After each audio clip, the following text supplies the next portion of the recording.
I was a promising doctor, but 4 years ago, while trying to protect my wife from being bullied by a rich man, I accidentally injured someone and was eventually sentenced to prison.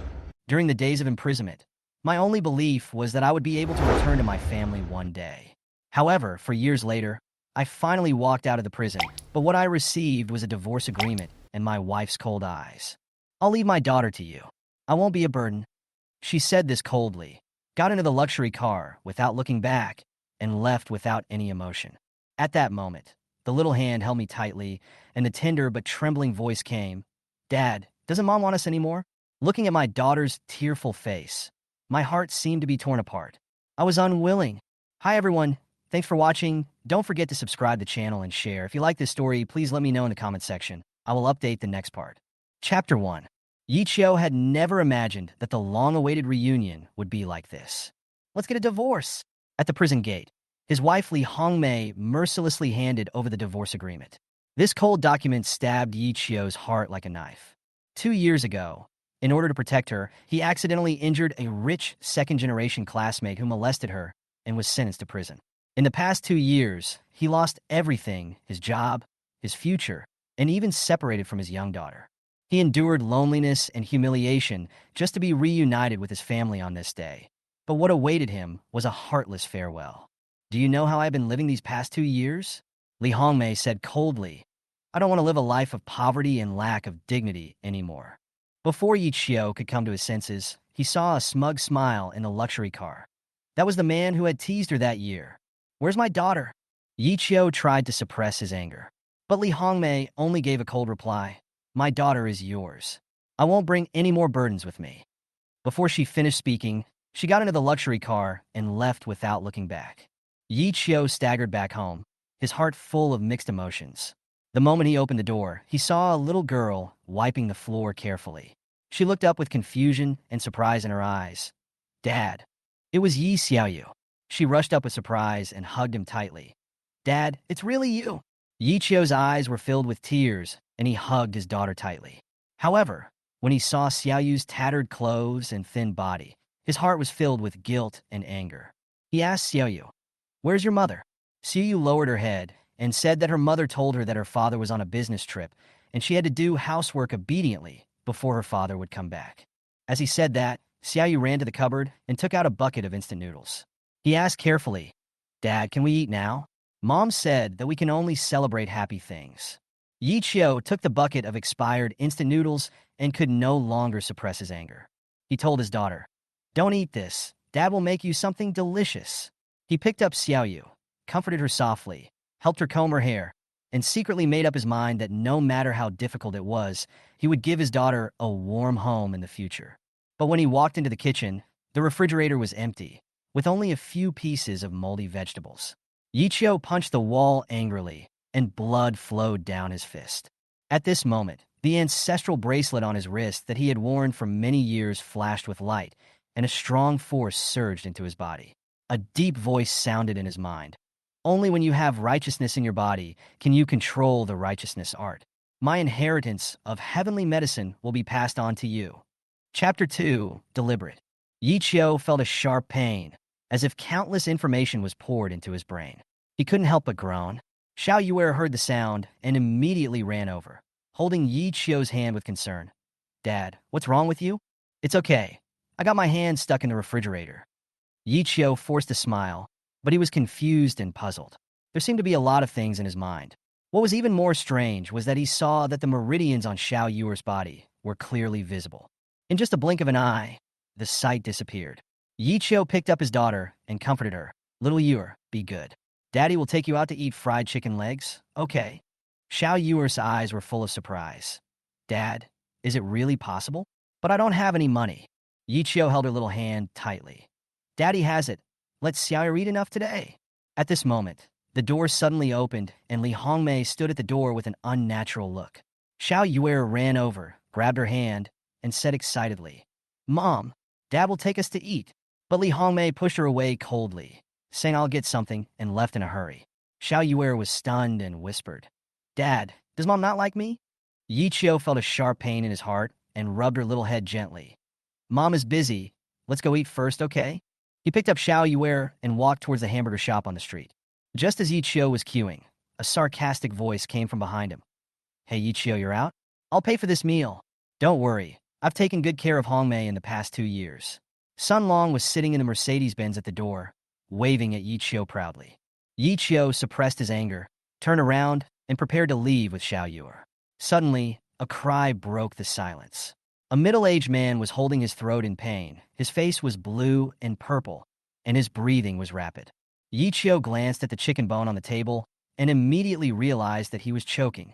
He walked behind the man without hesitation and pressed hard on his abdomen. After a few times, the man finally spit out the stuck chicken bone and panted gratefully. Thank you, I almost died. The onlookers applauded. Xiao Yuer took Yi Qiu's hand and shouted proudly. This is my dad. My dad is a doctor. However, Sun Long sneered and said sarcastically, Doctor? Is someone whose license has been revoked qualified to be called a doctor? As soon as he said this, the surroundings instantly became quiet. Chapter 3. Don't want us anymore. No one expected that Yi Qiu would have his medical license revoked and even be suspected of having killed someone. You should be thankful that you are still alive. Sun Long glanced at the man who had just been rescued by Yi Qiu and sneered. The man's face darkened, and his wife immediately pulled him away, saying, Mind your own business. Yi Qiu was stunned. He was scolded for saving someone, and the people around him gradually moved away, without a single word of gratitude. Sun Long saw Yi Qiu's predicament and took the opportunity to sneer. Don't be afraid even if you don't have money. Today I will treat you and your burden to a meal. Yi Qiu suppressed his anger and hugged Xiao Yuer tightly, not wanting to respond. Xiao Yuer seemed to understand and said obediently, Dad, let's go home.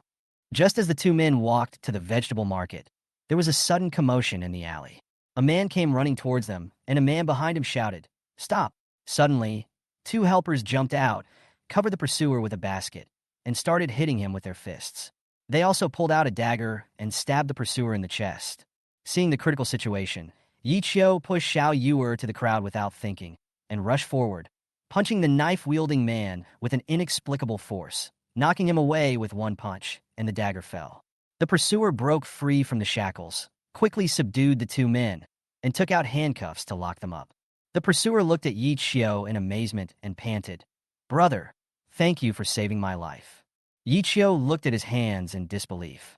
The explosive force just now actually came from himself?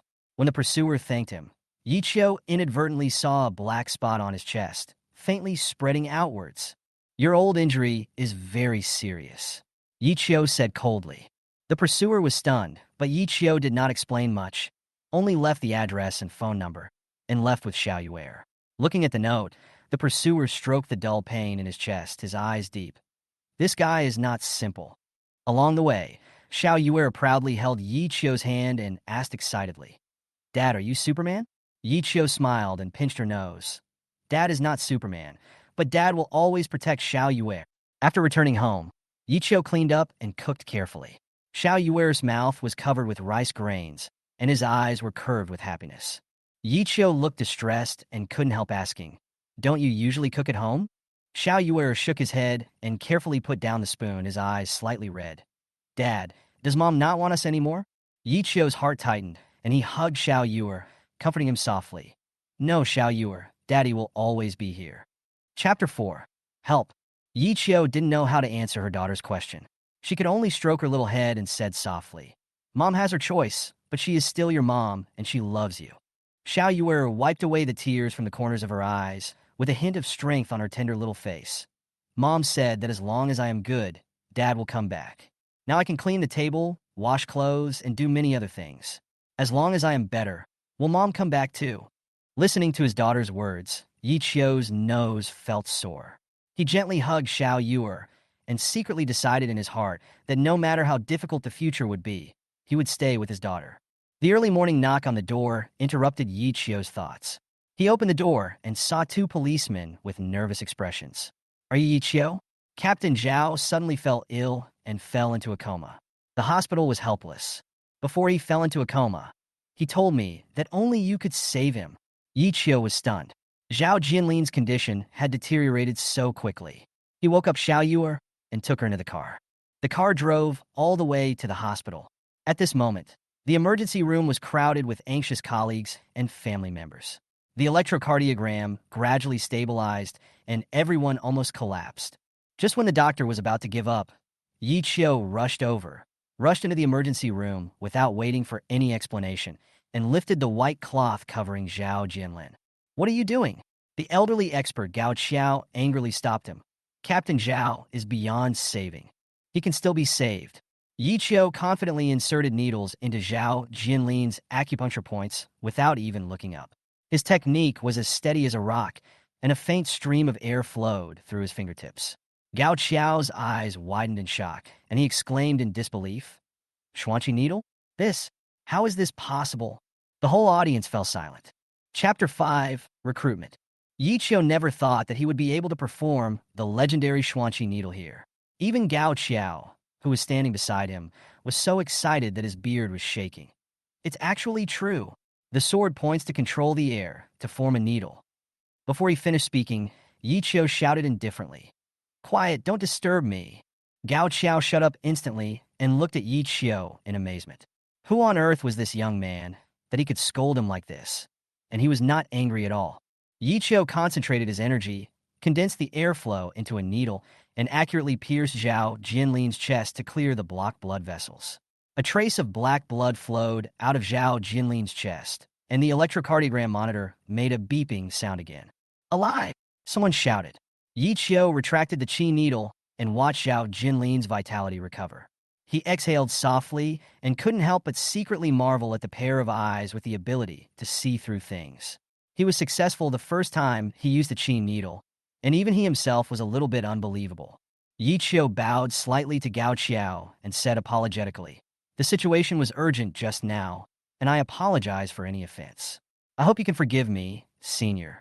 Gao Qiao was overjoyed and not angry at all. Instead, he said excitedly, "It was me who almost made a mistake. Young man, you are a real doctor." The doctors around were all shocked, and Gao Qiao's eyes lit up. He immediately invited him. "If you don't mind, how about joining the expert team of Tianhai City First Hospital?" When this invitation came out, the whole audience was shocked. How could a person without a license be directly employed by the expert team? Yi Qiu was also a little surprised and was about to refuse. But Gao Qiao directly patted his chest and guaranteed, "The treatment and salary are not a problem. You can set the conditions." Yi Qiu smiled and said, "I'll think about it." Then he took Xiao Yuer and left the hospital. Gao Qiao immediately ordered, "No one is allowed to tell anyone about what happened today." Everyone nodded, knowing that they had met the legendary miracle doctor. When leaving the hospital, a group of people gathered outside the door, expressing their gratitude. "Captain Zhao is out of danger for the time being," Yi Qiu said briefly. Several police officers breathed a sigh of relief and saluted Yi Qiu in unison. "Thank you, Dr. Yi." The long-lost feeling of being called a doctor spread a warm feeling in Yi Qiu's heart, and he left quietly with Xiao Yuer. At the same time, Gao Qiao's voice came from the office of the director of the first hospital. "I must have Yi Qiu. His medical skills do not need a certificate to prove it. I tell you, one day, you will be glad to have met him." Chapter 6, Deliberately Making Things Difficult. After hearing Gao Qiao's recommendation, the dean dared not say no. After all, Gao Qiao was his teacher, the previous dean, a man of high moral character and prestige, and he had personally witnessed Yi Qiu's Xuanqi acupuncture skills. When he said that Yi Qiu's skills were unfathomable, the dean naturally believed him. Soon, Gao Qiao contacted Yi Qiu with a special admission quota and repeatedly invited him to join the hospital. He was relieved when he heard Yi Qiu agreed. He knew that once such medical skills were spread, other hospitals would never let this talent go. After hanging up the phone, Yi Qiu took a deep breath, his eyes slightly red. He found a job again, and it was in Tianhai City's top 3 hospitals, which was much better than the internship hospital 4 years ago. He smiled and looked at Xiao Yuer. "Dad has found a new job, and we will live a better life from now on." At the same time, in Tianhai City First Hospital, the news that Yi Qiu had joined the expert team had spread. Some doctors were discussing privately. "I heard that the new expert doesn't even have a practicing certificate." As they were discussing, Luo Ping, the director of the Department of Surgery, walked in. After hearing the news, his face instantly darkened. He had tried for many years but still failed to join the expert group. Why did the newcomer Yi Qiu qualify? Yi Qiu came to report, and Luo Ping had been waiting for a long time. He looked at Yi Qiu coldly. Are you Yi Qiu? There was a bit of contempt in his words. After completing the formalities, go to my department for internship first. Although Yi Qiu had doubts, he didn't say much and followed him to the office. Luo Ping pointed to a dusty corner and said, sit there. He also arranged for Yi Qiu to be on duty that night, without giving him any chance to refuse. Yi Qiu was about to explain that he had a little girl at home who needed to be taken care of, but Luo Ping interrupted him coldly. Young doctors have to start from the grassroots level. Besides, if Mr. Gao has new arrangements, we can adjust at any time. Yi Qiu had to swallow his anger. After all, the job was not easy to come by. Seeing this, Luo Ping felt quite proud. Suddenly, a nurse rushed in. Director Luo, there is a critically ill patient in the emergency room. The condition is very dangerous. Luo Ping frowned impatiently and snorted. Is there no one in the emergency room? The nurse looked anxious and stammered. The patient specifically wants, Director, you to rescue him personally. Specify me? Chapter 7, A Favor.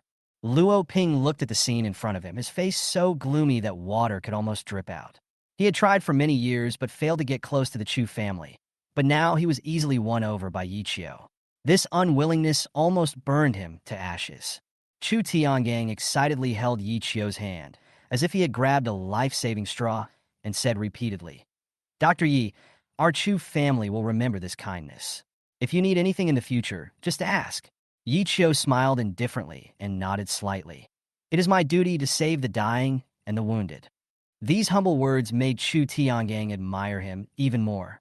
He had seen countless people in his life, but this young man in front of him was decisive and resolute when saving people, but he did not seek credit afterwards. This indifference made him look at him with more respect. Seeing that Chu Tiangang personally attached so much importance to Yi Qiu, Luo Ping finally couldn't help it. He stepped forward with a sneer and said sarcastically, Dr. Yi, it's right to save people, but the hospital has rules. Not just anyone can intervene in a rescue. Yi Qiu glanced at him calmly and asked, as a doctor, if you still care about personal gain and rules at the critical moment of life and death, you'd better not be a doctor. This sentence hit the nail on the head. Chu Tiangang heard this and showed displeasure on his face. He said in a deep voice, Director Luo, if this is the rule in your hospital, I won't dare to come again. Luo Ping's face turned pale, and he quickly smiled and said, Boss Chu, you misunderstood. This is all thanks to Dr. Yi. We all admire his medical skills. Chu Tiangang ignored Luo Ping and turned around to pat Yi Qiu on the shoulder. Dr. Yi, I'll be waiting for you at Chu's. If you need anything, feel free to come to me. After saying that, he glanced at Luo Ping, snorted, turned around, and left with his wife. After watching Chu Tiangang leave, Luo Ping's face became even uglier. He stared at Yi Qiu and said coldly, Dr. Yi, congratulations, you are really capable. After that, he turned around and left gloomily. Yi Qiu looked at his back with an indifferent expression. Chapter 8. Can't forget the old love? Yi Qiu faced everyone calmly. Those words not only completely humiliated Luo Ping, but also made him feel inferior. At this time, Chu Tiangang excitedly expressed his gratitude to Yi Qiu. Dr. Yi, whenever you need me, come to me anytime. However, Yi Qiu smiled faintly, glanced at Chu Tiangang, and advised, Mr. Chu, you'd better stay out of the house recently. Chu Tiangang was slightly stunned, but he was anxious to see his son, so he had to leave with doubts. When Yi Qiu turned back to the office, Luo Ping's eyes were full of jealousy, and his heart was even more unwilling. Just as he was thinking angrily, his cell phone rang. It turned out to be Sun Long's call. Sun Long said coldly, Luo Ping, do you know who Yi Qiu is? He is a good-for-nothing with a criminal record, and even his qualification certificate has been revoked. Luo Ping's eyes lit up when he heard this, and he was overjoyed. Now he had found a reason to deal with Yi Qiu. After hanging up the phone, Luo Ping was ready to report Yi Qiu regardless of everything, sneering in his heart. Yi Qiu, do you still want to stay here? Just wait to be kicked out. At the same time, Sun Long also smiled triumphantly. He had already planned to destroy everything Yi Qiu had. At home, Yi Qiu quietly accompanied his daughter Xiaoye for dinner. Just as the father and daughter were enjoying themselves, there was a sudden knock on the door. 5 or 6 thugs armed with sticks rushed in, and the leader sneered. Yi Qiu, remember, there are some people you can't afford to offend. Yi Qiu protected Xiao Yuer and rushed forward in anger. Just as the gangsters swung their sticks at him, he grabbed the stick with one hand and crushed it to pieces. The leading gangster was horrified, and before he could react, he was punched by Yi Chio and flew out, falling to the ground. "Whoever dares to hurt my daughter, I will never let him go." Yi Chio roared like a mad lion, with anger shooting out of his eyes. He was agile and knocked all the thugs to the ground in a few moves, frightening them so much that they trembled all over and fled away. Yi Chio took a deep breath and looked at the mess in front of him. Then he realized how powerful he had become. Stepping on the chest of the leading thug, he said coldly, "Remember, there are some people you can't mess with." Chapter 9. You are invited. Several hooligans were beaten by Yi Chio and wailed, unable to get up. The neighbors heard the noise and quickly called the police, and the siren sounded. The police got out of the car and saw 5 or 6 people lying on the ground in front of Yi Chio's house and frowned. It turned out that they were all Zhao Jinlin's colleagues. They witnessed Yi Chio rescuing Zhao Jinlin a few days ago and were grateful to him. "What happened?" asked the person in charge. Yi Chio shook his head and replied calmly, "These people suddenly broke into my house and threatened to break my and my daughter's legs. I took action to protect myself." The person in charge nodded and said, "The neighbors around here have testified that they broke into a private house in self-defense." After that, he took the hooligans away. Yi Chio picked up Xiao Yuer and comforted him gently. "Don't be afraid. Dad is here. No one can hurt you." Xiao Yuer blinked his eyes and looked at Yi Chio in admiration. "Dad is so awesome. He beat the bad guys away." Seeing that his daughter was not frightened, Yi Chio breathed a sigh of relief and said gently, "Then Daddy will teach you in the future, okay?" Xiao Yuer nodded immediately, imitating the wave of her fist, her eyes full of pride. At night, Yi Chio coaxed her to sleep and felt that not only his medical skills were superb, but his physical skills had also become so strong without him noticing. The next day, Zhao Jinlin visited Xiao Yuer with gifts and offered to help her go to kindergarten. Yi Chio gratefully agreed and took Xiao Yuer to report in the afternoon. However, at the entrance of the kindergarten, several parents dressed in fancy clothes showed disdain when they saw Yi Chio's plain clothes. A man in a suit taunted, "This is a high-end kindergarten. Did you go to the wrong place?" Yi Chio responded coldly, but the other party refused to give in. Seeing the teacher coming, the man in the suit stopped Yi Chio and asked the teacher to investigate. "How can such an ordinary person go to school with our children?" The teacher was a little embarrassed, and the scene was awkward for a moment. At this moment, a long horn sounded and broke the deadlock. Everyone turned around and saw a Rolls-Royce slowly driving in. As soon as the door opened, the driver got out of the car, walked straight to Yi Chio, and said respectfully, "Mr. Yi, our master wants to see you." Chapter 10. Offending a Villain. Instantly, everyone was silent. The man in a suit who had been so arrogant just now was stunned when he saw the license plate on the Rolls-Royce. Chu Tiangong's car, the top boss of Tianhai's business community, a person whose boss had waited in line for half a year but still couldn't see him, actually sent a car to pick up Yi Chio. The faces of the parents around changed, and they dared not say anything more, fearing to offend Yi Chio. Yi Chio had no expression on his face and turned to the teacher and said, "I have already contacted the headmaster. Please handle the admission procedures for my child." The teacher was stunned for a moment and quickly responded respectfully. Xiao Yuer waved sweetly to his father, and after Yi Chio gave a few gentle instructions, he got into the conspicuous luxury car. The Chu family manor was decorated as luxuriously as a palace. Yi Chio looked around. The driver beside him said respectfully, "Mr. Yi, please wait a moment. Our master will be out soon." As soon as he finished speaking, Chu Tiangang came up to him with an anxious look on his face, with a bandage on his head. "Brother Yi, you are finally here. You have to save me." Yi Chio asked calmly, "Master Chu, did I remind you not to go out casually?" Chu Tiangang nodded awkwardly and couldn't help sighing. "I wanted to celebrate my son's recovery and hold a banquet, but I didn't expect all kinds of bad luck to come one after another. He was hit by a flower pot, hit by a car, and even almost choked to death while drinking water." He looked horrified. "Brother Yi, you must have a way, right?" Yi Chio glanced at him and said calmly, "Snatching people's luck and offending villains will definitely bring disaster." Before he finished speaking, Chu Tiangong's phone rang. After he answered the call, his face changed drastically and he looked at Yi Chio in disbelief. Chapter 11. There is danger. "Okay, I get it. Don't touch that project for now." Chu Tiangang put down the phone, took a deep breath, and was shocked. He had seen many ups and downs in his life, but he had never met someone as powerful as Yi Chio. Brother Yi, I'm convinced. I'm completely convinced, Chu Tiangang said sincerely. I just received news that a body was found on that piece of land. It's the first scene of the murder. Thinking of the coldness when he inspected the grove, he couldn't help but feel a chill on his back. If Yi Qiu hadn't reminded him, he might have died. Yi Qiu smiled calmly. It's good that you have figured it out. Money is external to the body, life is important. After that, he helped Chu Tiangang to deal with the wound simply and prepare to leave.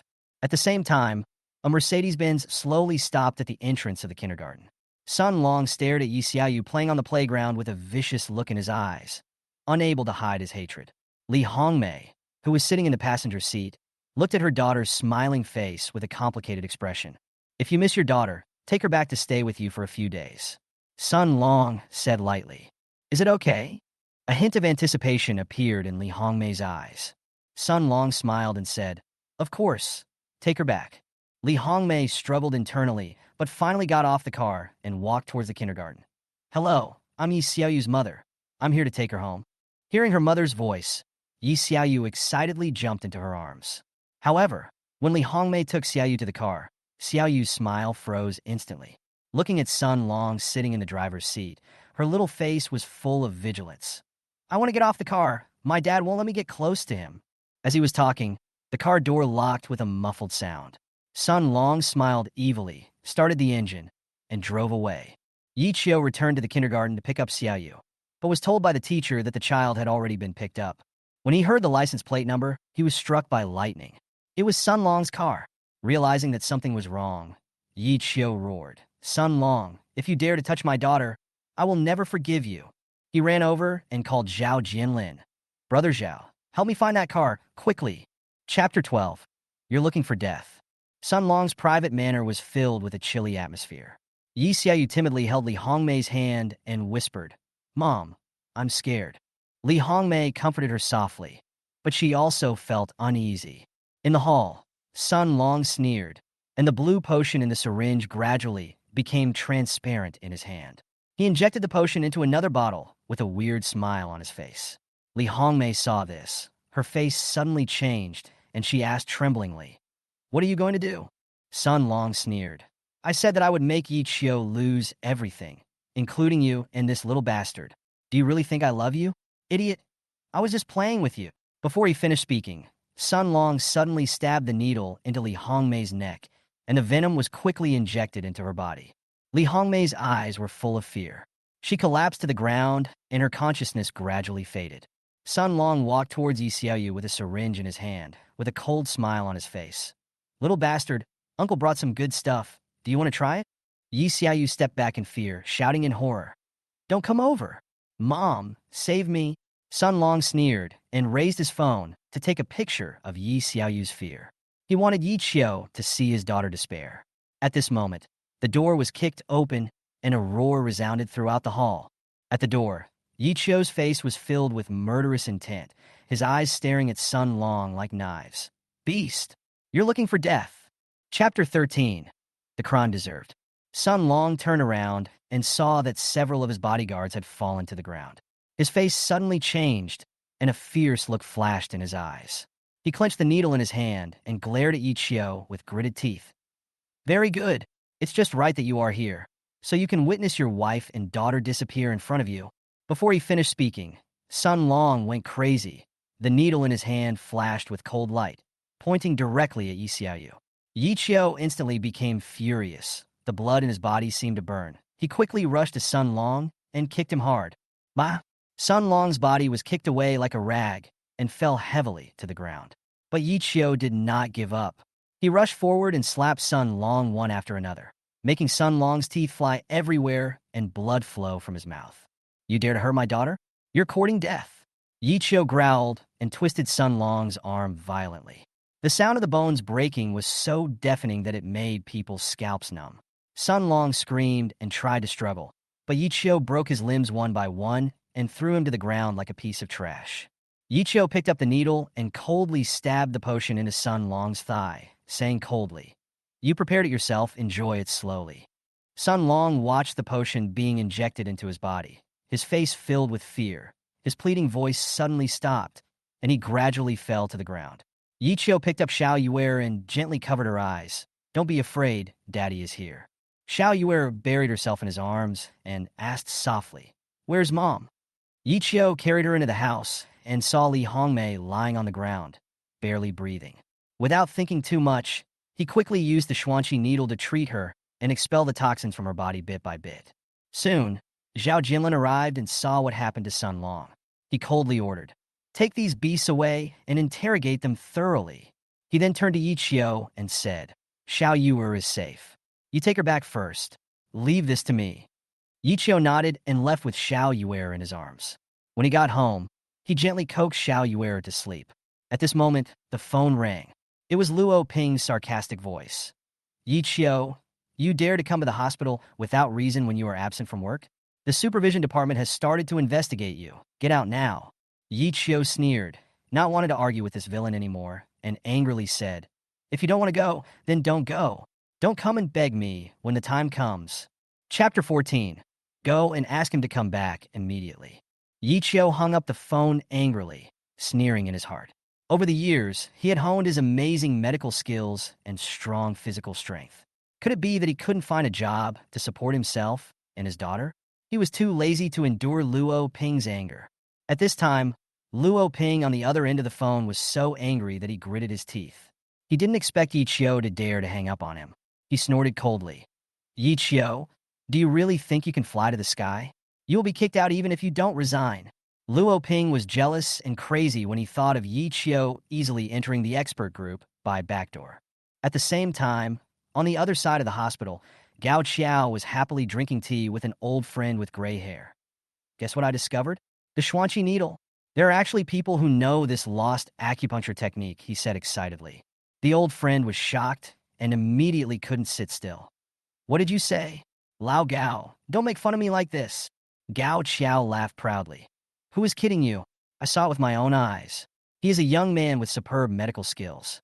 I had a lot of trouble to get him into the hospital. Where is it? Take me to see it, the old friend urged excitedly, afraid of missing it. The two were about to go find Yi Qiu when the dean came running over in a hurry. Mr. Gao, this is bad. Yi Qiu has been reported, and the people from the supervisory department are investigating. Gao Qiao's face suddenly changed, and his beard was shaking with anger. Which bastard was so idle that he made random reports? Yi Qiu was appointed by me, who is so blind as to chase him away. The dean whispered, It seems to be Luo Ping. Gao Qiao's face darkened when he heard this. Without saying anything, he rushed straight to Luo Ping's office and started to scold him. Are you sick? Yi Qiu is someone our expert group personally approved of. What right do you have to stop him? Seeing this, Luo Ping knew that something was wrong, and hurriedly said in a flattering tone, Mr. Gao, I am blind. I will go and invite Yi Qiu back right away. Chapter 15. God. Luo Ping ran out of Yi Qiu's house in panic, his face livid, secretly cursing himself for provoking such a powerful person and feeling resentful. But Yi Qiu remained unmoved, sneered and closed the door, ignoring his sarcastic complaints outside the door. Furious, Luo Ping could not help but roar at the door, trying to win Yi Qiu's sympathy with a sad story. But he didn't know that Yi Qiu had already called Gao Qiao and bluntly said that he would not return to the hospital. Gao Qiao on the other end of the phone was so angry that his beard stood up. He angrily called Luo Ping and yelled, Get out of the hospital. Luo Ping, who was standing at the door in a daze, had just hung up the phone and was about to slam the door to vent his anger, but he didn't expect a cold voice to sound behind him. What are you going to do? He looked back and saw Zhao Jinlin in uniform. He was immediately frightened and his face turned pale. He hurriedly picked up the gift bag on the ground and ran away in shame.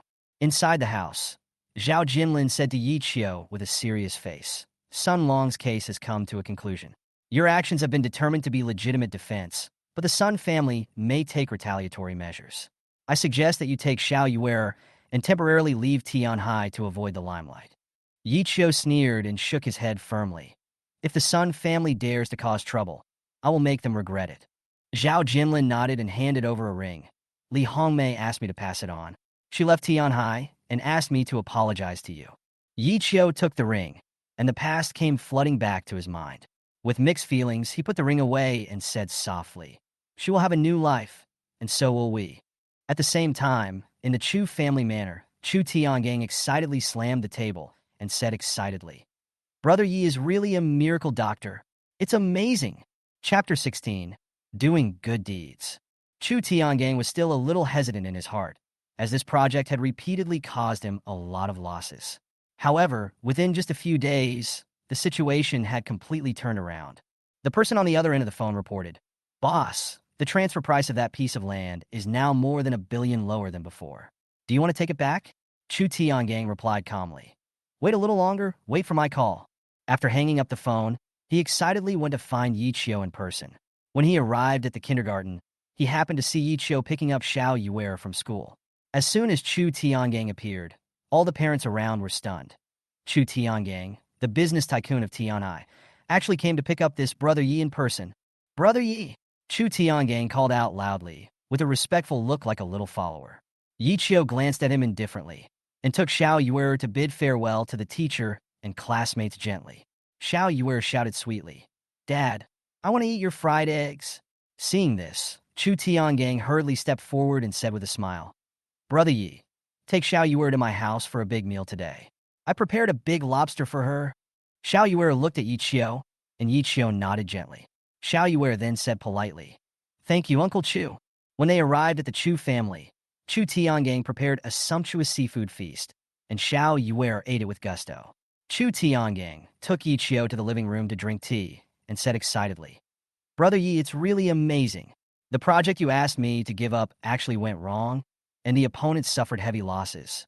Now you want to transfer it at a low price. Yi Qiu smiled and said, You want to ask me if there is a way to crack it? Chu Tiangang nodded, his eyes full of expectation. Yi Qiu said calmly, Only by doing good deeds and accumulating virtue can you seek benefits and avoid harm. Wait a minute, I will go to the project site with you to take a look. After dinner, Yi Qiu and Chu Tiangang went to the land with bad feng shui. After arriving, there was a chilling wind around. Yi Qiu's eyes were shining, and he saw a black shadow floating. Then he asked people to put up the sacrifice, drew a spell in the air with his fingers, turned to Chu Tiangang, and said calmly, Now let me tell you how to crack it. Chapter 17. Checkout. Chu Tiangang stood beside the grove with a serious expression, listening to every word Yi Qiu said. He nodded. Yes, I am willing to support his parents. Yi Qiu said slowly. Are you willing to take care of his parents until they die? Chu Tiangang once again solemnly replied, I am willing. Yi Qiu looked around, as if speaking to an invisible being. Master Chu is a kind person. Your parents and family will be properly arranged. You can go with peace of mind. As soon as he finished speaking, a warm breeze blew by, and Chu Tian felt the coldness around him dissipate instantly, and his scalp tingled. This is too mysterious. Master Chu, you must do what you say, otherwise the consequences will be more serious. Yi Qiu said calmly, Now you can take over this project. Chu Tiangang immediately turned around and took action, bargaining hard, and finally won the land again at a lower price than before. As a result, this project went surprisingly smoothly. Not only did he not have any problems after taking over, but it seemed as if there was a mysterious force helping him, and every step went smoothly. As soon as Chu Tian returned home, he was more and more in awe of Yi Qiu's magical abilities. He immediately decided to set up a 100 million charity fund to specifically help the lonely elderly. When Yi Qiu was about to leave with the sleeping Xiao Yuer in his arms, Chu Tiangang stuffed him a bunch of keys and a card and said sincerely, Brother Yi, this is just a small token of my appreciation.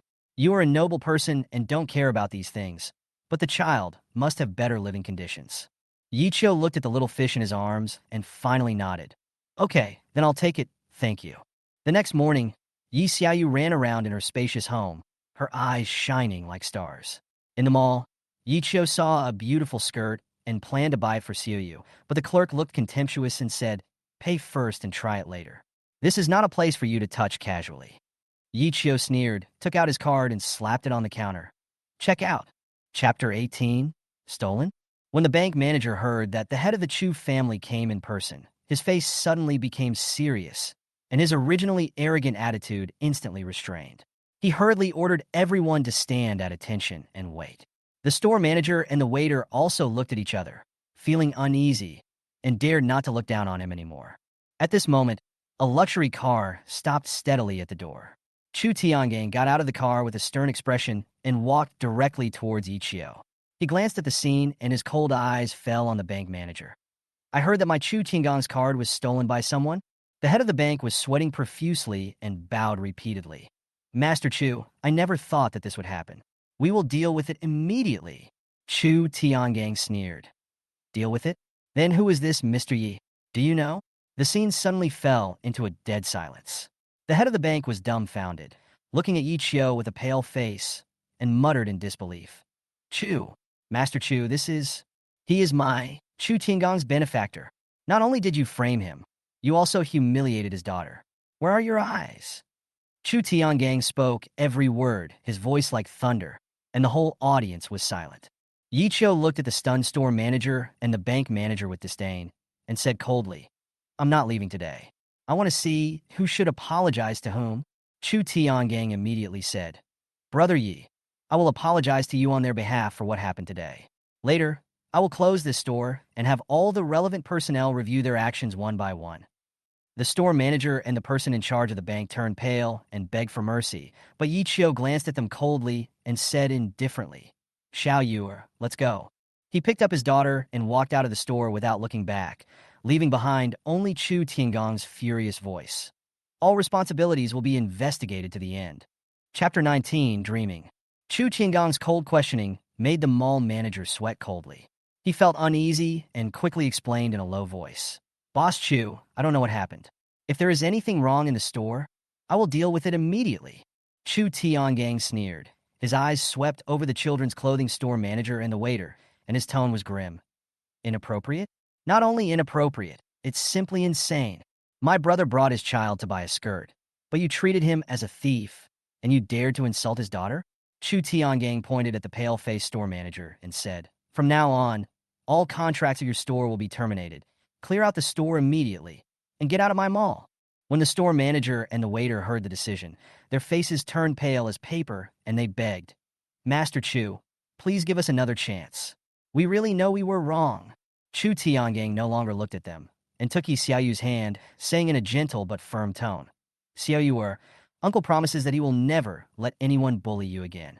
Xiao Yuer's eyes were red, and she nodded. Thank you, Uncle Chu. Chu Tiangang patted her head gently, turned to Yi Qiu, and said sincerely, Brother Yi, it's my fault this time. I made you and Xiao Yuer suffer. I will deal with today's matter myself. Yi Qiu nodded indifferently, glanced at the bank manager and the children's clothing store employee who were still kneeling on the ground with pale faces, then took Xiao Yuer's hand and left without looking back. Chu Tiangang stood there and looked coldly at the mall manager. Remember, whoever dares to disrespect my brothers again in the future, there will be no place for him in the entire Tianhai city. Chapter 20. If you can, just hit it. When the supervisor heard this, he was so scared that he broke out in a cold sweat. Boss Chu, I failed to do my job this time.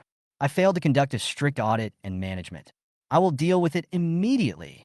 Our Chu family shopping mall will not allow such merchants who have no respect for customers to appear.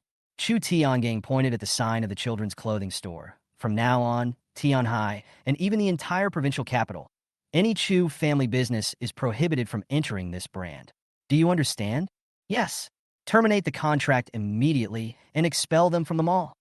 The supervisor responded tremblingly. Hearing this, the manager of the children's clothing store fainted. All the chain stores were expelled, and he couldn't afford to pay for the loss. Manager! The waitress was also stunned and hurriedly supported him, tears streaming down her face. She never thought that her casual words would cause such a disaster.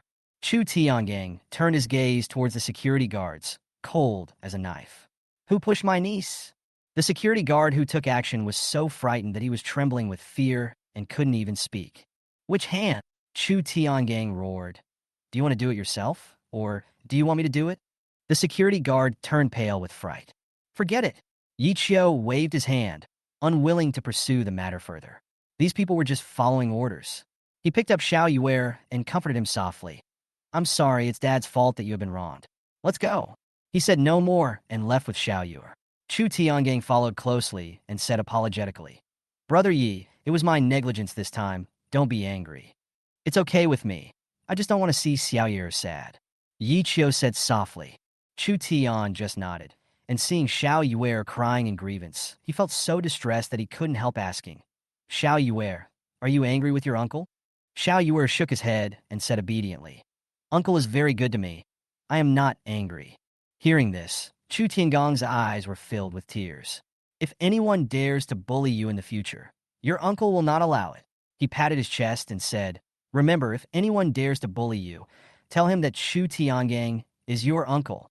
Xiao Yuer nodded, and finally a smile appeared on her face. Chu Tiangang also patted her head with satisfaction and handed her a bank card. Here, this is the pocket money your uncle gave you. Chu Tian had just settled everything and watched Yi Xiao and Xiao Yuer leave, intending to clean up the aftermath for him. At the same time, Tianhai Bank was hit by an earthquake.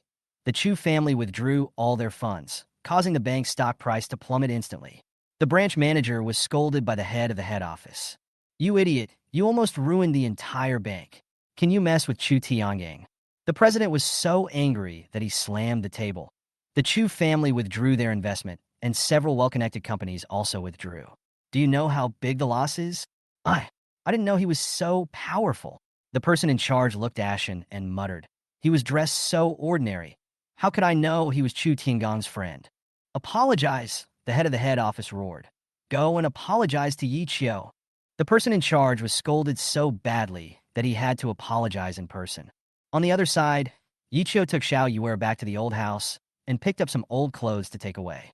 Just as they were about to leave, they found that the parking space was blocked by a sports car. Yi Qiu called the car owner and said politely, Hello, your car is blocking me. Please move. The other end said impatiently, Why are you moving? I'm busy. Yi Qiu frowned and dialed again. I'm in a hurry to leave. This is not a parking space. Please cooperate. Don't you understand? I like to stop here. If you have the guts, just push me out of the way. The other party hung up the phone. Yi Qiu smiled coldly, looked at Xiao Yuer beside him, started the car, stepped on the accelerator to the bottom, and slammed into the sports car that was blocking the road. Chapter 21. Satisfied or not? With a loud bang, the Ferrari's headlights exploded instantly, the sides were dented, and a series of rapid alarms sounded. Yi Qiu was too lazy to pay attention to him, and just stepped on the accelerator and left. The Ferrari owner asked him to crash the car. He had never seen such a strange request in his life. Soon, someone came from a distance, talking loudly on the phone. Don't worry, the bank has approved the loan and will release it soon. As long as the money is in place, I will pay you back immediately. The Ferrari owner was very proud. This is a huge sum of money. I put in a lot of effort and used the connections of the head office. Don't worry, I guarantee you will make a profit. He wanted to brag a little more to get his friends to invest more, but halfway through his words, he suddenly became stupid. My car! He ignored the phone call and quickly ran to the side of his Ferrari sports car. Looking at the deformed front of the car, he was so angry that his body began to tremble. My car! Who the hell did this? Who did this? He turned his head and looked around, roaring angrily like a mad lion. But no one paid any attention to him. Ferrari sports car. He was hit like this, and it was intentional.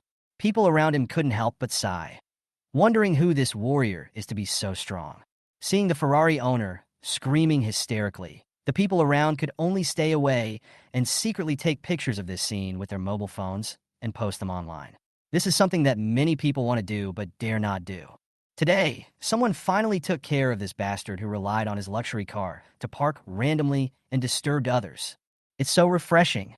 The Ferrari owner was trembling all over. The damage to his car was not small, but more importantly, he couldn't stand this humiliation. Thinking about how someone just called me and asked me to move my car, but I refused. It must be that bastard. He immediately found the number and called back. Hello, the Ferrari owner yelled. Did you hit my car? On the other end of the phone, Yi Qiu was too lazy to pay attention and hung up directly. He was so arrogant and domineering before, causing me to bump into him. How come he is so cruel now? The Ferrari owner didn't expect that Yi Qiu would crash into his car and dare to hang up the phone. He was so angry that he almost vomited blood. He immediately found out that the owner of the phone number was Yi Qiu and got Yi Qiu's address. He planned to go to Yi Qiu in person to settle the score. At the same time, people from the bank head office were rushing towards Yi Qiu's house. They knew very well that the reason Chu Tiangang was angry was because the head of the branch had offended Yi Qiu. The person who tied the bell must be found to untie it. Only after pacifying Yi Qiu and getting Yi Qiu's forgiveness could they further strive for Chu Tiangong's forgiveness. Their sincerity is great. After finding Yi Qiu's address, several senior leaders of the head office personally went to Yi Qiu's home with gifts. Yi Qiu had just arrived home and was preparing dinner for Xiao Yuer when he heard a noisy sound outside the door. "Get out of here! I'm going to find the owner of this car and ask him to come out." "Fuck, he hit my car and dared to run away? I'll make him pay." Several security guards were very responsible and stopped the Ferrari owner from making loud noises. However, the Ferrari owner was used to being domineering, so why would he care about these security guards? "Roll!" he roared. "If you make me angry, I will beat you to death. I have plenty of money, enough to pay for your lives." The door suddenly opened. Yi Qiu walked out and waved to the security guards to go back, saying that he would be fine here. "You were the one who hit my car?" Seeing Yi Qiu dare to come out, the Ferrari owner sneered. "You were quite brave. You dare to come out. You are awesome. Not as good as you." Yi Qiu said, "You actually came to my house. Why? Are you scared?" The Ferrari owner said angrily. "Why didn't you think of being afraid when you hit my car? I'm telling you, I don't even need to call the police for this kind of thing. I'm going to make you kneel down and apologize to me personally, so that you'll regret provoking me." As he said this, he was about to rush forward, raise his fist, and hit Yi Qiu hard in the face. Bang! However, this slap landed on the face of the Ferrari owner with such force that he was knocked to the ground. The Ferrari owner felt dizzy.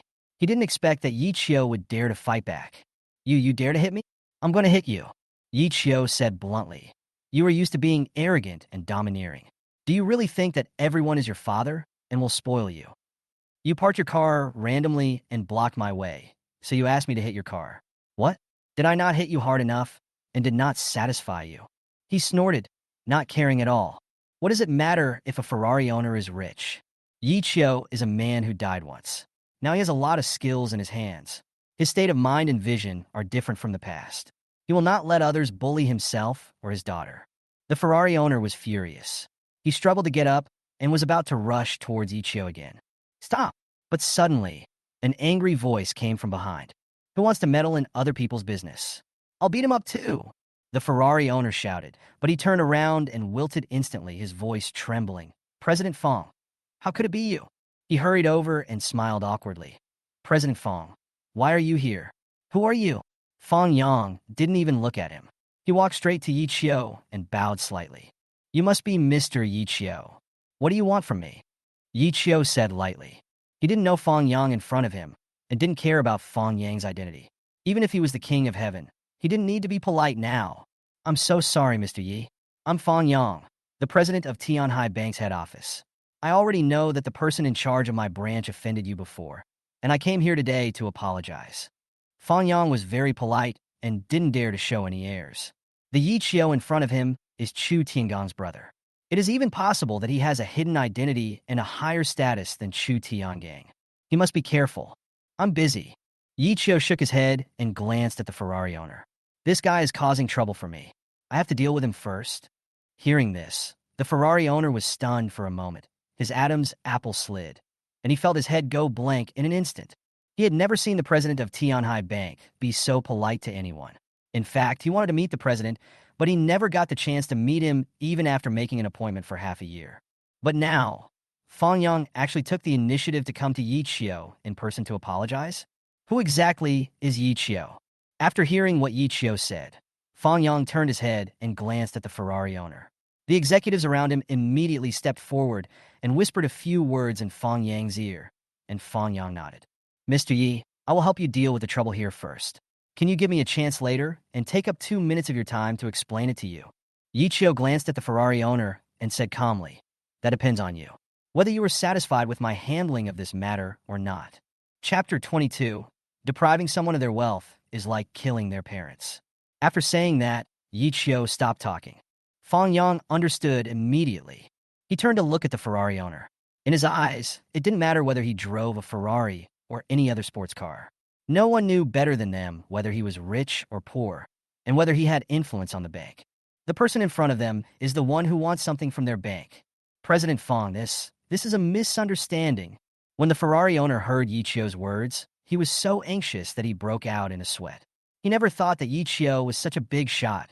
Even the president of Tianhai Bank head office was so polite to him. Misunderstand? Fang Yang said calmly. I didn't see any misunderstanding.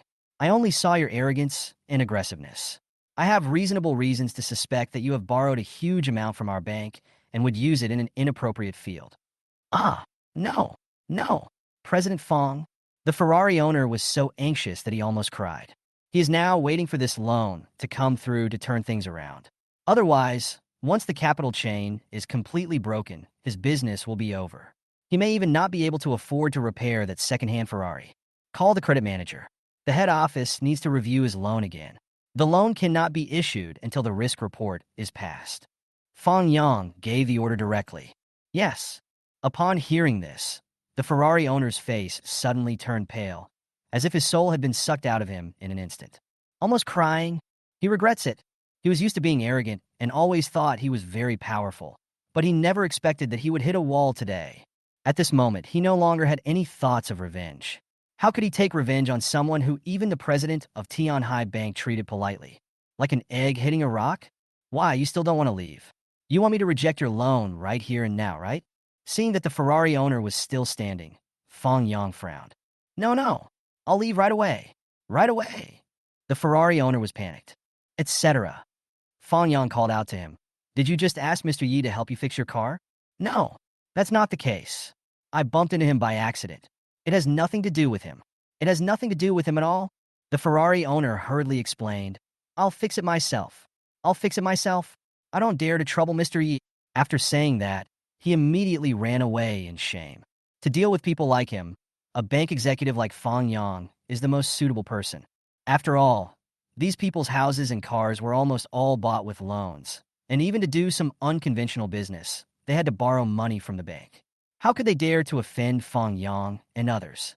Mr. Yi, Fang Yang smiled and said, Now, can you give me a few minutes to sincerely apologize to you?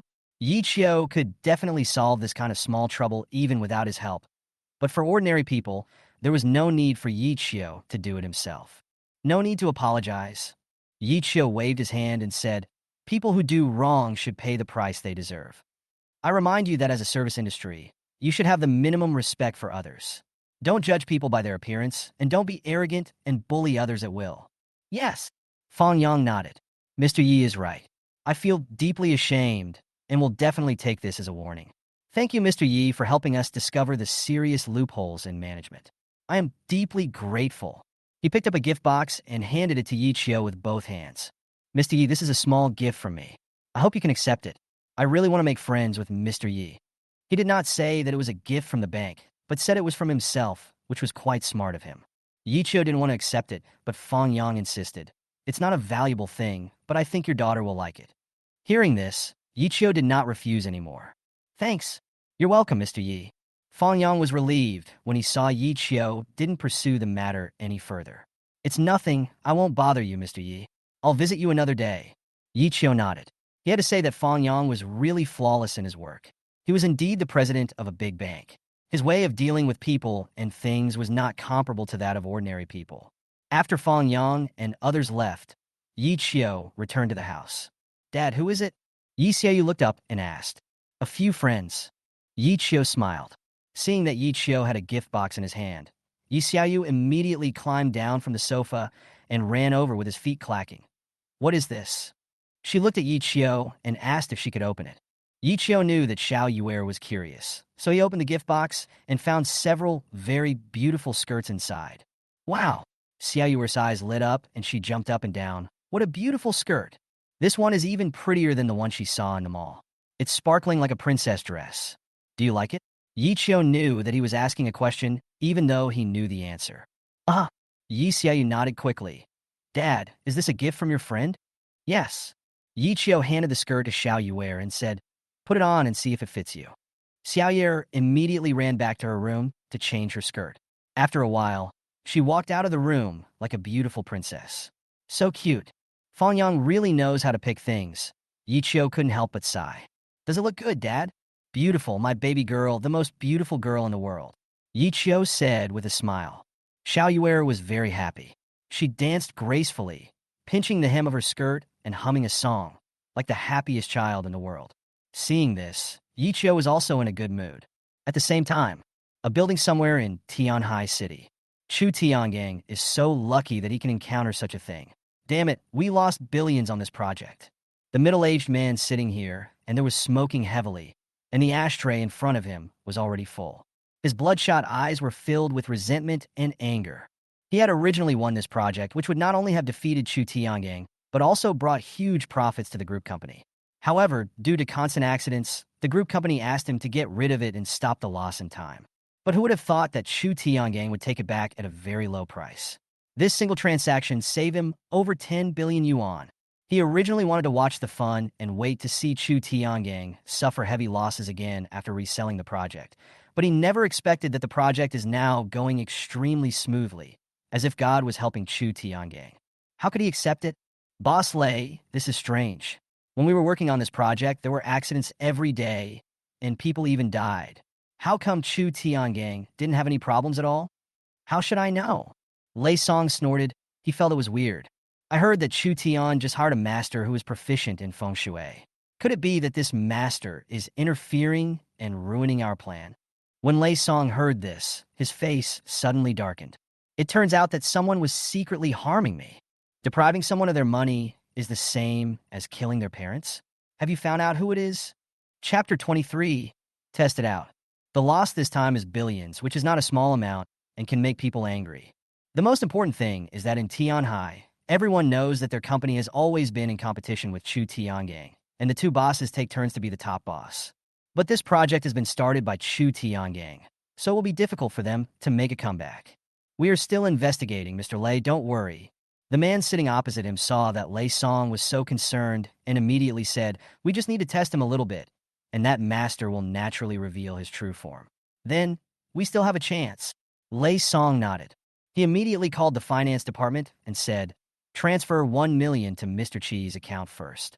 Hearing this, Chi Yin narrowed his eyes and laughed. Mr. Lei is so polite. He knew that Lei Song was a decisive person who was swift in his words and deeds and never dragged his feet. This time he gave him 1 million directly, and it seemed that he was determined to win this project. Mr. Chi, I'll leave this matter to you. Lei Song said, I don't ask about the process. I only care about the results. If the money is not enough, just tell me again. It's not a problem. If I can't do this project, then Chu Tiangang can't do it either. Do you understand what I mean? Clear. Chi Yin stood up and said, don't worry, I will definitely handle this matter for you. No matter who that master is. Even a dragon will be defeated when he comes to Tianhai.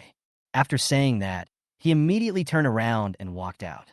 Lei Song lit another cigarette, still feeling irritated. He knew that Chi Yin was a ruthless man with a cruel heart.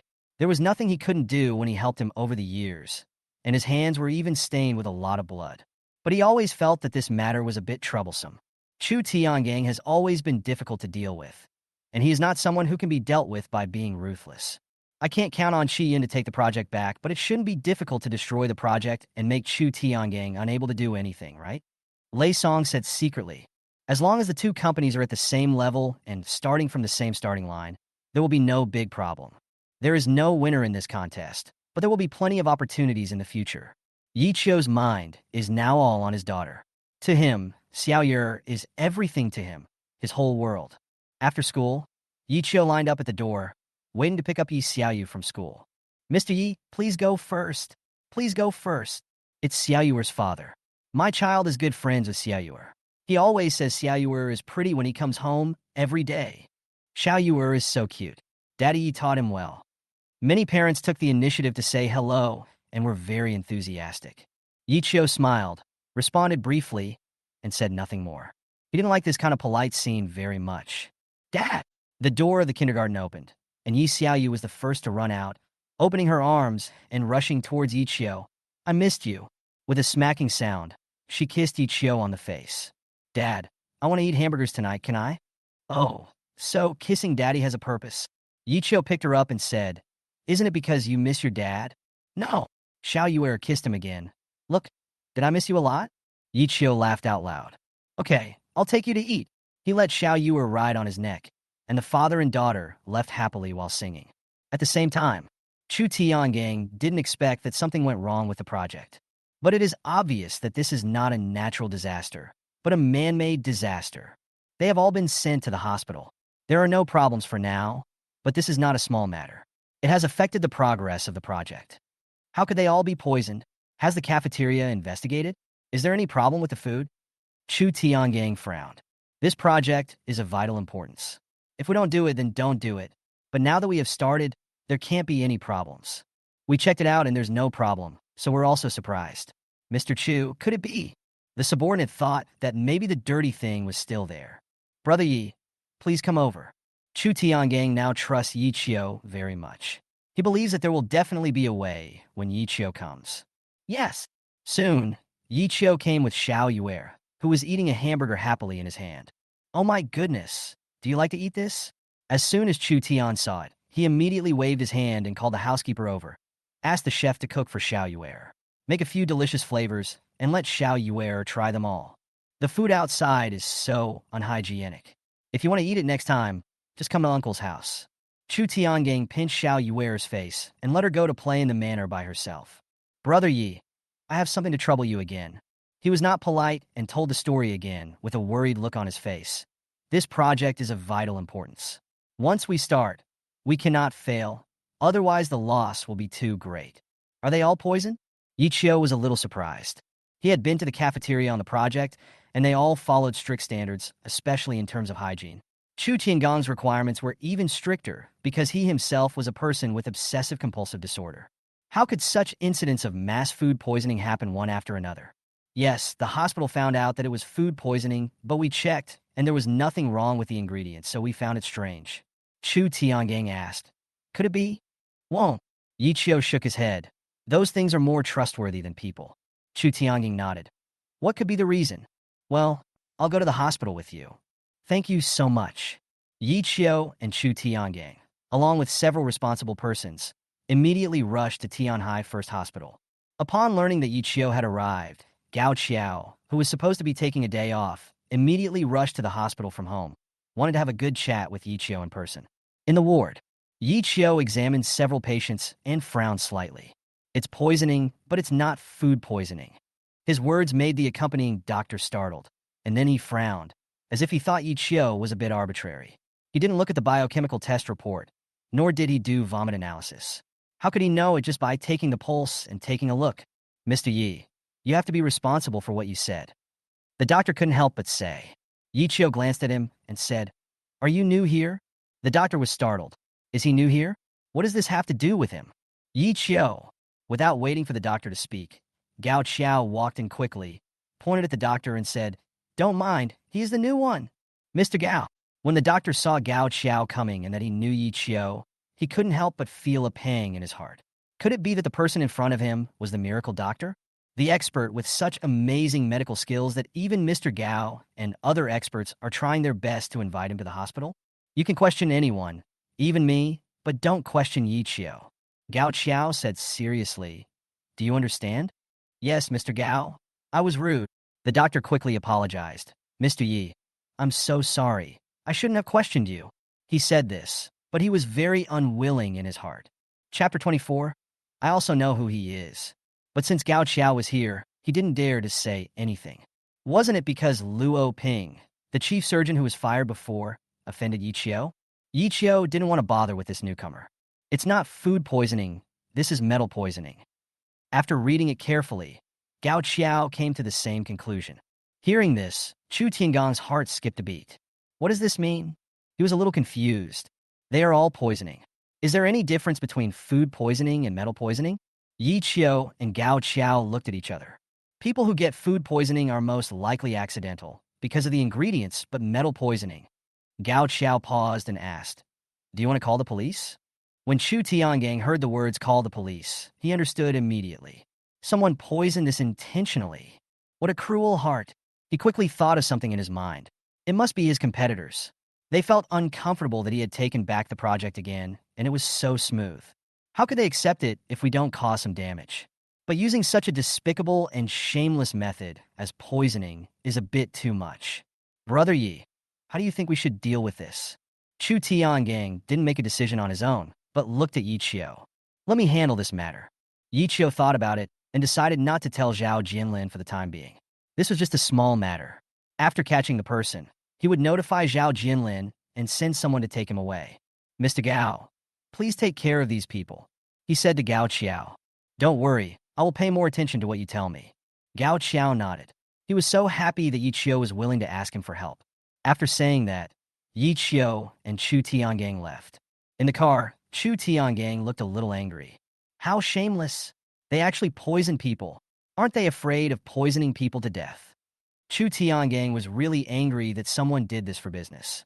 This method of poisoning is very covert and difficult for ordinary people to detect because it will not take effect in a short period of time. But once it accumulates, even gods and immortals cannot cure it. Yi Qiu also felt ashamed of this behavior. Moreover, they are doing it in batches, gradually increasing the dosage, just to make your project fail one after another, just like theirs, and then you can't continue. What a good trick. Not only is he cruel and ruthless, but he is also extremely secretive. Even his method of poisoning is very covert. If he didn't have eyes that could see the human meridians, he probably wouldn't have been able to discover it easily. The two quickly got to work on the project. Chu Tiangang followed Yi Qiu's request and immediately had someone start the sprinkler truck to spray water back and forth on the construction site. Trucks transporting materials must pass through pools of water to clean wheels and other areas to keep them moist. You can't imagine where they hide the poison powder, so keeping the air moist to prevent the dust from floating out is the best way. Yi Qiu explained. I see. Chu Tiangang nodded. If it weren't for Yi Qiu, they probably wouldn't have been able to discover the cause, let alone come up with a solution in the first place. There were quite a few people surrounding them. In the crowd, there was a pair of eyes staring at Yi Qiu, who was standing there. Seeing that everyone's attention was on Yi Qiu and the others, he took out his cell phone, took a photo of Yi Qiu, and sent it out immediately. Mr. Qi, we have found out that this person is the master who helped Chu Tiangang. He sent the photo and immediately edited the text. After finishing the work, he looked up and found that Yi Qiu was standing in front of him. Ah! He was startled and looked a little flustered. What are you doing? Take it out. Yi Qiu stared at him and stretched out his hand. Phone. Take it out. His perception is now extremely sharp, and he can feel that this person just took a picture of him with his mobile phone. What are you talking about? You're crazy. When the man heard this, his expression suddenly changed, and he immediately put on an unreasonable look. Who do you think you are? You asked me to take out my phone, and I'm going to take it out? His reaction made Yi Qiu confirm that this guy had indeed taken a photo of himself and sent it to someone. It seemed that this was the spy planted by the person behind the scenes. Who are you going to send this photo of me to? The one who poisoned the other workers? Yi Qiu shouted, and the man couldn't help but tremble and became extremely panicked. What are you talking about? I don't know what you were talking about. After saying that, he turned around and was about to run away, but Yi Qiu grabbed his shoulder. Let go! He roared, turned around, and swung his fist, hitting Yi Qiu's head. Bang! Yi Qiu caught his fist easily and twisted it, twisting the man's arm up and causing him to scream in pain. Stop! Stop it! He yelled. If Yi Qiu used a little more force, he could break his arm. You have no right to search my phone. I'm going to sue you. You know the law well. Yi Qiu snorted. If I misunderstood you, you can do whatever you want. After saying that, Chu Tiangang immediately asked someone to search for his cell phone. When he opened it, he saw the message he had just sent. Chu Tian just took a look, and his face immediately darkened, and he was furious. You are so brave. He has always been good to his employees, and their salaries and benefits are the best in the industry. But the man in front of him actually colluded with outsiders to poison his colleague. Now he even took a picture of Yi Qiu. What does he want to do? Revenge on Yi Qiu? Boss Chu, You don't have to explain. Chu Tiangang didn't want to waste time talking. Call the police. Go and explain to them. Boss Chu. No. Boss Chu, I was wrong. Please forgive me. Please forgive me. The man begged desperately, saying that if he was caught, he would be finished. Conspiring with others to poison someone was a crime. Take him away. Chu Tiangang shouted. He turned to look at Yi Qiu. What should we do now? I'm afraid they want to deal with you. It's all my fault. He felt a little regretful and asked Yi Qiu to help him, but he didn't expect that he would implicate Yi Qiu instead. Yi Qiu glanced at the phone number and said, they are trying to find out who is the person around you who helps you solve the problem. Now, they know it's me, but I also know who he is. He took the phone, wrote another text message, and sent it. On the other end of the phone, Qian looked at Yi Qiu's photo and frowned slightly. So young? What kind of master is he? He seems to be a swindler. However, he is quite capable to discover that I was poisoning you. But he didn't take Ichio to heart at all. As long as we find out who Ichio is, things will be easy. He believes in a principle. If you can't solve the problem, then solve the person who created the problem. Since Ichio has been helping Chu Tiangang all this time, as long as he is dealt with, there will be no one else around Chu Tiangang who can fight against him. He must prove to Lei Song that having him can help him achieve twice the result with half the effort, and no one can stop any of his plans. Qian took a look at the text message that had just been sent. Such a good opportunity. Don't blame me for being rude to you. If I have to blame someone, I can only blame you for meddling in other people's business. Chapter 25. This month's performance has. He got the news from his own spy that Chu Tiangang would invite Yi Qiu to dinner in the evening, and once the dinner was over, it would be a good opportunity to take action. Qian has done this kind of thing more than once or twice. This is the business he does. Take money from others and help them eliminate disasters. A billiard hall, full of smoke. The swirling smoke would make non-smokers faint if they walked in. Brother Qi. Brother Qi is here. Hello, Brother Qi. Many people greeted Qi Yun. Qi Yun nodded and walked into the office nearby. A fat man with big ears was sitting on the sofa inside, leisurely making tea. When he saw Qi Yun coming, he smiled and said, "Do you have work to do again?" Kuyun sat doham. It shouldn't be that hard to deal with a charlatan. A charlatan? The fat man smiled and said, "I've seen a lot of this kind of stuff. Is it the kind that's specifically used to defraud rich people of their money?" Clever. Qian didn't beat around the bush. 500,000. After the job is done, there should be extra. As for how much, it depends on how well you do your job. When he heard that there was a reward of 500,000, the fat man's eyes lit up. This is not a small amount of money. It is enough for them to waste a lot of time. Qian was equally straightforward.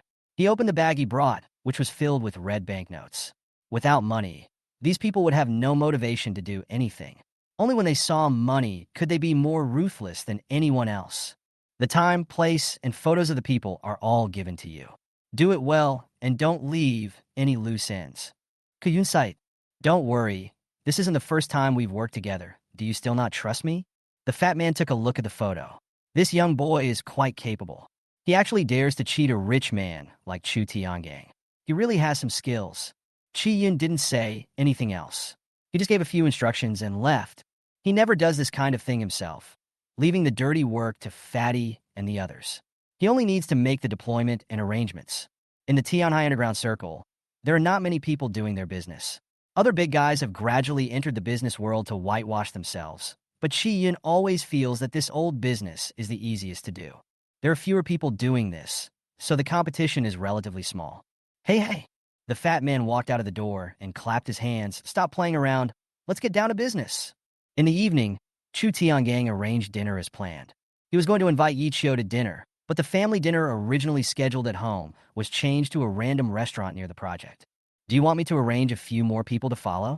Chu Tiangang was a little worried. Yi Qiu's medical skills were indeed amazing, and his abilities were astonishing, but he had never seen how Yi Qiu would perform against that kind of low-class scoundrel. If something went wrong, it would be no joke. It's all right, Yi Qiu said. With so many people, they dare not take action. These people are very cautious and look careful. At first glance, they're repeat offenders who specialize in this kind of business. If he brings a lot of people with him, the other party will definitely not act easily. If they want to catch him, they must first let him out. Seeing that the time was about right, he went downstairs in unison with Chu Tiangang. Mr. Yi, drink some more. What are you going back home so early for? I have to go back first. Then I'll ask the driver to take you there? No, I want to walk alone. Yi Qiu left the hotel alone and walked along the road. In the dark night, there was no one on the street. There was no crowd in such a remote place. Instead, Yi Qiu walked towards the dim place. In the distance, a car was following slowly, but without turning on its lights. You want to pee, right? He keeps hiding in dark places, ready to take action. People who have been drinking can't hold their urine, right? The car door opened, and 6 people wearing black hoods ran quickly towards Yi Qiu. In the darkness, one could see that they all had weapons in their hands. Sure enough, there was a rustling sound of water coming from under the woods. The fat man who was in the lead had a ruthless look in his eyes, and he made a gesture, and 5 or 6 people immediately surrounded him. They must not let their prey escape. Otherwise, 500,000 will be gone. D. Seeing that Yi Xiao had no reaction, as if he was drunk and his reactions had become very slow, the fat man immediately rushed over, with an agility that was completely inconsistent with his body shape. He held the dagger tightly in his hand and stabbed towards Yi Xiao's waist. Several other people behind him surrounded him at the same time, intending to end Yi Xiao's life in the shortest possible time. But suddenly, Yi Xiao turned his head, and his eyes were like stars in the darkness, so bright that it was scary. When the fat man was glanced at by Yi Xiao, he clearly felt his heart sink suddenly, as if he had instantly fallen into an abyss, and his whole body movements became sluggish. Bang! When he reacted, Yi Xiao punched him in the chest, sending him flying more than 10 meters away. Ah! The fat man screamed, and the other people were suddenly shocked. He's a martial artist. Kill him!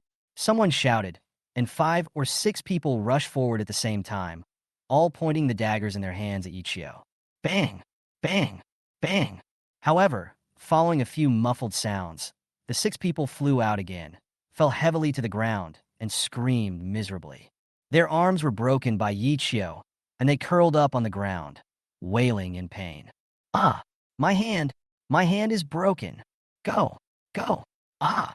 Only then did they realize that Yi Xiao was not an ordinary person. They were no match for him. Didn't they say that Shi Yun, that bastard, was just an ordinary swindler? With his kind of strength? Is he a liar? The fat man struggled to get up, and seeing Yi Xiao standing there and not chasing him, he could not care about anything else. He covered his broken bones and fled in panic. The other few people wanted to escape, but it was too late. Catch them! A majestic voice came from the woods, and then several plainclothes officers rushed out quickly and controlled several people. The fat man was so frightened that he ran away like a madman and rolled down the hillside. No need to chase. Zhao Jinlin wanted to chase him, but Yi Xiao shouted, "He can't escape. The injuries on his body can only be cured by me. He will definitely come to me." Yi Xiao's eyes are like stars. Zhao Jinlin nodded. Even for him, a man who had experienced many ups and downs and whose temperament had long been calm, he still felt shaken when he saw Yi Xiao's eyes. What does it mean to have God? This is what it means to truly have God. Captain Zhao, there are 2 of them. They are the prisoners we are chasing. The subordinate came over and said, "I never thought we would catch them today." In order to catch these people, they worked overtime, but still had no clues. Thanks to Yi Xiao, their mission was finally completed. Look, everyone has achieved good results this month. Zhao Jinlin smiled at Yi Xiao and said, "Tell me, how can I thank you?" Chapter 26. Walking into a trap. Why should we be polite? Yi Xiao smiled and said, "If you really want to thank me, then catch more of these social scums and make our city a better place." Good. Zhao Jinlin nodded. Did you hear what Brother Yi said? I heard it. Everyone was in high spirits. Ever since Zhao Jinlin met Yi Xiao, their work has become easier. They used to be afraid of getting hurt, but Yi Xiao's medical skills also gave them great confidence. Take him back and interrogate him. Yes. Several people were taken away. When Zhao Jinlin and Yi Xiao walked outside, the fat man had disappeared, and even the car with the fake license plate didn't have time to drive away. Yi Xiao, I have to remind you a few things. He lit a cigarette and said meaningfully, "Brother, I know you are not a high-profile person, but sooner or later you will be unable to hide your abilities.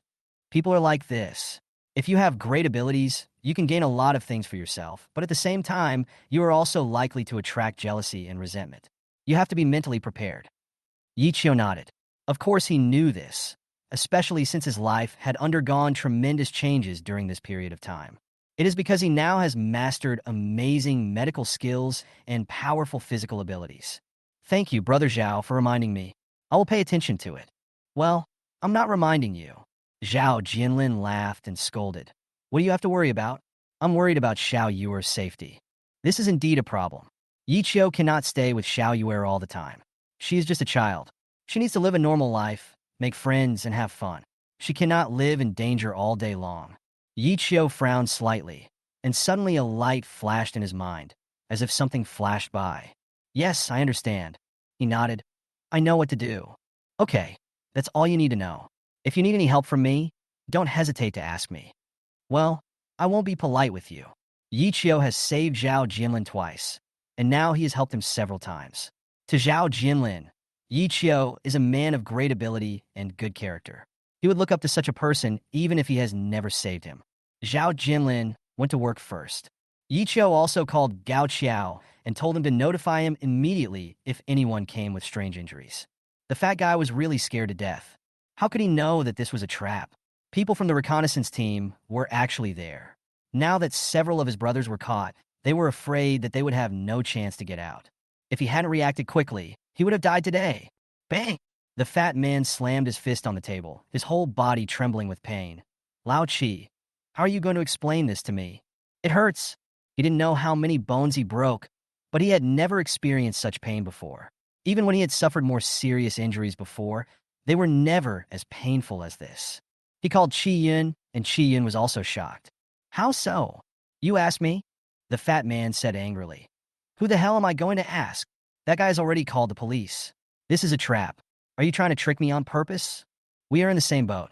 If I cheat you, wouldn't that be cheating myself? Qi Yun frowned. I'm afraid the person I bribed was arrested.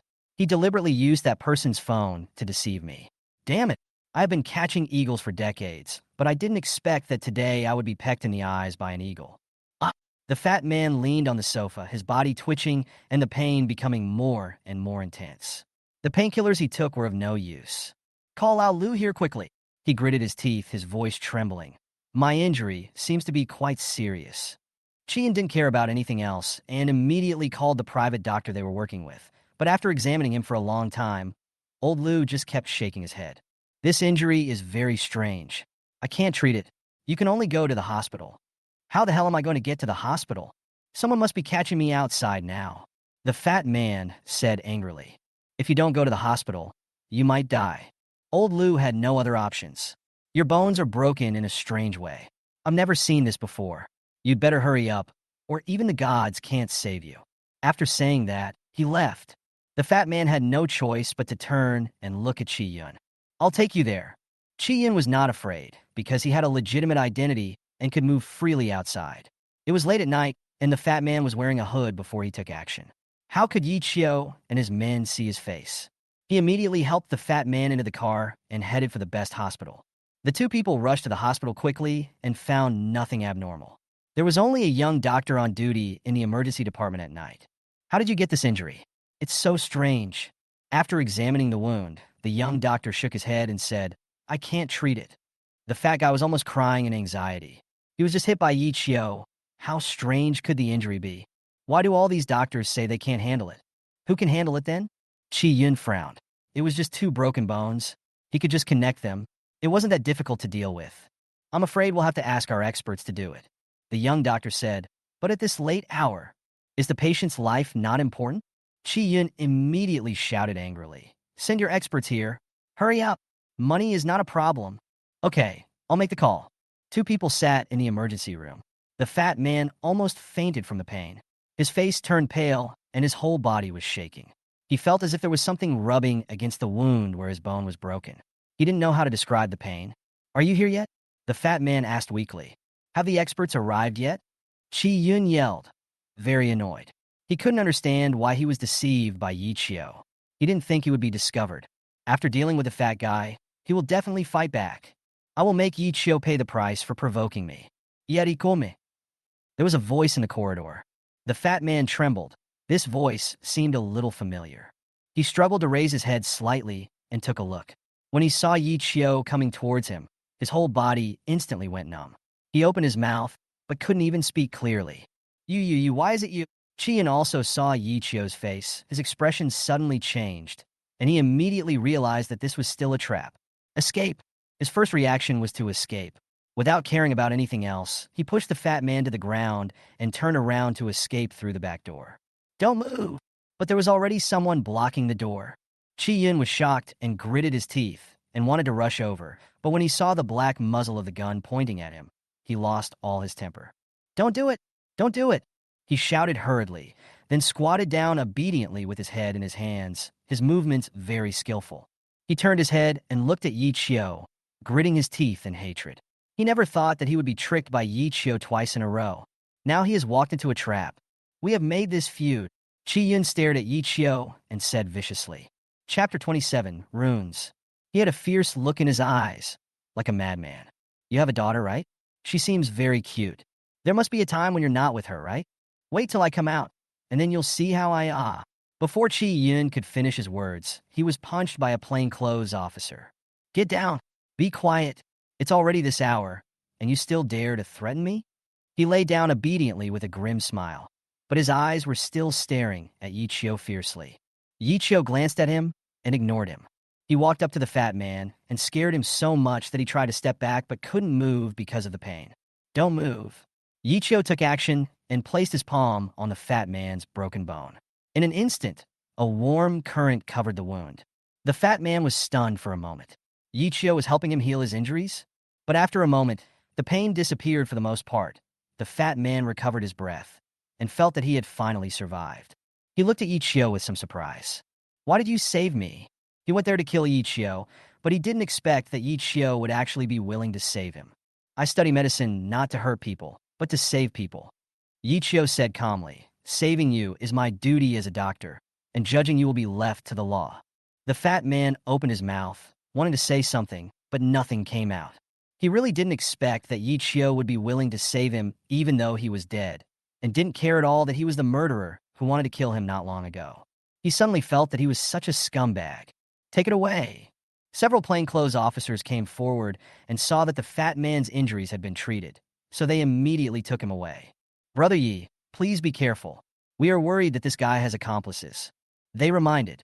Yes, I know. When Yi Chio returned to the Chu family, Xiao Yuer was already asleep there. Chu Tiangang had arranged a lot of bodyguards around to ensure Xiao Yuer's safety, so Yi Chio was not worried. During this period of time, why don't you let Xiao Yuer live with me? It's safe here. Chu Tiangang was finally relieved when he saw that the person behind the scenes had been caught, but Chi Yun's harsh words were definitely not just talk. For people like them who are in the underground circle, going in and out of prison is like going home. Especially since Chi Yun has made it clear that he has nothing to do with this matter. All the charges will be placed on the fat man, and Chi Yun will be out soon. By then, who knows how he will retaliate against Yi Chio. Okay, thank you for your help. Yi Chio didn't want to take any risks with Xiao Yuer. I'm the one who implicated you and your daughter. Don't be polite to me, Chu Tiangang said. Yi Chio didn't say anything else and went back to the room. Xiao Yuer was sleeping soundly with the doll in his arms. He sat on the edge of the bed, looking at the lovely girl, his eyes full of tenderness. Baby, Daddy will definitely protect you and won't let anyone hurt you. Suddenly, Yi Chio's mind shook, and the rune that appeared before flashed by again. This time, he caught it immediately. Amulet. A hint of surprise flashed in Yi Chio's eyes. So there is such a thing. I can make a talisman for Xiao Yuer. In his mind, the memory became clearer and clearer. The rune pattern and the refining method were all there, as if they had been engraved in his mind. No words were spoken that night. When I woke up in the morning, Xiao Yuer was lying there, looking at me with a grin. What's wrong? Dad has a flower on his face. Yi Chio couldn't help but say, Dad, you're talking in your sleep. Xiao Yuer laughed. Huh? What did I say? I don't know. Some weird words babbling. Xiao Yuer laughed and imitated what Yi Chio said. Yi Chio then realized that it was the formula of Jingqi Ju. Was he actually practicing martial arts in his dream? He touched Xiao Yuer's head. Okay, get up, wash up, and get ready for breakfast. Uncle Chu has hired several chefs to cook for you. Wow, Uncle is so nice to me. Xiao Yuer immediately jumped out of bed and went to wash up obediently. After dinner, Yi Chio asked Chu Tiangang to arrange someone to send Xiao Yuer to kindergarten and stay nearby to ensure Xiao Yuer's safety. Yi Chio drove to a street in the west of Tianhai. That is a place that specializes in buying and selling old items. He wanted to make an amulet for Xiao Yuer. The older the amulet was, the better the effect would be. Come, come, come. Take a look. This is an old item from 300 years ago. It only costs $1,000. You won't be cheated if you buy it. This is from the Shang Dynasty. I'll sell it to you for $35,000. What? You want to buy it for $160? You must be kidding. Don't go. 160 is 160. I'll take the loss. Yi Chio couldn't help laughing. At first glance, he saw that these things were made in small workshops, and it was about right to buy them for 16 yuan. He walked and looked along the way, but didn't find anything good. There were all kinds of people here, and there were far more fakes than real ones. Even if there were real ones, it would be difficult to spot them without a pair of discerning eyes. It seems that I have overestimated this place, and today's trip may be in vain. Suddenly, Yichio stopped, and his eyes fell on the stone coin. At first glance, it was just an ordinary coin, ground out of stone. It didn't look special at all, and even the stall owner had just casually thrown it in the corner. Apparently, no one ever paid attention to it. Yichio squatted down without any expression and pretended to look at other things. What do you want? These are all old items from the Shang and Zhou dynasties. The stall owner was obviously not very experienced, and the words he spoke were all learned on the spot. He had not opened his shop for a long time, and now that someone finally came, he had to seize the opportunity. These are a bit interesting. Yichio randomly picked two and asked, "How much are they?" "I'll give you these for cheap. 5,008. Yichio raised his head and glanced at the stall owner, who blushed, obviously knowing that the price was nonsense. However, Yichio in front of him exuded a calmness and was obviously not someone who would be easily fooled. He smiled awkwardly. "Brother, if you like it, just give it to me as you see fit." "How about this? 200 yuan. I like it. I'll take it," Yichio said lightly. 200. 200 is 200. After the stall owner calculated, he found there was still room for profit, so he agreed immediately. Etc. Yichio said, "Boss, you agreed so quickly. I feel a little bit cheated. How about you give me another item to make me feel more balanced?" The stall owner became anxious when he heard this, but when he saw Yichio reaching out and taking the ordinary stone coin in the corner, he didn't care. Okay. Today is the first time we opened the store, so I'll give you a discount. I have to say, young man, you have a really good eye. These are all good things." The stall owner took a plastic bag and put the food in it for Yichio. Yichio didn't care about anything else. Just as he was about to pick up the coins, suddenly, a very pleasant voice came from behind him. "Boss, I want that coin. I'll give you 5,000 yuan. Chapter 28, Seeking Medical Treatment. 5,000 yuan? The stall owner was stunned for a moment, and when he looked up, he saw a very beautiful woman, exuding a unique temperament. One look at her would make people dazed.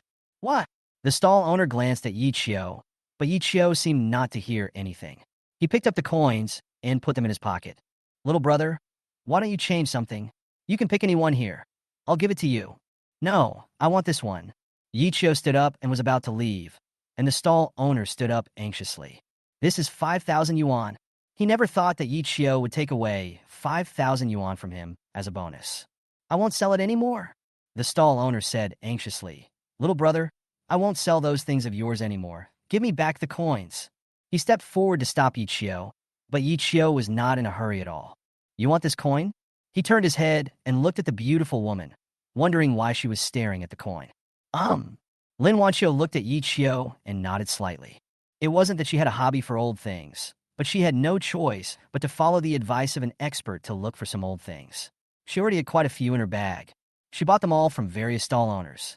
As for the prices, she had no idea. She could actually bargain for these things. $5,000. Do you know how much this thing is worth? Yichio said calmly. It's not even worth $10. You should be able to tell by looking at the stall owner's reaction. Hearing this, the stall owner's face turned red and white, and he felt a little embarrassed. "Little brother, how can you say that? In business, it's all about mutual consent. How can you?" "Boss, the comrades from the industrial and commercial department are checking ahead. Do you want me to call them over for you?" Hearing this, the boss immediately lost his temper, glared at Yichio, but stopped talking. Of course he knew that these things of his would not make much money if they were wholesaled. 5,000 yuan is enough for him to purchase goods for a month. After saying that, Yichio turned around and left, not wanting to get involved any further. "Wait a minute." But Lin Wanchio stopped him and pointed at the coins in Yichio's pocket. "I still want this thing. Since you bought it first, I can buy it back from you." She didn't care how much it cost, nor did she want to bargain. However, she saw that the pattern on the coin seemed to be the same as the one drawn by the old Taoist priest. This thing might be useful. I won't sell it. Yichio glanced at Lin Wanchio and thought, could she also tell that this thing was unusual? But no matter how he looked at it, Lin Wanchio didn't seem like someone who was well-versed in physiognomy and divination. Lin Wanchio couldn't help but frown slightly when she saw Yichio staring at her. She didn't like being stared at from head to toe like this. This way of looking at her made her feel a little offended. How could she know that Yichio was just judging whether she understood divination or not? "Have you seen enough?" Lin Wanchio's voice was a little cold. "If you've seen enough, give me the coins and you name a price." Yi Qiu smiled and shook his finger. 10,000. Lin Wanqiu saw Yi Qiu shaking a finger. Still 100,000? The stall owner on one side almost fainted. Just one transaction cost him 100,000? He suffered a huge loss. I mean, I won't sell it. No matter how much money you offer, I won't sell it. After Yi Qiu finished speaking, he turned around and left without any hesitation. Lin Wanqiu was a little angry, and then she realized that the way Yi Qiu looked at her was completely different from that of other men. There was no lust in it. It seemed that he was just curious about why a woman like her had to fight with him for the coin. She chased after him for 2 steps, but Yi Qiu had already disappeared in the crowd. Well, Lin Wanqiu stamped her feet, thinking that Yi Qiu was really ungentlemanly. She looked around again and found nothing, so she took the things she had collected and returned to the hotel.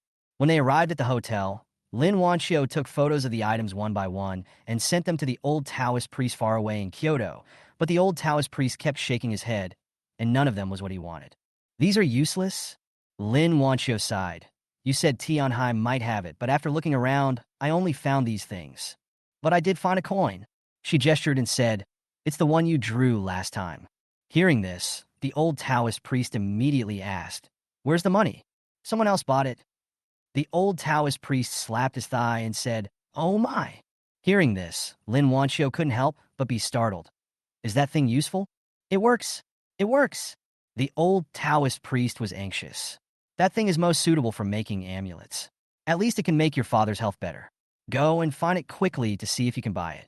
He won't sell it. Lin Wanqiu shook her head. I offered 10,000 yuan, but he still refused to sell it. When I thought that Yi Qiu just picked it as a bonus, I was afraid that he didn't even spend $10. I offered 10,000 and he didn't even sell it. It was obviously intentional. 10,000? My God, this thing is worth millions. The old Taoist priest couldn't help but jump up. I'm afraid that guy is an expert. Ah, Lin Wanqiu was surprised. If that's the case, then she has no chance at all. Someone who knows the business would never sell this thing to someone else. Alas, that thing seems hopeless.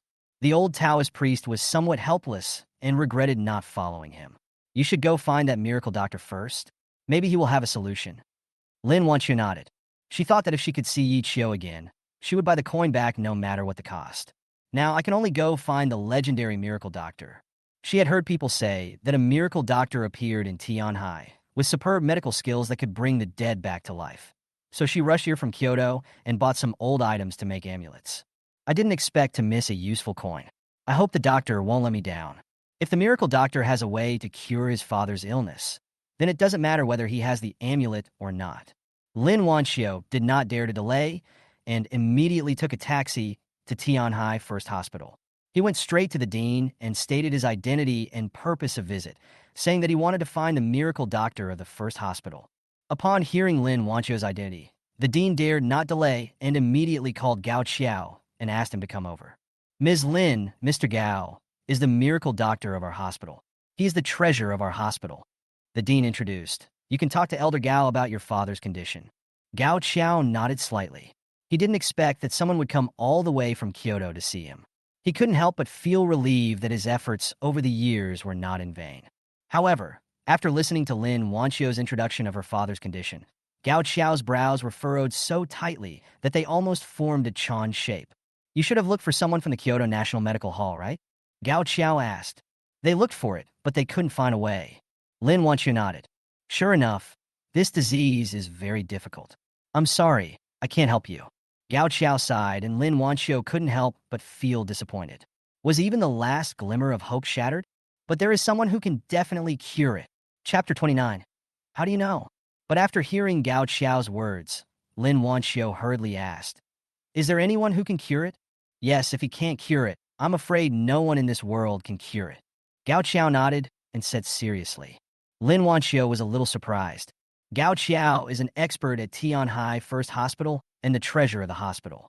She looked up information and found that even people from Kyoto National Medical Hall had heard of Gao Qiao, but he had no way to help. Now there is someone else. Judging from Gao Qiao's tone, it seems that the person's medical skills are much better than his. Where is he? Lin Wanqiu was skeptical and asked, Mr. Gao, can you introduce someone to me? She has no other choice now. She has to try any possibility, even if it means getting cheated. At least Gao Xiao in front of her is a man of high moral character and respect, and he would not lie to her. Gao Xiao paused and said nothing. Lin Wanqiu thought that he needed her to give him some benefits. Remuneration is not a problem. As long as my father's illness can be cured, any amount of money is fine. You misunderstood. It's not about the money. Gao Xiao waved his hands repeatedly. I don't know if he is free recently. Of course, as long as he is free, he will definitely help me if I ask him. This guy is kind-hearted. Then could you please ask for me, Mr. Gao? Lin Wanqiu is very polite. Gao Xiao nodded. Wait a moment. He stood up and went out to make the phone call to avoid being rejected by Yi Qiu, which would be very embarrassing. Now, Yi Qiu was at home, and while Yi Xiaoyu was in kindergarten, he started to make a talisman for her. In his mind, the runes were clearly visible, as if they had been engraved in his memory since birth. Extremely mysterious. Yi Qiu even knew the refining method by heart, as if he had already mastered this skill to perfection. He pushed the righteous energy in his body to flow, and it evaporated through his palms, making the coin become hotter and hotter. When the time was right, Yi Qiu drew lines with his fingers and imprinted the runes in his memory on the coin one by one. Accurate and accurate. Such delicate operation is like carving the along the river during the Qingming festival on a grain of rice, which is simply breathtaking. If Gao Xiao were here at this moment and saw this scene, he would probably jump in horror. All right. Yi Qiu finished this set very quickly. He could feel that the coin was emitting warmth, and when viewed from different angles, he could sense that the runes engraved on the surface of the coin were emitting a faint glow. With this amulet, Yi Xiaoyu can be protected at critical moments. Ring, ring, ring. The cell phone rang. Yi Qiu put the coins away and looked at the number. It was Gao Xiao calling. Gao Xiao helped a lot in capturing Qi Yin last time, so it seems he has to repay the favor. Yi Qiu answered the phone. Mr. Gao, what do you want to talk to me about? Yi Qiu, what are you busy with? Are you free to come over and have some tea with me? Gao Xiao asked with a smile. I won't go for tea. Just tell me what's going on. Yi Qiu knew very well that this old fellow Gao Xiao didn't really want to have tea with him. He must have called because he had something. Look, I have a patient here whose condition is a bit tricky, and I'd like you to help treat him. Isn't Mr. Gao's medical skills enough? Haha, I just want to see how you treat it. Gao Xiao would never say that his medical skills were not good enough. He wanted to save face. It's mainly about this kind of disease. You must be better at it. Come and help when you have time. Gao Xiao had said so much, so it was impossible for Yi Qiu to refuse. He glanced at the time and saw that Yi Xiaoyu was not yet out of school, so he decided to go there. Okay, I'll be there in a minute.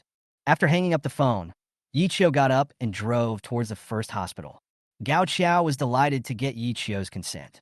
He walked into the office. Lin Wanqiu asked, How is it? Is the miracle doctor free? I was not free originally. Gao Xiao sighed. I was just shameless and asked him to come over. He had to give me face after all. Thank you, Mr. Gao. Lin Wanqiu nodded, feeling a little anxious but also very expectant. She wondered who this miracle doctor was and how he could have such great medical skills that Gao Xiao could trust him so much. She had consulted people from the National Medical Hall and had also visited many legendary famous doctors, but no one could cure her.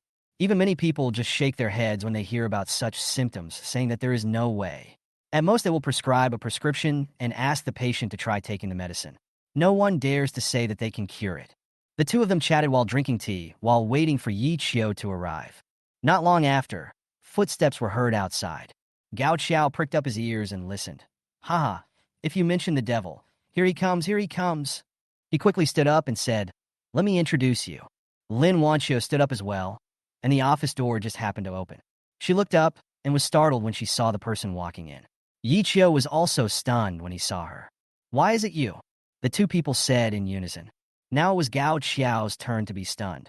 He glanced at Lin Wanqiu, then at Yi Qiu, and asked in surprise, Do you two know each other? He wanted to say, Lin Wanqiu knew Yi Qiu, so didn't she know that Yi Qiu himself was a miracle doctor? I don't know him. The two people spoke in unison again. Gao Xiao was even more confused. He had no idea what was going on. How could this be called not knowing? He didn't know how to introduce himself for a moment. We met once. It was Lin Wanqiu who spoke first. I didn't expect that you were the miracle doctor that Mr. Gao mentioned. You were a little young. There was a hint of doubt in her tone. Obviously, the famous doctors she knew in the National Medical Hall were all quite old. Even if they didn't all have gray hair, they were at least in their 40s or 50s. The Yichio in front of him is probably not even 30 years old. Who says young people can't be good at medicine? Yichio said, if you don't believe in my medical skills, you don't have to ask me to come here. Hearing the arrogance in Yichio's words, Lin Wanxiu didn't expect Yichio to be angry. He had snatched away her coins, and she hadn't even told him about it. Ms. Lin, don't worry. I can prove Yichio's medical skills. Gao Qiao hurriedly came out to smooth things over. How about you tell him about your father's symptoms and see what he thinks? If Gao Qiao hadn't explained it, Lin Wanxiu would have really thought that Yichio was just a charlatan. But when she thought of the old Taoist words, she realized that Yichio was able to pick out coins from the street stalls, so he was obviously a knowledgeable person. She nodded and recounted the symptoms of her father's strange illness. Is he sleepy? Especially with his day and night reversed. He can't fall asleep at night, but he can't be woken up during the day. After listening to this, Yichio thought for a moment and asked. Hearing this, Lin Wanxiu was stunned for a moment, his face full of disbelief. How do you know? She hasn't told Yichio this information yet, so it's impossible for Yichio to know it. Chapter 30, Thank Him Well. Yichio didn't explain why he knew it, because he himself didn't know why he knew it. After listening to Lin Wanxiu's introduction to the illness, other information about this strange disease naturally emerged in his mind, as if he had encountered it before. Lin Wanxiu was still in shock before he came to his senses. Can you cure it? Since Yichio can diagnose this, there must be a way. Able. Yichio nodded. That's great. Lin Wanxiu was a little excited. Okay, then you will go to Kyoto with me now? She couldn't wait any longer. Going to Kyoto? Yichio shook his head. I can't leave Tianhai. Xiao Yuer is here. He can't leave his daughter and go so far away alone. Hearing this, Lin Wanxiu became anxious. Yichio has a way to save his father, but he refuses to go to Kyoto with me. What does this mean? If you don't go to Kyoto, how can you treat my father's illness? She said anxiously. As long as you come with me to rescue people, you can set any conditions you want. Isn't it just money? Or maybe some other things? She can give it to you, and she will do whatever it takes to give it to you. As long as her father can be cured, everything can be negotiated. But Yichio frowned, as if he understood the meaning of Lin Wanxiu's words. I'm not asking for anything outrageous, he said calmly. Besides, you can still treat your father's illness without going to Kyoto. Ah! Lin Wanxiu was stunned. Even Gao Qiao, who was sitting on the side and listening, didn't react. He immediately became interested. Sure enough, he could see Yichio's superb medical skills again. Can you video call your father? Yichio asked. Can. Lin Wanxiu immediately took out his cell phone and asked. Can the disease be cured through video? You open it. Yichio did not explain much. It is not uncommon to have video consultations, but ordinary doctors would not dare to treat such strange diseases. At least they would need some examination reports to assist. But now, apart from providing some symptom descriptions, Lin Wanxiu only had a few biochemical test reports that were of no reference value. Lin Wanxiu quickly turned on the video call and connected with the person in Kyoto, saying that he had found a miracle doctor and could have a consultation via video. When the video was connected, what came into view was an elderly person with a slightly pale face and visibly weak. Stick out your tongue. Come closer. Yes, open your eyelids so I can see. Move higher. Yichio instructed the patient over there to make certain movements while observing carefully, confirming his guess. Give me a pen and paper. He turned around and Gao Qiao hurriedly took out paper and pen and handed them to Yichio. He didn't care about his identity at all and acted like a little follower, watching with excitement. Yichio wrote down a prescription and wrote the cause and location of the strange disease on the side. Gao Qiao was standing on this side, bending over and looking through. When he saw what Yichio had written, he couldn't help but nodded, as if he had suddenly been enlightened. I see. So that's how it is. We thought of a way, but we never thought that this would be possible. Gao Qiao sighed. This kind of lesion is indeed hidden, and ordinary doctors would never think of it because it is covered up by the symptoms of other complications and misled. But Yichio saw through the essence and found the most fundamental problem. There should be someone knowledgeable around your father, right? Yichio handed the prescription to Lin Wanxiu and said, follow the prescription and take it for a month, and most of the problems will be solved. If it is not completely healed, come to Tianhai to find me, and I will solve it all at once. Lin Wanxiu was still a little dazed. as if she couldn't quite believe that the strange disease that she had been looking for a long time, but no one could cure it, seemed to be nothing to Yichio. Of course she had doubts, but Yichio was so calm that she felt her doubts were ridiculous. In particular, Yichio actually guessed that there was an experienced Taoist priest around his father, which was enough to show Yichio's confidence. How much does your consultation cost? Seeing that Yichio was about to leave, Lin Wanxiu finally reacted and asked hurriedly.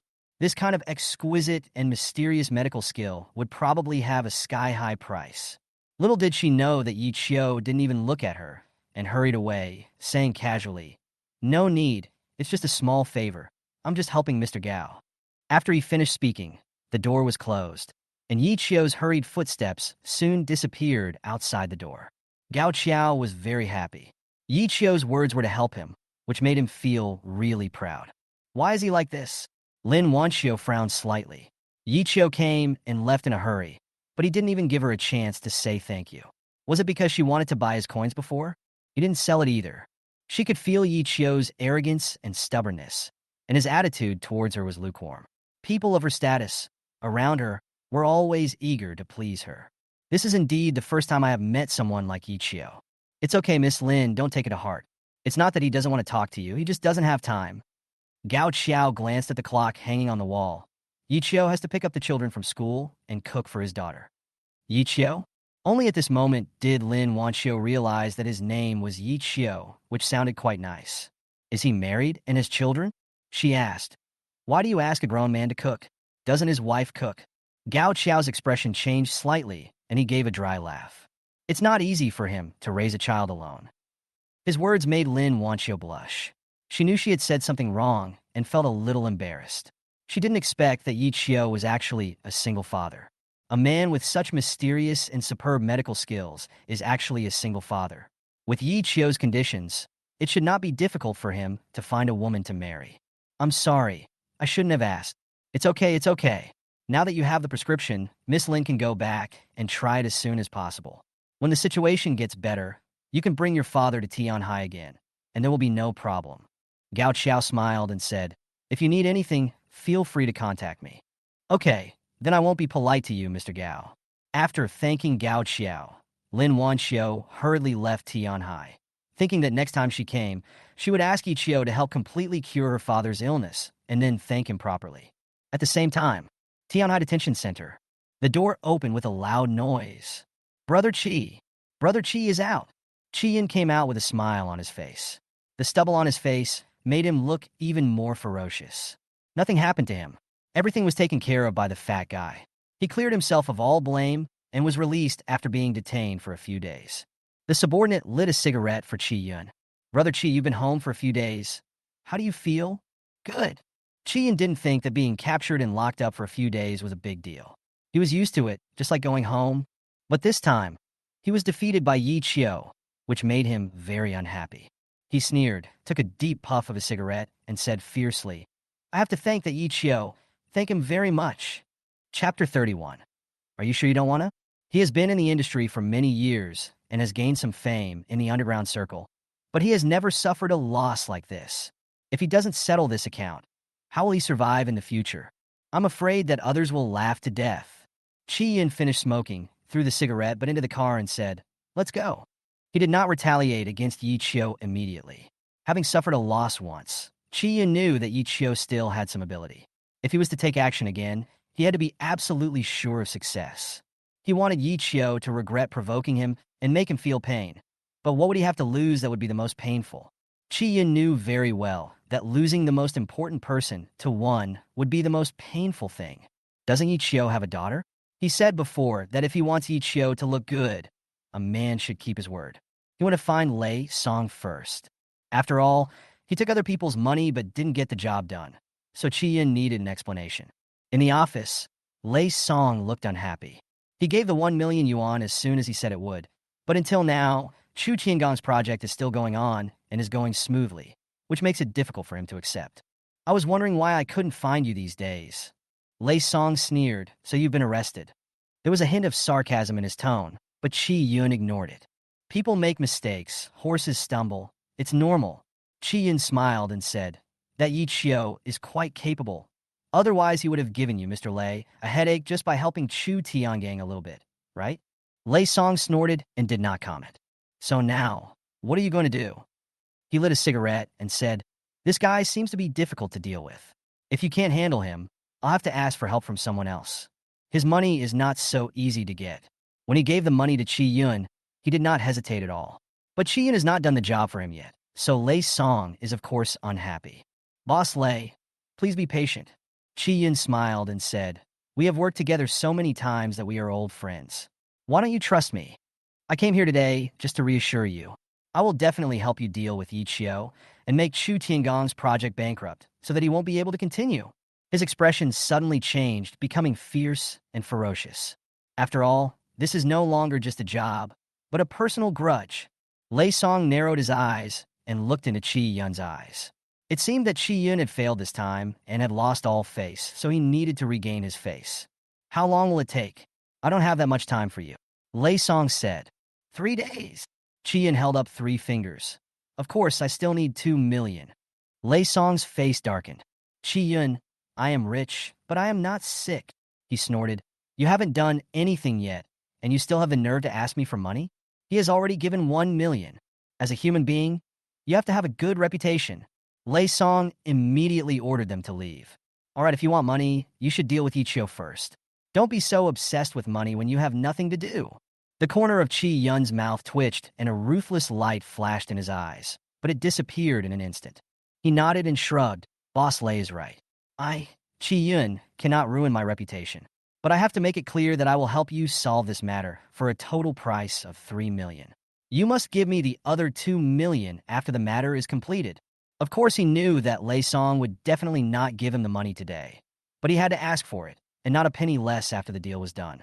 That ferocious look was obviously warning Lei Song that people like him were desperados. People die for money and birds die for food. He could do anything for money. Lei Song naturally understood the meaning of these words. "Okay, once it's done, money won't be a problem." With this promise, Chi Yun smiled and nodded. Without saying anything else, he immediately led his men away. Watching Chi Yun and others leave, Lei Song narrowed his eyes. It was okay to use this kind of desperado as a tool, but he would not allow it. Otherwise, the tool would hurt his hands. Yi Qiu arrived at the kindergarten just in time for school to be over. Chu Tiangang had already made all the arrangements, and had specially arranged for bodyguards to pick up Xiao Yer to school, but Yi Qiu still wanted to do it himself. Everyone else has parents to pick them up, so of course Xiao Yer has to have one too. During this period of time, they're temporarily living in the Chu family, so that Xiao Yuer's safety can be guaranteed in case Yi Qiu has to go out and leave her alone at home. "Dad!" From a distance, Xiao Yuer saw Yi Qiu, wave his little hands, and ran out happily. There was a small red flower on her face. "Does it look good?" "It's a reward from my teacher." Xiao Yuer's face was full of pride. "It looks good. It looks really good." Yi Qiu smiled. He held Xiao Yer's hand and listened to her talk about the interesting things that happened in the kindergarten today. The backs of the father and daughter were particularly warm.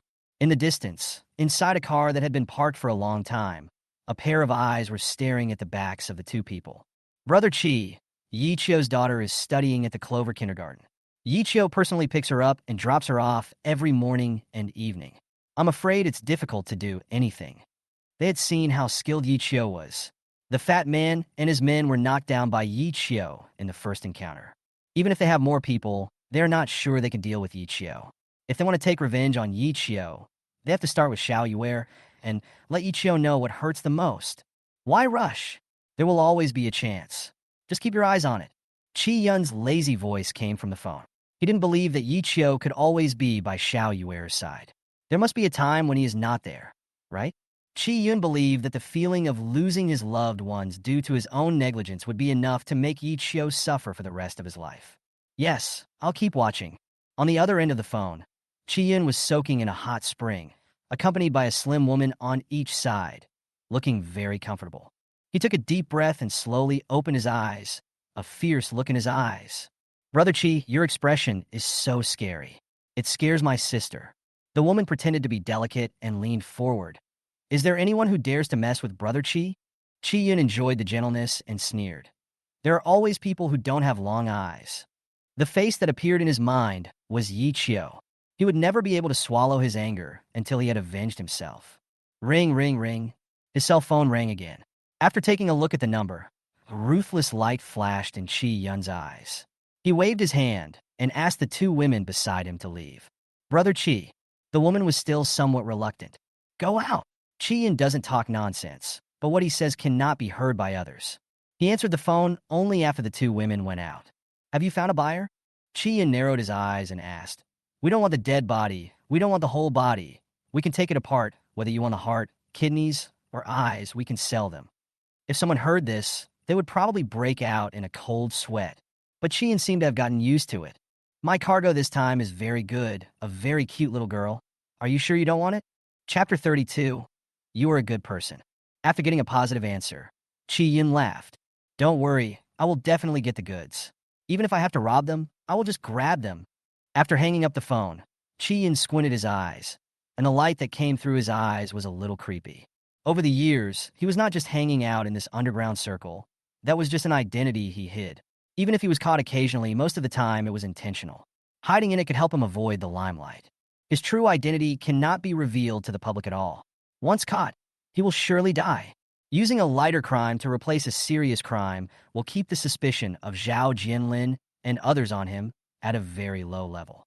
This method is not something that ordinary people can think of, but this time he couldn't care less. If he didn't take revenge on Yi Qiu, he would be so angry that he couldn't even sleep.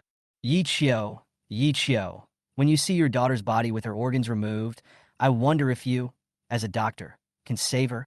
Chi Yun let out a terrifying, strange laugh. Ha ha ha ha. He was ready to take action and was waiting for the right opportunity. Even if he had to rob, he would take Xiao Yuer away and sell him. At that time, in the Criminal Investigation Brigade, the fat man who was arrested has recovered well from his injuries. With Yi Qiu personally treating him, it is naturally not a problem. At this moment, he was being interrogated, but he remained silent. He knew that the things he had done were enough to send him to jail for life. I want to see that Yi Qiu. The fat man suddenly looked up and looked at the person who was interrogating him. He doesn't have time to see you. The most important thing you should do now is to explain everything. The fat man sneered. I want to see Yi Qiu. It's too late. It's too late. Hearing this, the two interrogators looked at each other. They didn't know if the fat man was playing some trick, but he didn't look like he was joking. I'm warning you, if you try to play tricks, I won't be polite to you. After saying that, he immediately walked out of the interrogation room, went to find Zhao Jianlin, and repeated what the fat man had said to Zhao Jianlin. Zhao Jianlin frowned slightly after hearing this. Of course, he knew that it was difficult for these criminals to tell the truth, but his intuition told him that the fat man must have something to say to Yi Qiu. Okay, I'll give Yi Qiu a call to see if he's free. Yi Qiu was very skilled, and they had people with him. The fat man was injured, and his hands and feet were cuffed, so he couldn't do anything to hurt Yi Qiu. Yi Qiu had just sent Xiao Yuer to kindergarten when he received a call from Zhao Jianlin. When he heard that the fat man had something to say to him, he did not refuse and immediately drove to the Criminal Investigation Brigade. Yi Qiu, that fat guy wants to see you. You should be careful later. Zhao Jianlin accompanied Yi Qiu to the interrogation room and gave him instructions. Don't worry. Yi Qiu walked in and saw at a glance that the fat man's injuries were recovering well, and it would not take long for him to fully recover. You looking for me? He walked up to the fat man and said, Well, your injuries are recovering well. The fat man raised his head, glanced at Yi Qiu, then turned his head and glanced at Zhao Jianlin and others, with two completely different looks in his eyes. The fat man was disgusted with Zhao Jianlin and the others, even felt disgust and hatred, but he was a little more gentle and grateful towards Yi Qiu. Your daughter is in danger. The fat man spoke directly. What did you say? Yi Qiu frowned slightly. I wouldn't have said this before, but you're a good person and you don't deserve to be treated like this. The fat man said, Chi Yun should have gone out, right? Hearing this, Zhao Jianlin made a gesture and immediately asked his men to verify it. People like him will definitely take revenge on you. And given his habit, if it's not easy to deal with you, he will definitely attack the people around you. You have a daughter, right? Chi Yun has collected your information. He will definitely take action. Yi Qiu recalled that on the day Chi Yun was arrested, he had indeed said such cruel words, that he would regret it and would take action against Xiao Yuer.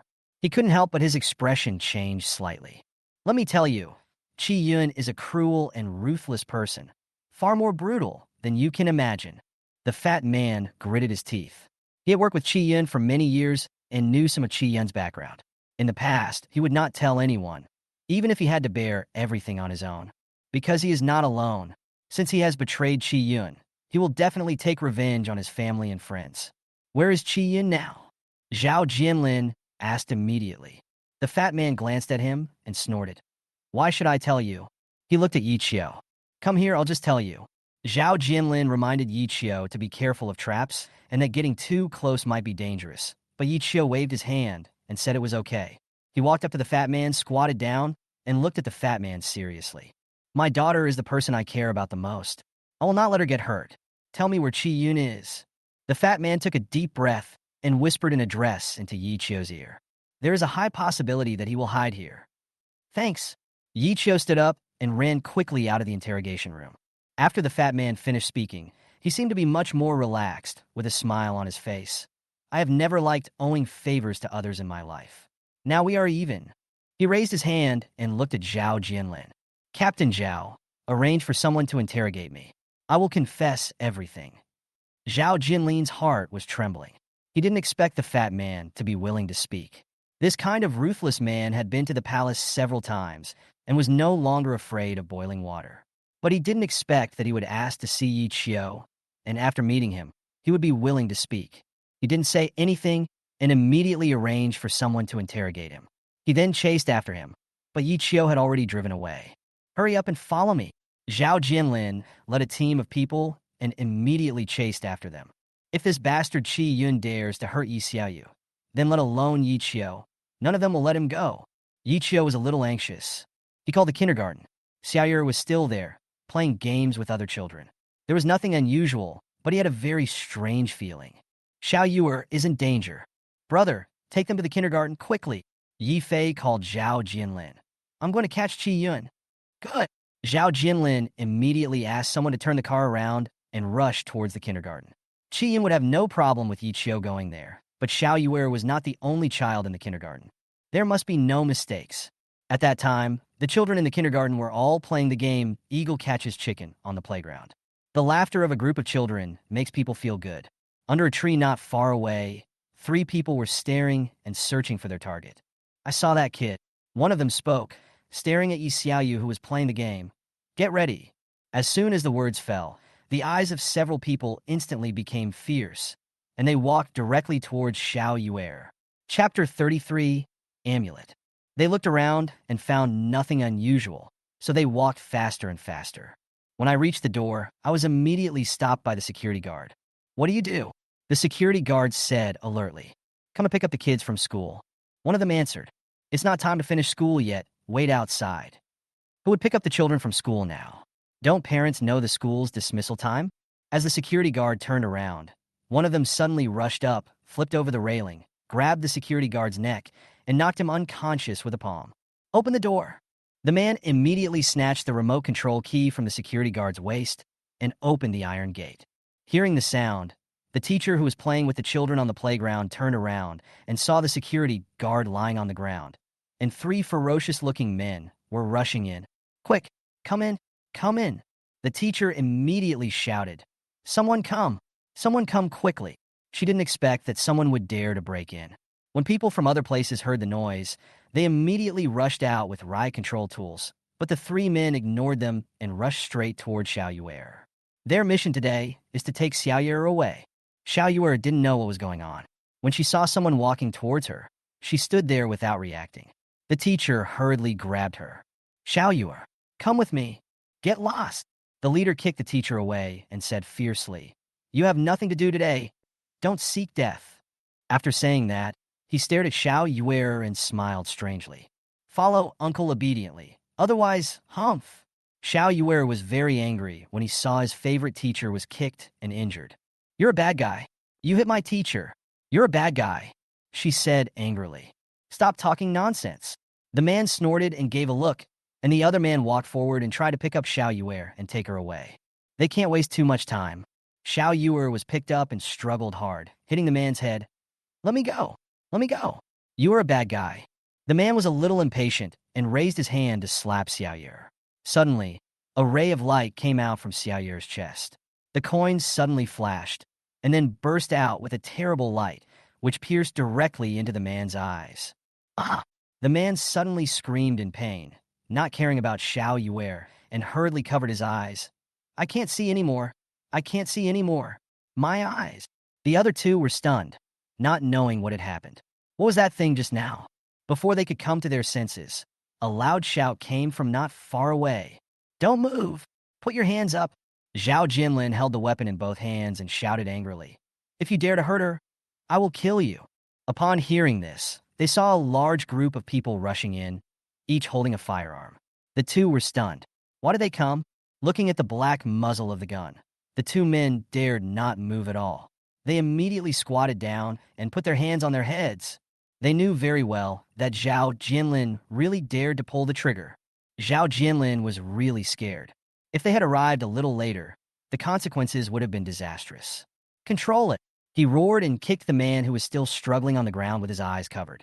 Fuck you. I really want to beat you to death. He walked up to Xiao Yuer and comforted him softly.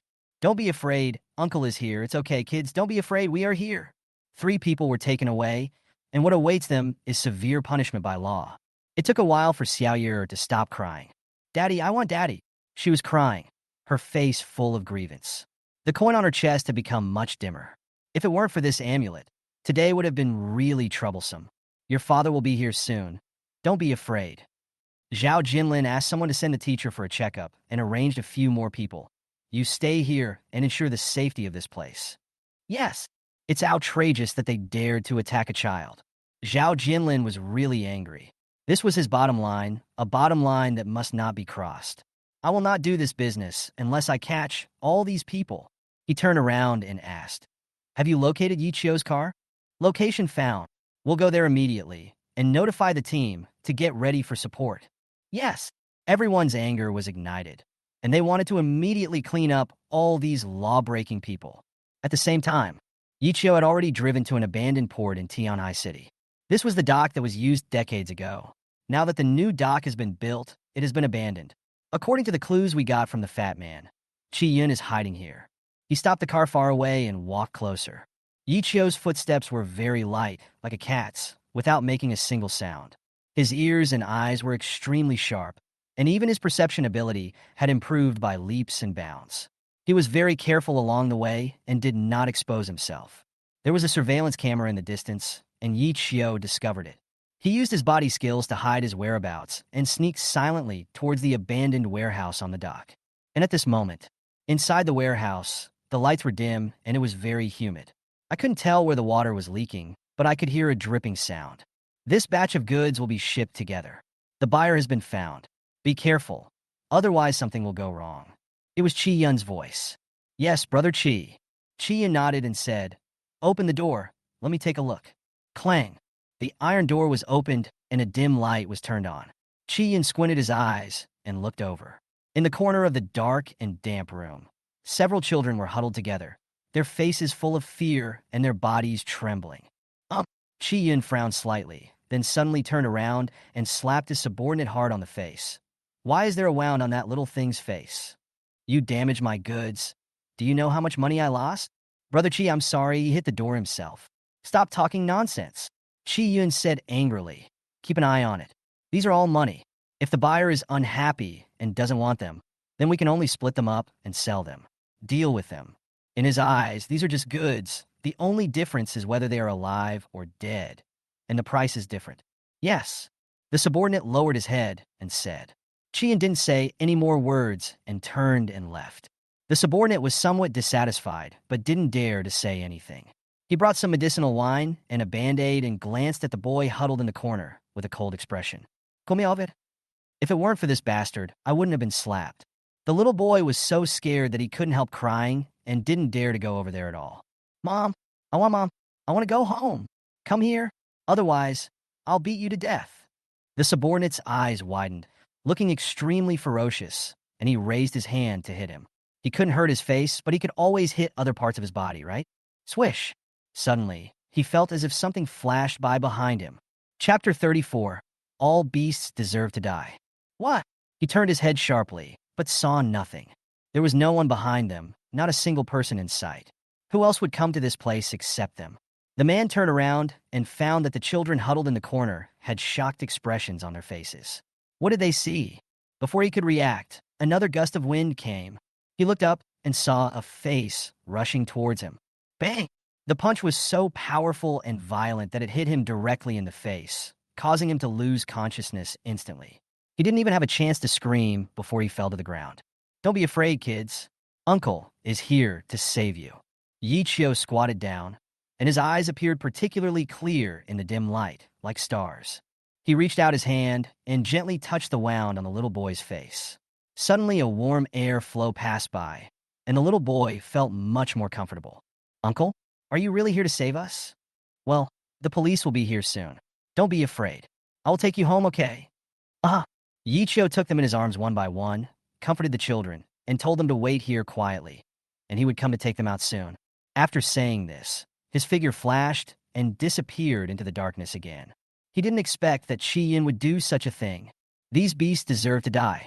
As a father, Yichio had never seen such young children being locked up in such a place, being sold like commodities, and even if they died, their bodies would not be spared. He has never had such a crazy, murderous intent as he does today. Chi-Yin was on the phone, contacting the buyer to discuss a deal tonight and sending back all the goods in hand. Now he was just waiting for his men to bring Xiao Yuer over. After this batch of goods is sold, you can disappear for a few months and wait for the next storm to subside before making another move. Okay. I'll pay the deposit to Heihu first, and I'll pay the rest after I receive the goods. I'm assured of your words. We are old friends, so we still have to have some trust. He nodded, hung up the phone, and lit a cigarette for himself. That idiot. Why is he so slow in treating his wound? Chi-Yin pointed at one of his men and said, Go and call him. I have something else to assign him to do. Yes, Brother Chi.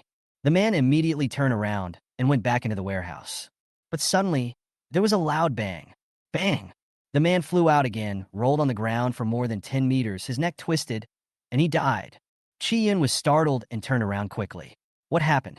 Bang! Bang! There were two more sounds, and again 2 figures smashed the warehouse door, flew out from inside, and fell heavily at his feet. Chi-Yin took a look and saw that one of the people had a sunken chest. He didn't know how many bones were broken. How could he still be breathing at this moment? They were all kicked to death. Who is it? Chi-Yin shook his wrist and immediately pulled out a dagger from his waist, staring at the warehouse door. Come out. He didn't expect that someone would come to such a secret place. Could it be that a colleague was trying to steal him? Impossible. Da-da-da. Footsteps were heard, and a figure walked out from inside. When Chi-Yin saw that face, his pupils shrank instantly. Yichio. He never thought that it would be Yichio. He gritted his teeth and said, Why is it you? Chi-Yin seemed to have thought of something. Could it be that his people failed to capture Yi Xiaoyu and were found here by Yichio instead? How could this turn out? You beasts! Yichio said angrily. How dare you do such a heinous thing? Are you still human?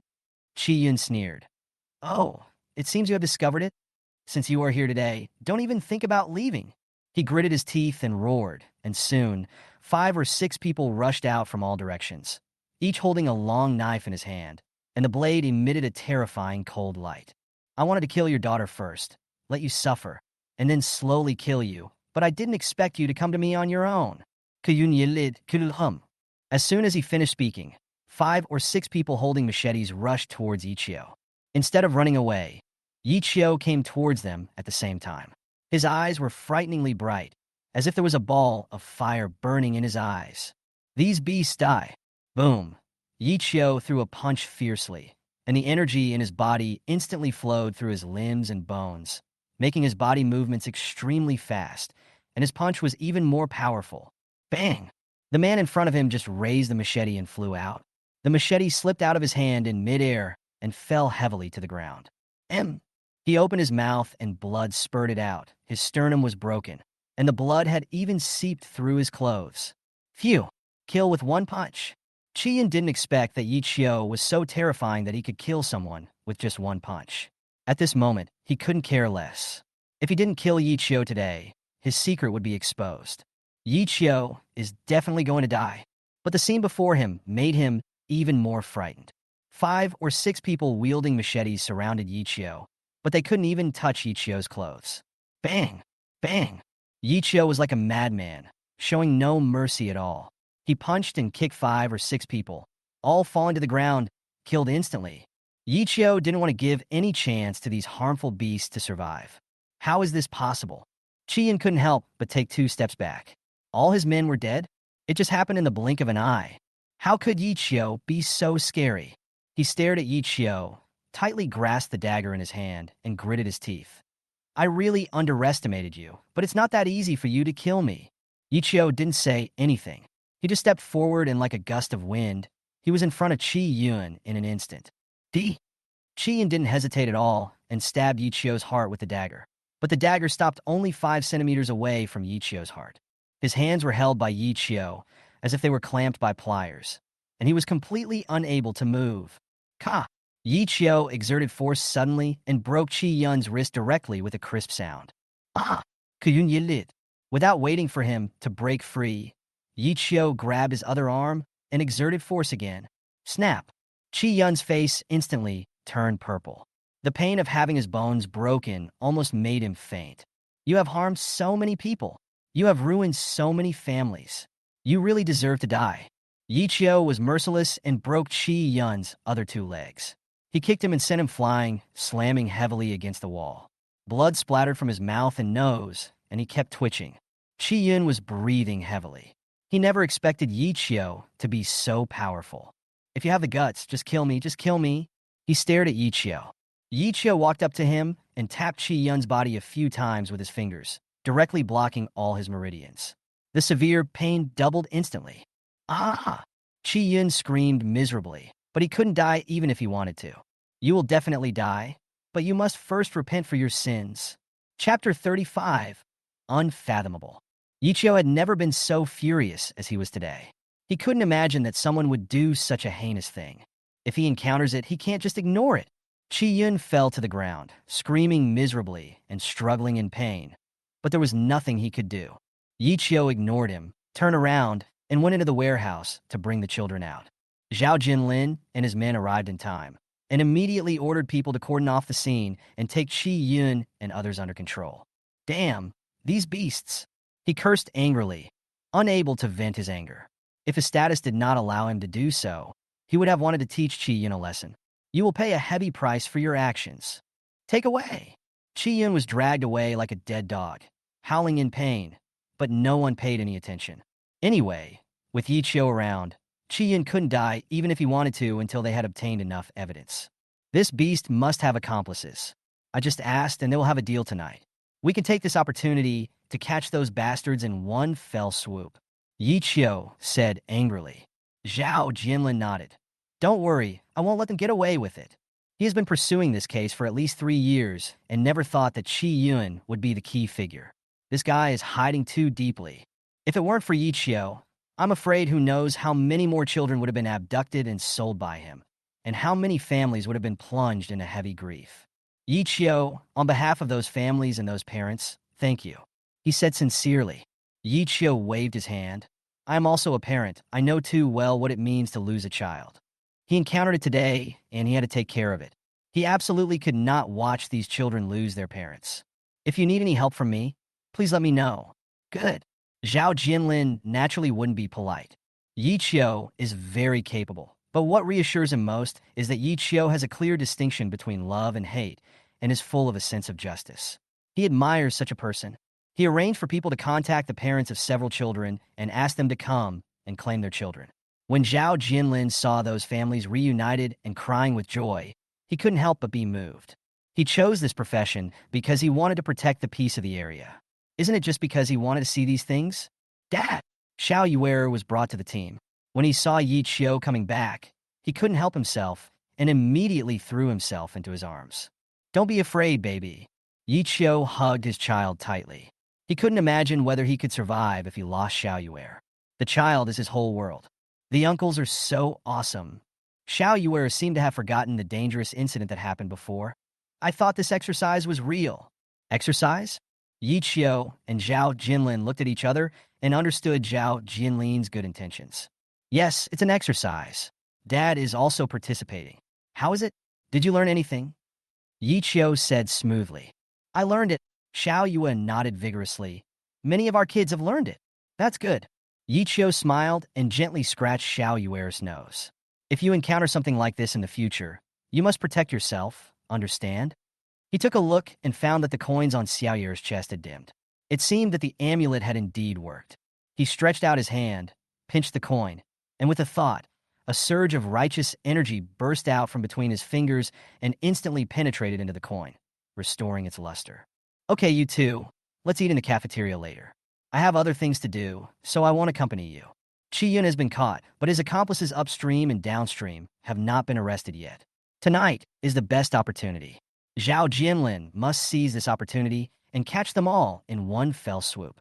Yi Qiu nodded, took Xiao Yuer to eat, and then rested in Zhao Jinlin's dormitory. He knew that Zhao Jinlin might need his help with something, so he didn't leave for the time being. This whole night's deployment was airtight. Based on the clues obtained from Qi Yun, Zhao Jinlin led the members of the Criminal Investigation Brigade to arrest all the people involved in the case in one fell swoop, solving a major case that had been pursued for 3 years, shocking the whole country. Seeing that everything was settled, Yi Qiu finally felt relieved. He knew that this was indirectly saving too many families. Brother Yi, Captain Zhao, is too busy. Let me tell you that I will treat you to dinner another day. You are welcome. Yi Qiu smiled and said, there's no need to be so formal. Yes, yes.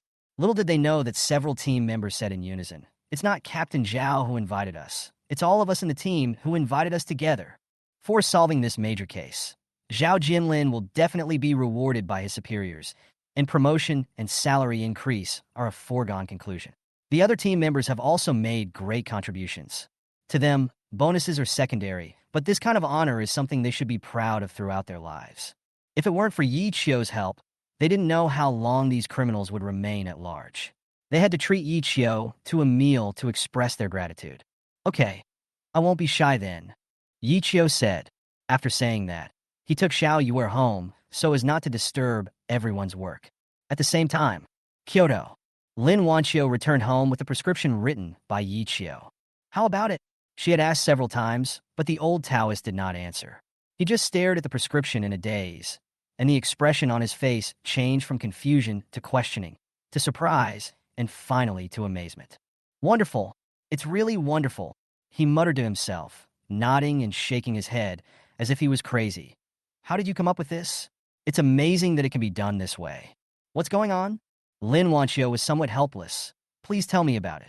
The old Taoist priest suddenly realized that Lin Wanqiu was still standing by and waiting, and hurriedly smiled and said, no problem. This recipe is absolutely amazing. It's amazing. Can it cure my father's illness? Pretty close. The old Taoist priest didn't dare to say it was 100% accurate, but he knew in his heart that this prescription would basically cure the disease and there would be no need to make another trip to Tianhai. You said that the person who wrote this prescription was still very young? He couldn't quite believe it. Under 30. Lin Wanqiu nodded. I'm too young, so I'm a little skeptical about the reliability of this recipe, but since you said it's okay, then it should be fine. Obviously, in Lin Wanqiu's mind, the old Taoist priest level is much higher than Yi Qiu's, but she didn't react to it. If the old Taoist priest is more powerful, why couldn't he think of a way to cure his father's illness? The old Taoist priest smiled and shook his head, saying, Wanqiu, I'm afraid you really underestimated him. This guy is unfathomable. Not to mention that Yi Qiu bought the coins. It means that he knows how to refine amulets.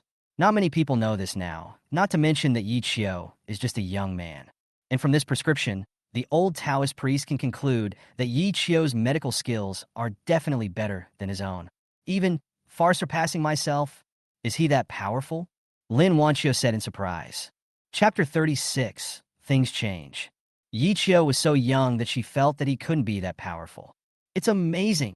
Lin Wanqiu really didn't expect the old Taoist priest to react like this. She looked at the old Taoist priest and didn't know what to say for a moment. Yi Qiu's face appeared in her mind, that expression that was always as calm as water, as if he didn't care about anything. This guy seems a little indifferent. Lin Wanqiu doesn't like such people. As long as my father's illness can be cured. She put aside all distractions and stopped thinking about these things. No matter what, she didn't need to care about Yi Qiu's temper.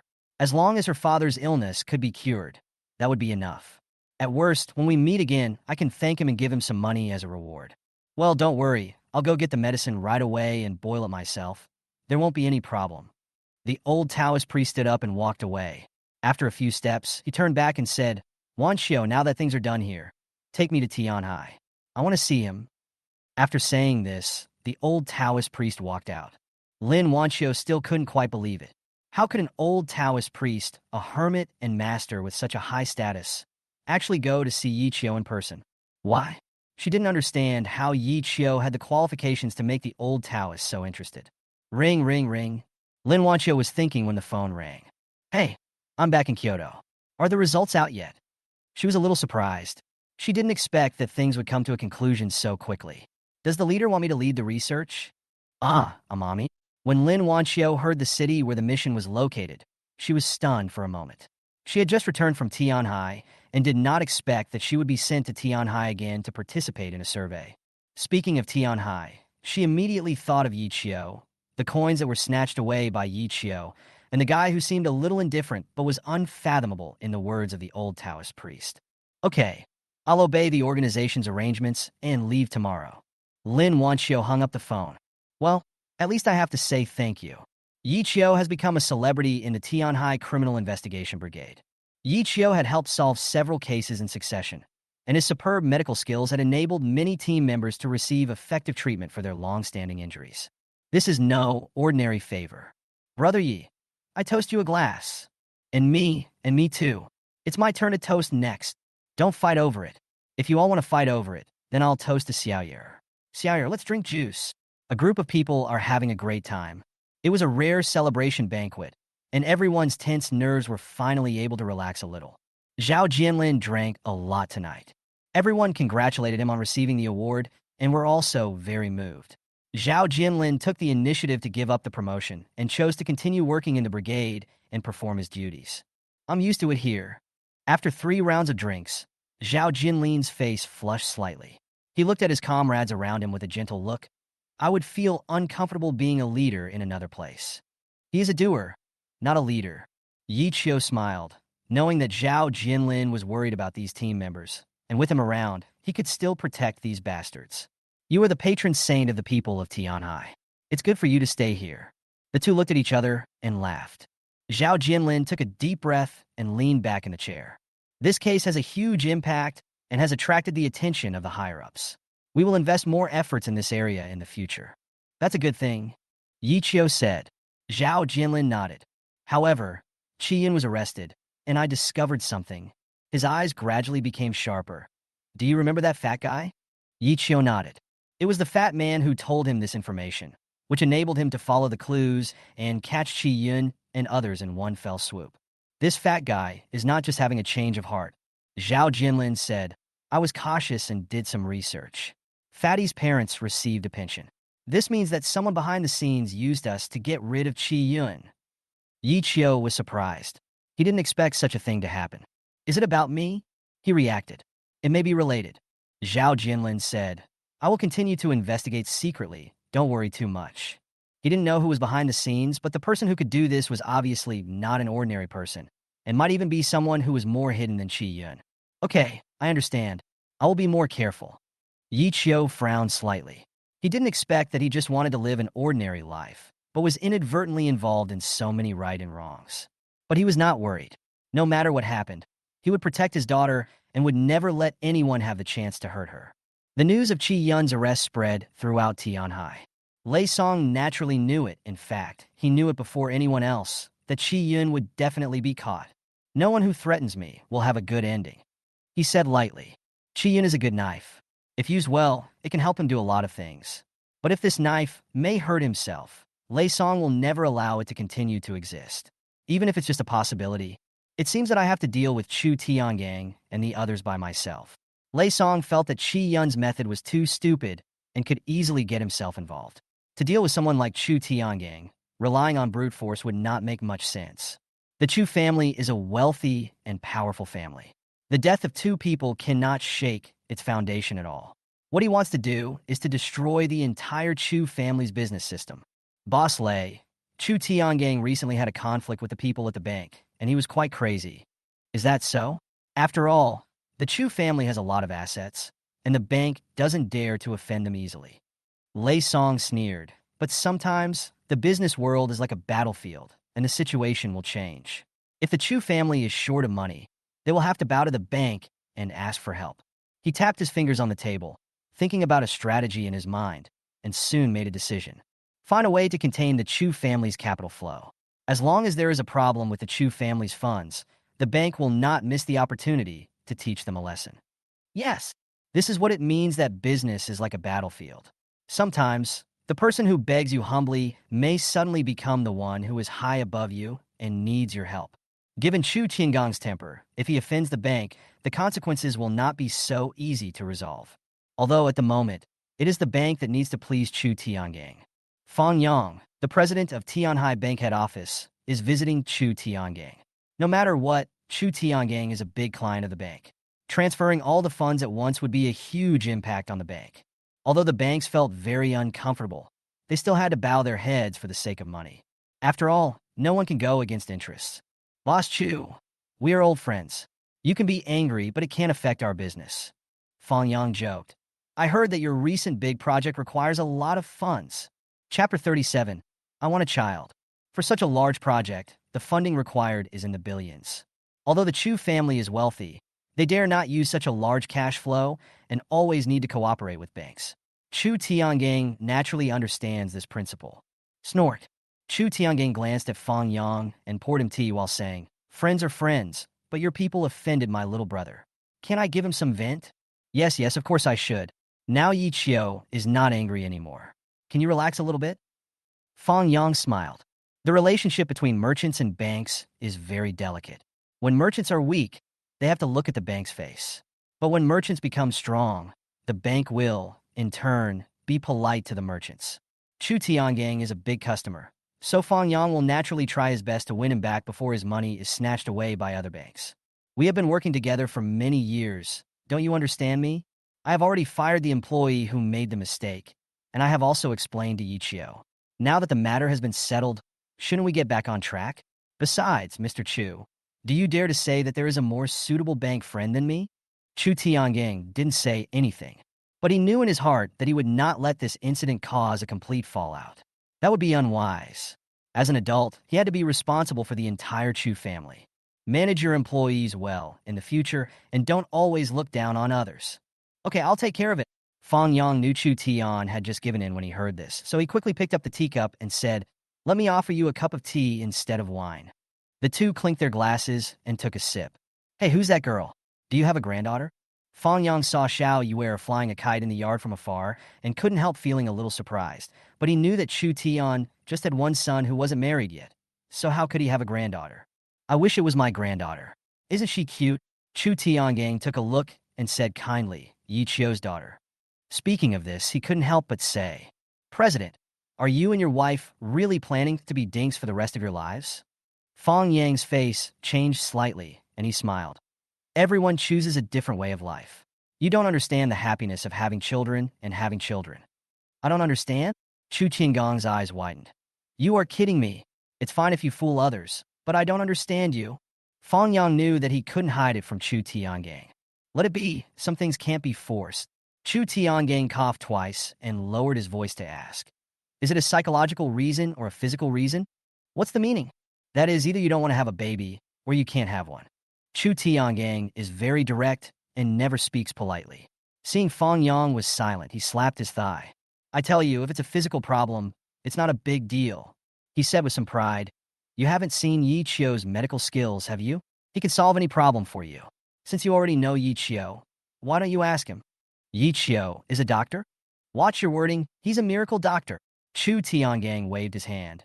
It's the kind that cures all diseases instantly. Fang Yang was surprised. He really didn't know and didn't quite believe that Yi Qiu's medical skills were as miraculous as Chu Tiangang said.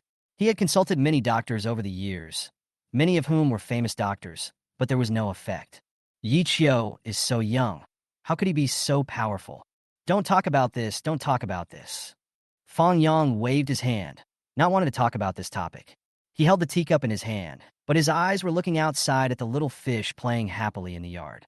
Who doesn't like children? Chu Tiangang saw this and didn't say anything else.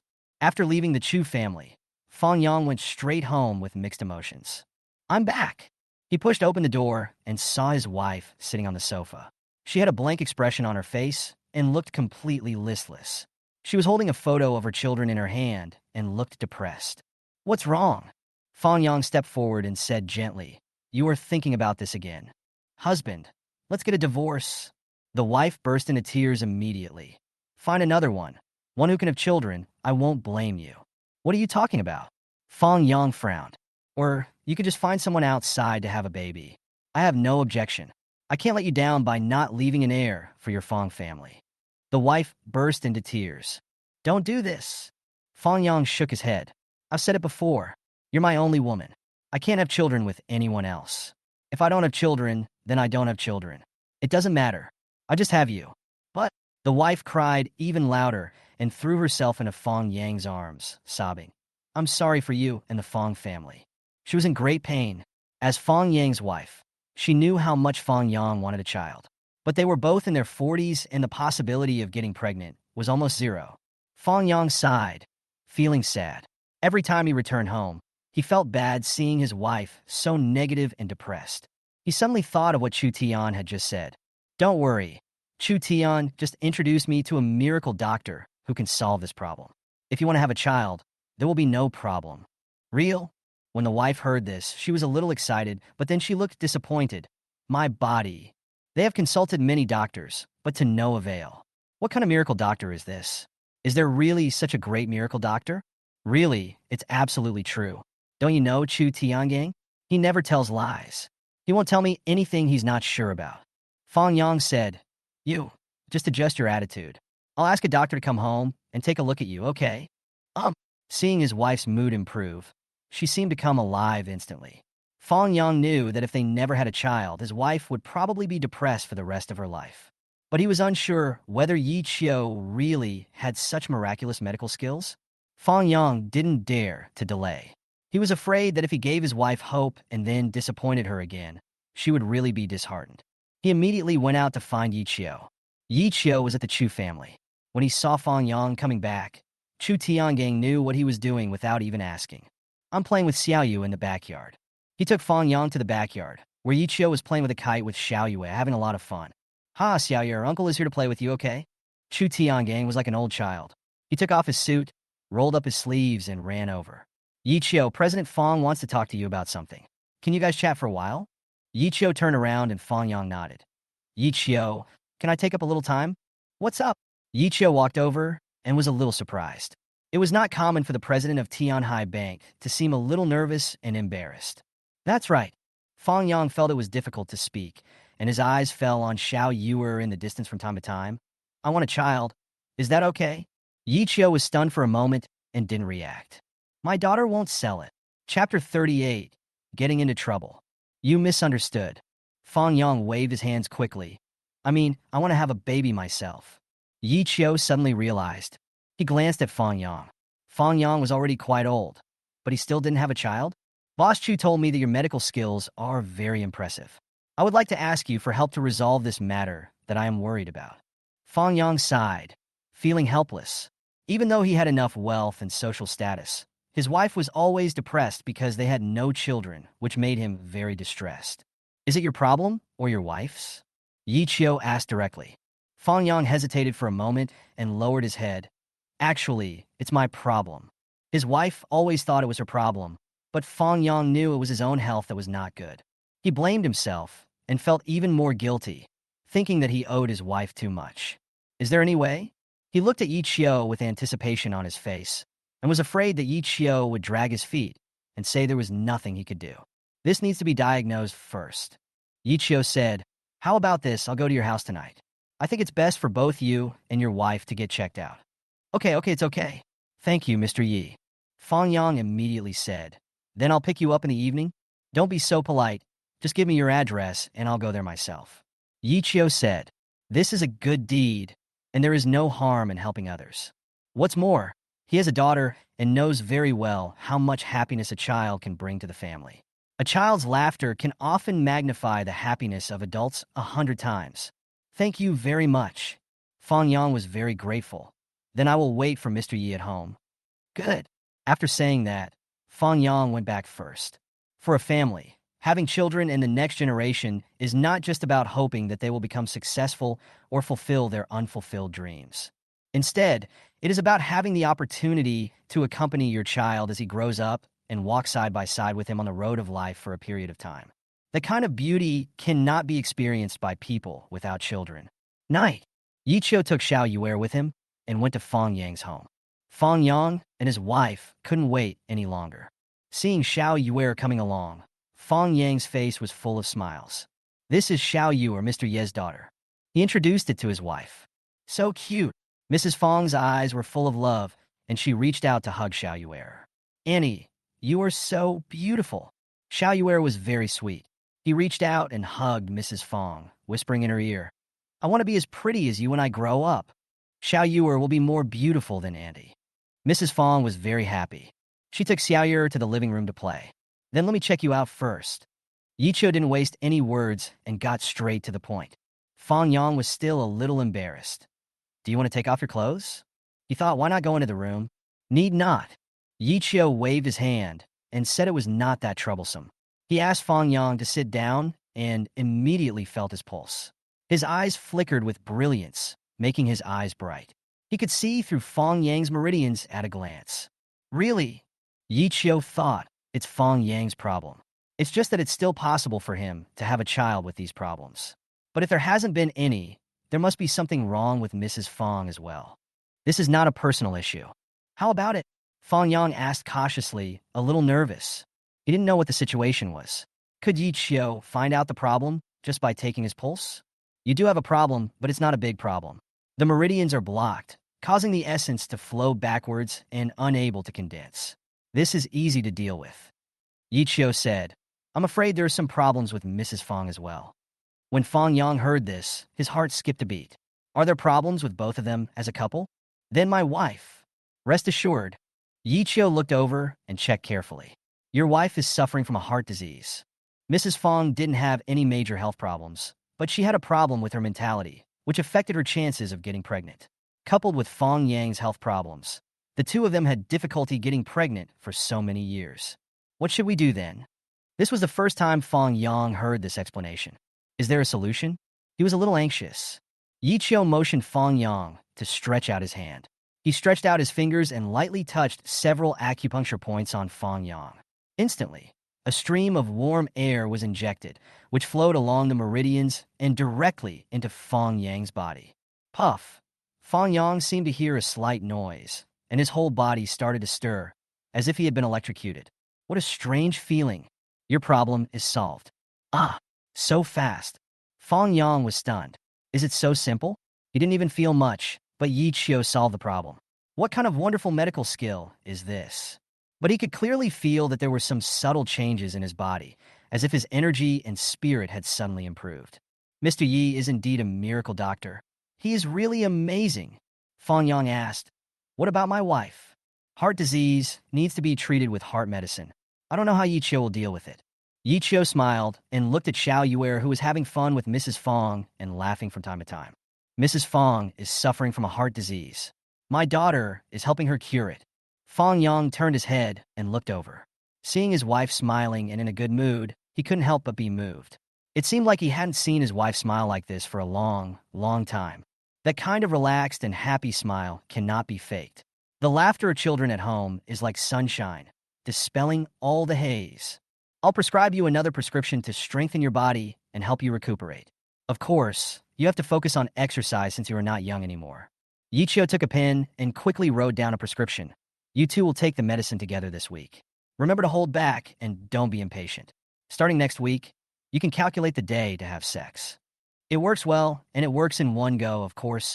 Yichio smiled and said, I suggest you come here more often to promote the relationship between husband and wife. Fang Yang was a little excited, and his hand holding the prescription was shaking slightly. As the president of a large bank, he is in a very high position and has never been as excited as he is today. Mr. Yi, I don't know how to thank you. If you succeed, Yichio waved his hand. I'm a doctor, and I'm not practicing for any purpose. I also like children, so I know that having a child at home can bring a lot of happiness. You see, Mrs. Fang likes children so much. The two of them looked over, and saw that Mrs. Fong's eyes were full of tenderness when she looked at Xiao Yuer.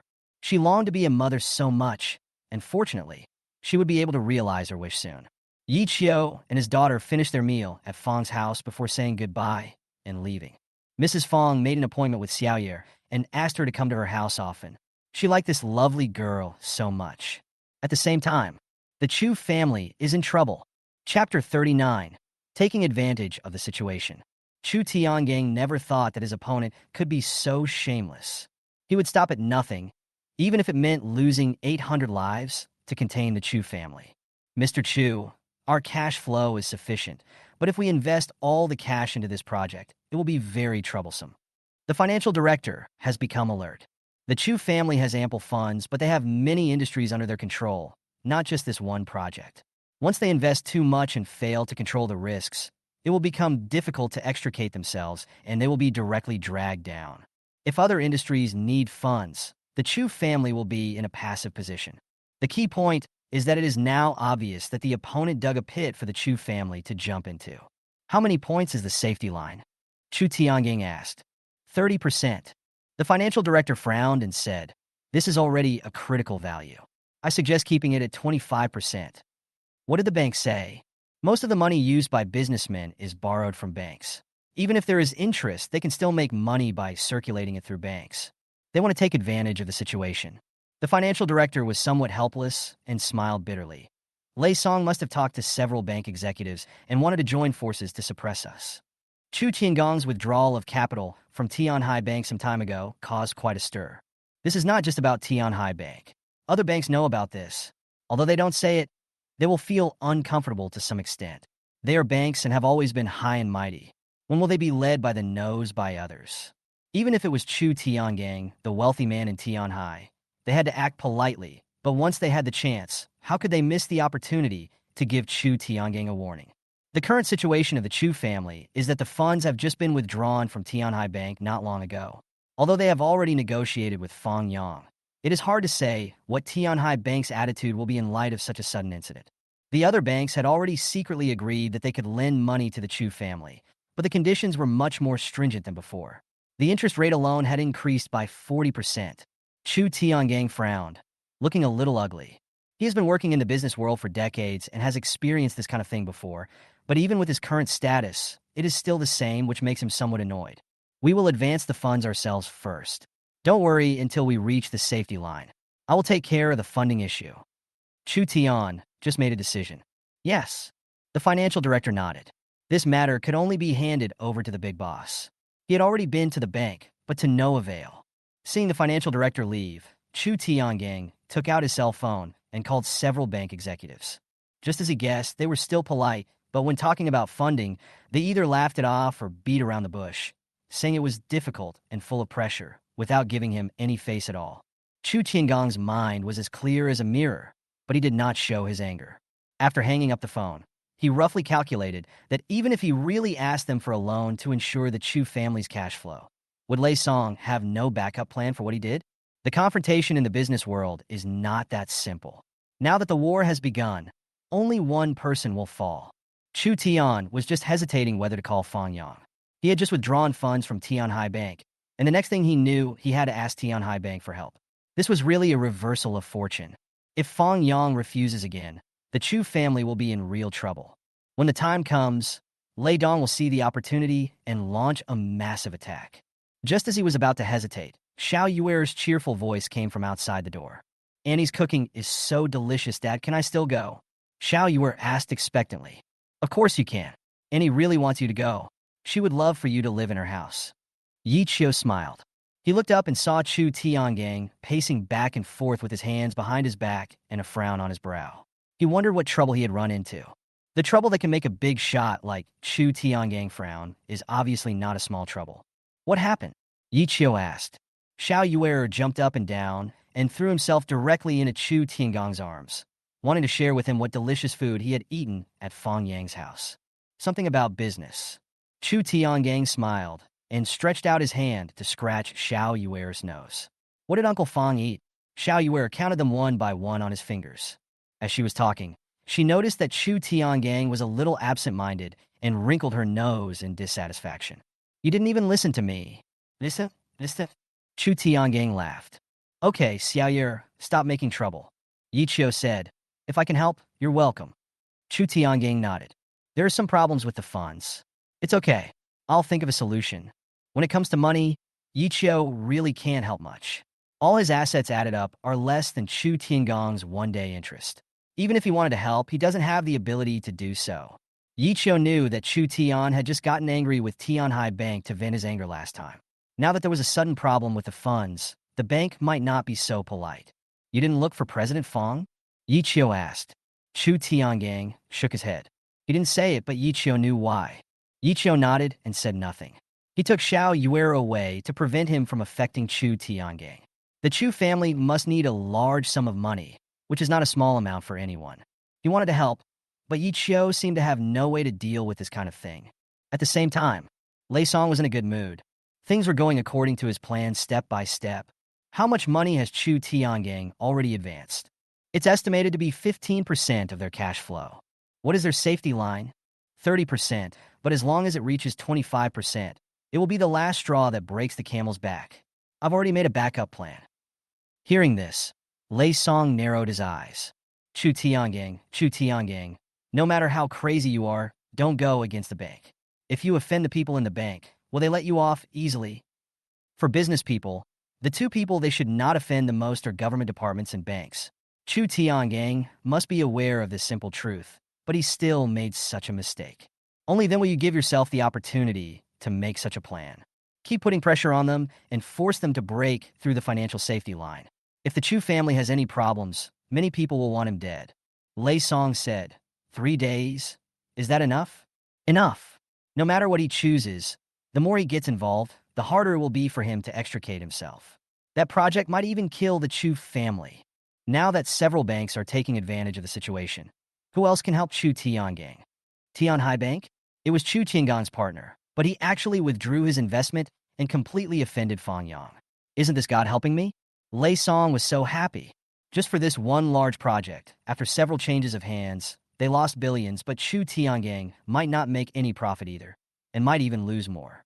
So, things change over time, so don't be too anxious about anything. Chu Tiangang should be regretting it now, right? Chapter 40. Just one word. Chu Tiangang does have a headache now. He controls a huge business ship, and a wrong decision could lead to immeasurable consequences.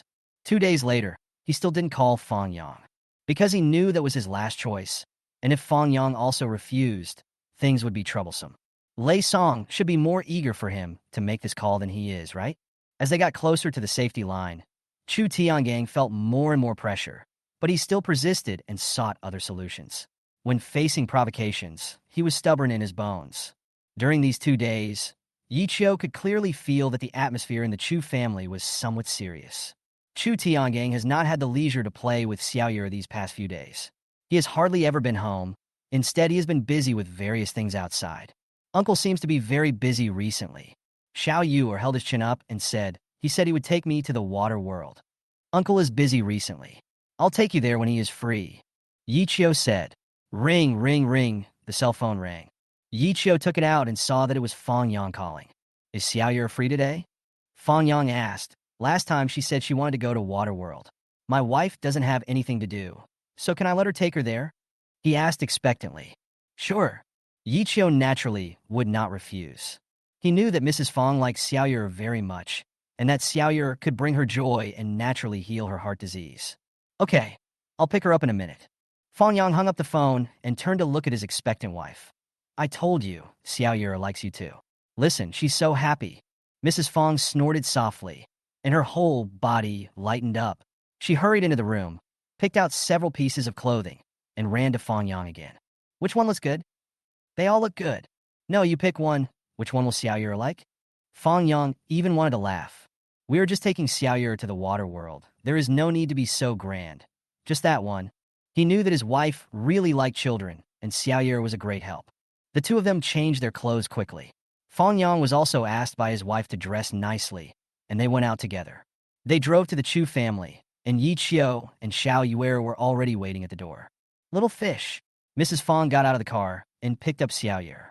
Oh, Auntie, why are you so beautiful today? Xiao Yue clapped his hands. How beautiful! Mrs. Fong's heart was filled with joy, and her eyes narrowed with smiles. You're just sweet-talking.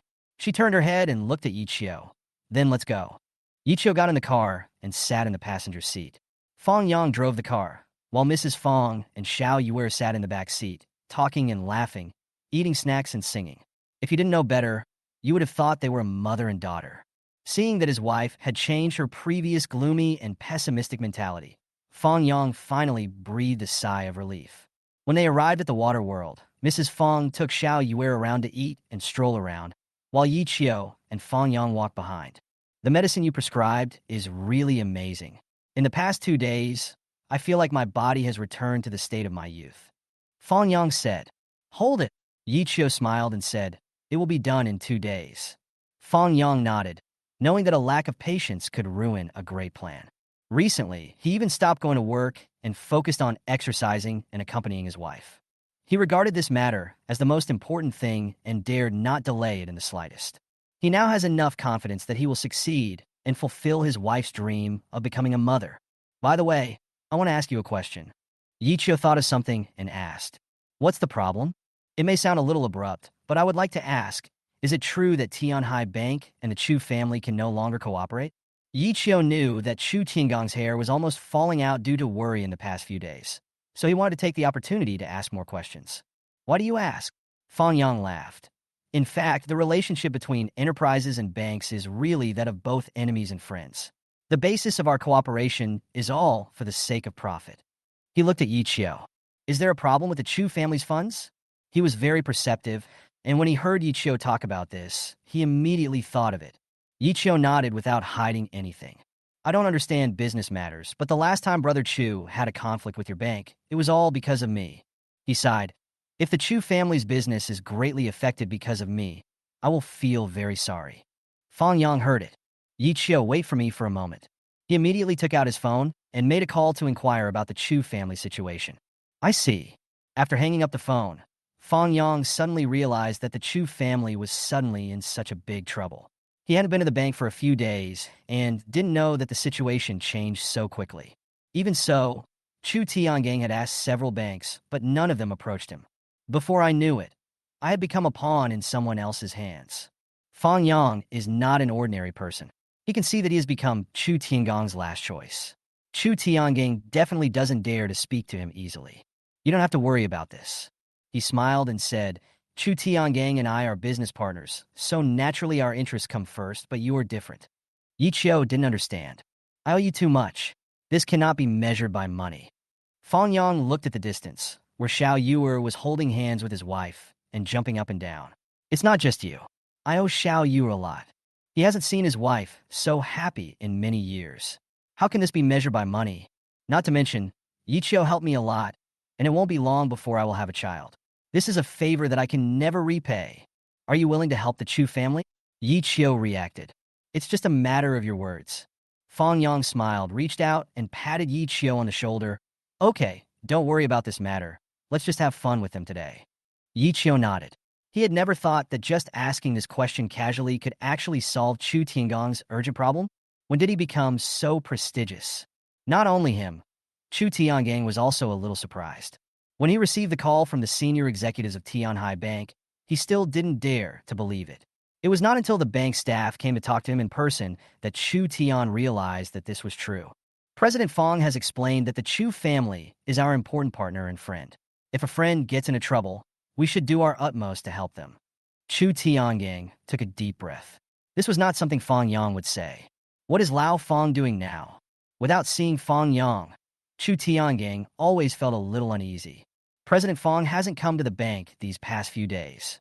It seems that he accompanied Mrs. Fong to Waterworld today. The staff were also a little surprised.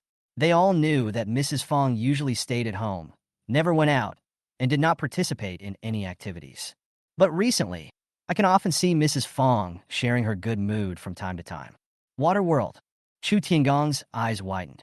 Could it be that Xiao Yue negotiated this multi-billion-dollar loan for me? Chapter 41. Research. He was a little bit unbelieving, but when he thought about it, Fong Yang's personal problems could only be cured by Yichio. Could it be that Yichio cured Fong Yang's illness? And Fang Yang did him a favor for Yichio's sake? Absolutely. Chu Tiangang couldn't help but burst out laughing. I'm so lucky. Being able to meet Yichio is really the luckiest thing in his life. Yichio not only saved his son's life, but also helped him many times. He was afraid that he would never be able to repay this favor in his lifetime. Okay then, thank you for your hard work. Chu Tiangang stood up and stretched out his hand to shake hands with the two staff members. Thank you. This really solved my urgent problem. The Chu family's funds are now under tremendous pressure and will soon reach the safety line. If they continue for another 2 or 3 days, they may not be able to hold on. What a timely relief. After seeing off the two staff members, Chu Tiangang immediately arranged for someone at the vice president level to go and liaise in person to make sure the matter was handled properly. When Yi Qiu brought Xiao Yuer back, the Chu family had already prepared a sumptuous dinner.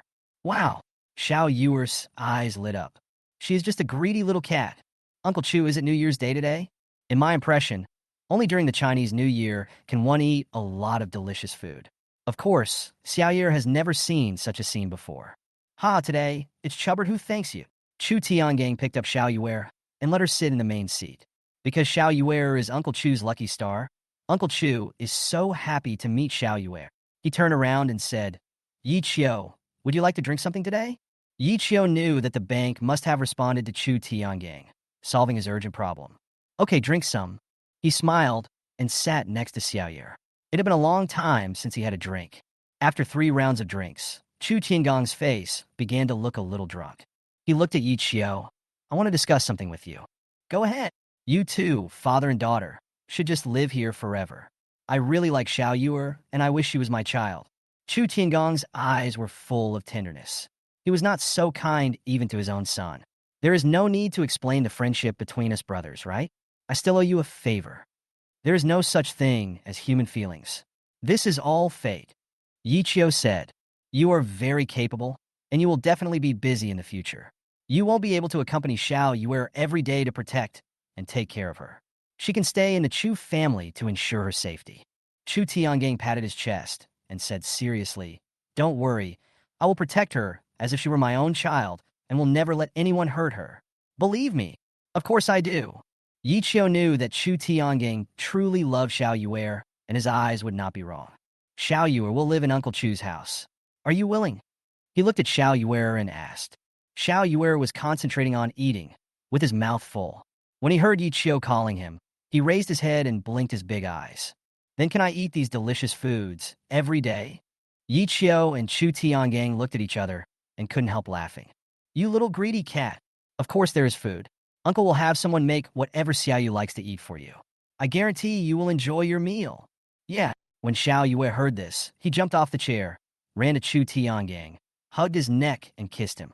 Chu Tiangong's face was greasy from the kiss, but he didn't show any disgust at all. In the Chu family, Xiao Yuer is indeed safe. Chu Tiangang is doing his best to protect her, which can relieve Yi Qiu of a lot of worries. He doesn't have too many requirements for his daughter, as long as she grows up healthy and safe. His abilities were growing stronger and stronger, and it was impossible for him to be by Xiao Yuer's side all the time. Zhao Jinlin had reminded himself of this. Perhaps staying in the Chu family was indeed the best choice. He picked up the wine glass. Brother Chu, I toast you a glass. Chu Tiangang immediately picked up the wine glass. Come on, do it. At the same time, Lin Wanxiu arrived in Tianhai. She didn't expect that she would arrive so soon.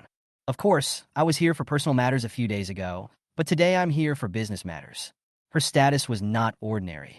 As soon as she arrived at Tianhai senior leaders personally went to the airport to pick her up, which seemed very grand. In the evening, a reception was arranged to welcome Lin Wanxiu and her group. You are too polite. We are here for research this time, and we want to learn more from you. Lin Wanxiu held up the wine glass and said politely.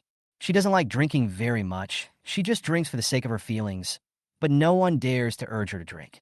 Commissioner Lin is too modest. I am really happy that you can come to Tianhai for research. The leader's face was full of red. He knew that he had to entertain Lin Wanxiu and the others well. It didn't have to be a good impression, but it definitely couldn't be a bad one. If you need anything, feel free to contact me. I will make sure it's arranged. He was holding a glass of wine. I respect you. Please do as you please. Lin Wanxiu picked up the wine glass, touched it lightly to his lips, and put it down. The people present had never seen their leader drinking like this before. It was obvious that he was reporting to his superiors. However, they only knew that Lin Wanxiu was a committee member in Secondment, but did not know her true identity. But judging from the leader's reaction, Lin Wanxiu's status is definitely not low. During this period, your safety in Tianhai is of vital importance. The leader said seriously, I have already arranged it. There will be very experienced people who will be responsible for your safety. Lin Wanxiu smiled and said, No, Tianhai is a safe city. There is no need to mobilize so many troops. Yes. Since the leader insisted, Lin Wanxiu could not postpone it any further. After the banquet, Lin Wanxiu walked out of the hotel. The breeze brought a slight coolness, which made her more sober. She didn't like this kind of drinking parties in the system. Everyone wore a mask and said one thing to one person and another thing to another person. It was too tiring, but someone of her status could not avoid it. Every time she was assigned to conduct research at the grassroots level, the local leaders, even those of a high rank, were very wary of her. Hello, Miss Lin. My name is Zhao Jinlin. I will be responsible for your safety during this period. Take the initiative to introduce yourself to the person in front of you. Captain Zhao, I'm sorry to bother you for a while. It's my duty.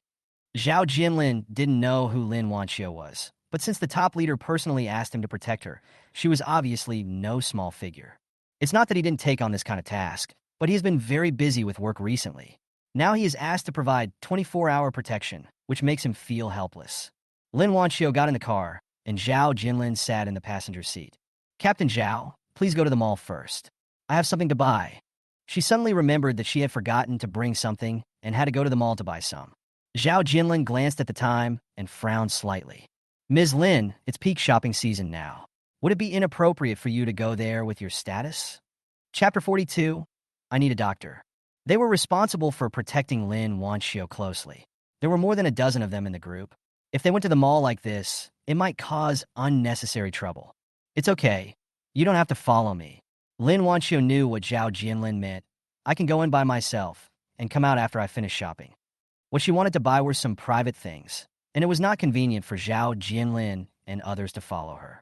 Zhao Jinlin couldn't refuse, so he nodded and said, Let's go to the mall. He understood Lin Wanxiu's temper. He didn't like grand occasions and was a low-key person.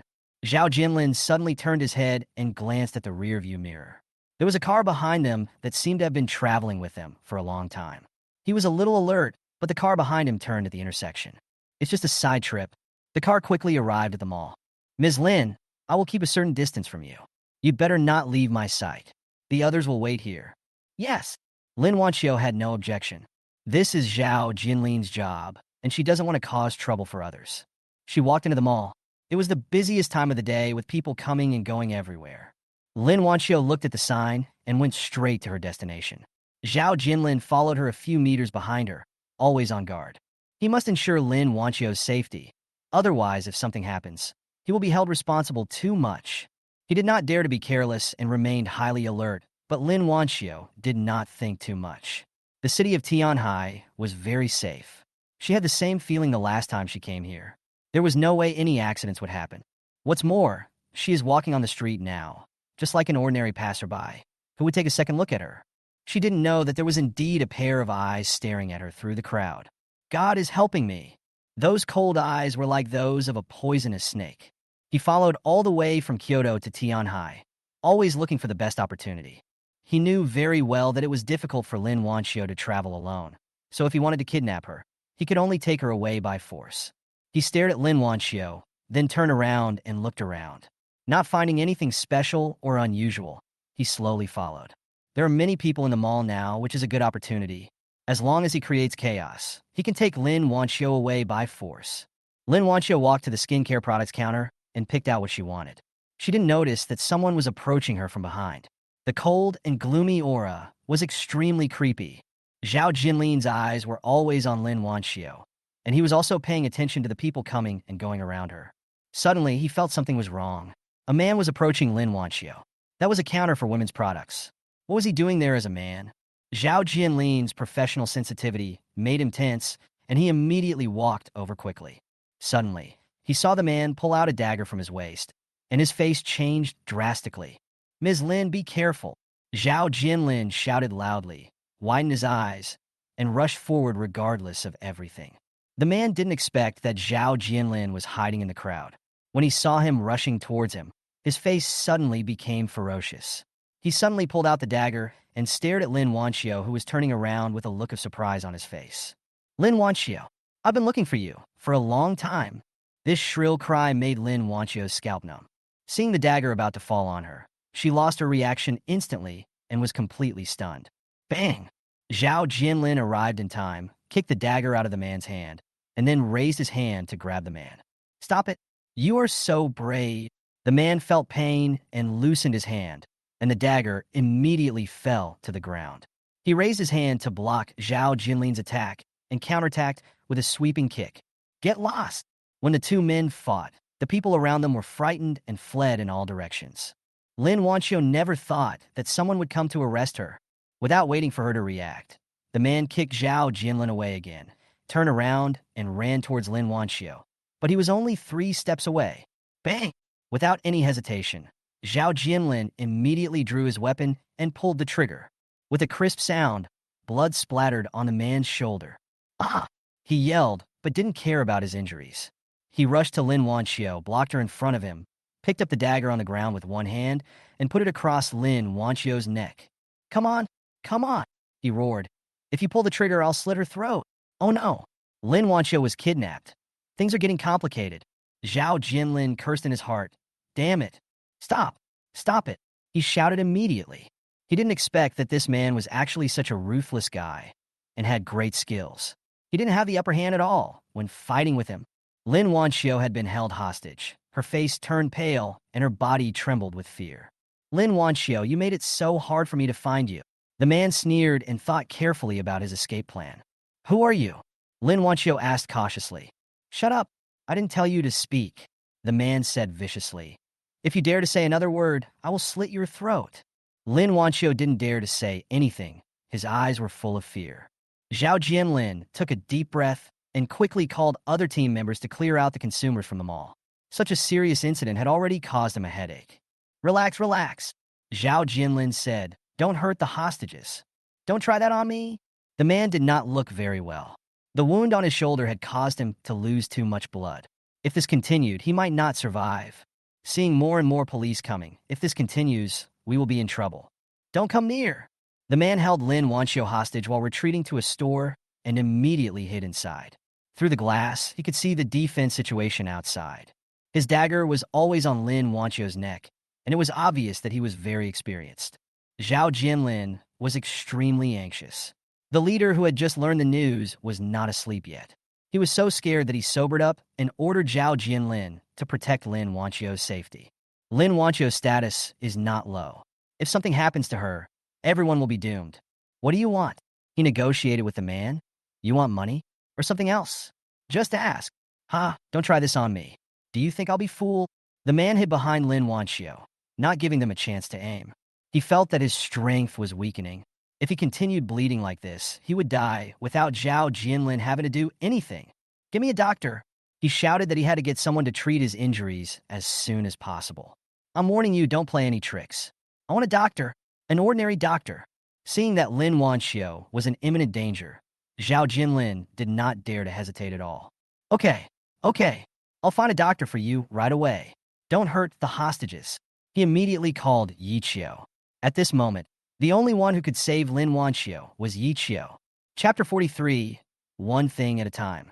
Zhao Jinlin was really anxious. He quickly called Yi Qiu, who at this moment had just coaxed Xiao Yuer to sleep. Hearing Zhao Jinlin's anxious tone on the phone, he knew that something big must have happened, so he quickly asked for the address and rushed over. In the mall, the atmosphere is tense. The criminal still held Lin Wanxiu hostage and hid himself behind her, not giving Zhao Jinlin and the others any chance. Where's the doctor? The gangster yelled. Hurry up! Send for the doctor. He had lost too much blood and was already feeling exhausted. If he continued like this, he would be doomed. Lin Wanxiu, with the dagger held against her neck, dared not move. She could feel the cold touch of the blade. Lin Wanxiu was very scared. She had never experienced this before and never imagined that one day she would be held hostage by criminals. Just a slight scratch from his dagger, and I would be dead. The doctor is here. The doctor is here. Don't worry. Zhao Jinlin shouted and ran out the door. Seeing Yi Chio's car arrived, he rushed over quickly. What's going on? There was no time to ask on the phone, and Yi Chio didn't know what happened. Someone is being held hostage by a gangster. Now the gangster is injured and needs a doctor to treat him. Yi Chio, I can only ask you for help. Zhao Jinlin hurried to explain. Apart from Yi Chio, he couldn't think of any other candidate. If he replaced him with an ordinary doctor, it would probably only increase casualties. They had already found out the identity of this gangster. He was a fugitive criminal who was cruel and ruthless. I see. Yi Chio nodded. If it wasn't an emergency, Zhao Jinlin wouldn't be so anxious. Be careful. Zhao Jinlin took a deep breath. Yeah, I'll be fine. Yi Chio seemed very calm and remained composed. He patted Zhao Jinlin gently, and Zhao Jinlin realized that he was a little nervous. Seeing that Yi Chio was not nervous at all, Zhao Jinlin gradually relaxed. Yi Chio casually picked up some medical kits. As soon as he walked into the door, the criminal shouted, "No scalpels allowed. Only hemostatic drugs and bandages are allowed." He glanced at Yi Chio out of the corner of his eye and saw that he was thin and gentle and did not look like a policeman in disguise, but he still remained extremely vigilant. Everyone else get out. The gangsters shouted, asking Zhao Jinlin and the others to leave and not allowing them to get too close. Back off. Zhao Jinlin exchanged glances with Yi Chio, and when Yi Chio nodded, he immediately gave the order. Now I can only ask Yi Chio for help. Zhao Jinlin led everyone out of the gate. The leader arrived just in time and was almost going crazy when he saw them all outside. Zhao Jinlin, what's the situation now? The situation is not optimistic. This gangster has 5 lives to his credit. He is an extremely vicious criminal. Zhao Jinlin gritted his teeth. He didn't expect something like this to happen. I'm telling you, nothing can happen to Commissioner Lin. The leader was furious and anxious. If anything happens to her, we'll all be finished. This is only the first day. It was the first day of Lin Wanchio's research at Tianhai. If something went wrong, he really couldn't afford the consequences. Who's in there now? The leader wished he could rush in and negotiate with the criminals himself. A doctor friend of mine. Zhao Jinlin frowned. Seeing his leader's irritability, he suppressed his anger and said, "Please calm down and don't affect our on-site handling. If anything goes wrong, I will be responsible." His strong tone made the leader lose his temper instantly. He knew that the problem could not be solved in a hurry now, so he could only let Zhao Jinlin make the arrangement. Inside the mall, Yi Chio raised his hands to indicate that he had no weapons on him that could harm the criminals. "Come over." The gangster shouted, his eyes still fierce. Lin Wanchio moved her lips. She never expected that the person coming would be Yi Chio. How dare he come in such a dangerous situation? Shut up. The criminal didn't let Lin Wanchio speak. He panted, with the dagger still on Lin Wanchio's neck. He changed his position slightly and said with his teeth bared, "Miss Lin, I only want money, not your life. You just need to cooperate with me and wait for me to leave. But if you annoy me..." His tone suddenly became cold. This kind of vicious criminal has no integrity at all in his words. If I follow him, how can I control my own life and death? Lin Wanchio didn't dare to struggle. Because of fear, she couldn't even stand up at this moment. She looked at Yi Chio with red eyes. Yi Chio also didn't expect that the hostage was actually Lin Wanchio. How did she get here? Judging from Zhao Jinlin's reaction, Lin Wanchio's status should be not low. If something happened to her, Zhao Jinlin would probably be to blame. "Relax," Yi Chio spoke. I don't know whether this sentence was said to the criminals or to Lin Wanchio. Seeing Yi Chio's gentle eyes, Lin Wanchio felt suddenly relaxed in her heart, as if as long as Yi Chio came, nothing would happen to her. "Don't move." Seeing Yi Chio about to squat, the gangster shouted vigilantly, "Throw the medical kit over here, so I can see it." Yi Chio did as he was told. The criminal looked through the medical bag and felt relieved when he found nothing that could threaten him. He asked Yi Chio to come over, holding Lin Wanchio with one hand, exposing his injured shoulder. "Stop the bleeding for me quickly." Yi Chio said nothing. He squatted down and carefully disinfected the criminal, removed the bullet, and then sutured the wound to stop the bleeding. Every move he made was very meticulous and professional. The gangster gradually relaxed and let out a long breath. He glanced at Yi Chio and said, "You are quite professional. Your wound cannot come into contact with water. You must keep it as dry as possible. The medicine must be changed every 2 days." Yi Chio warned. Haha, kid, don't you know that I'm a robber? Why are you telling me this? In my eyes, you are now a wounded person, and as a wounded person, you have the right to be treated. Yichio said lightly. He tied the bandage, his expression suddenly changed, and one hand reached out to the gangster. The criminals reacted very quickly. You're looking for death. He wanted to fight back immediately, but before he could even move, Yichio had already punched him on the shoulder. Crack, the shoulder fell off. Without waiting for his reaction, Yichio raised his hand like a dragon, snatched the dagger from the gangster's hand, twisted his wrist violently, and the gangster screamed.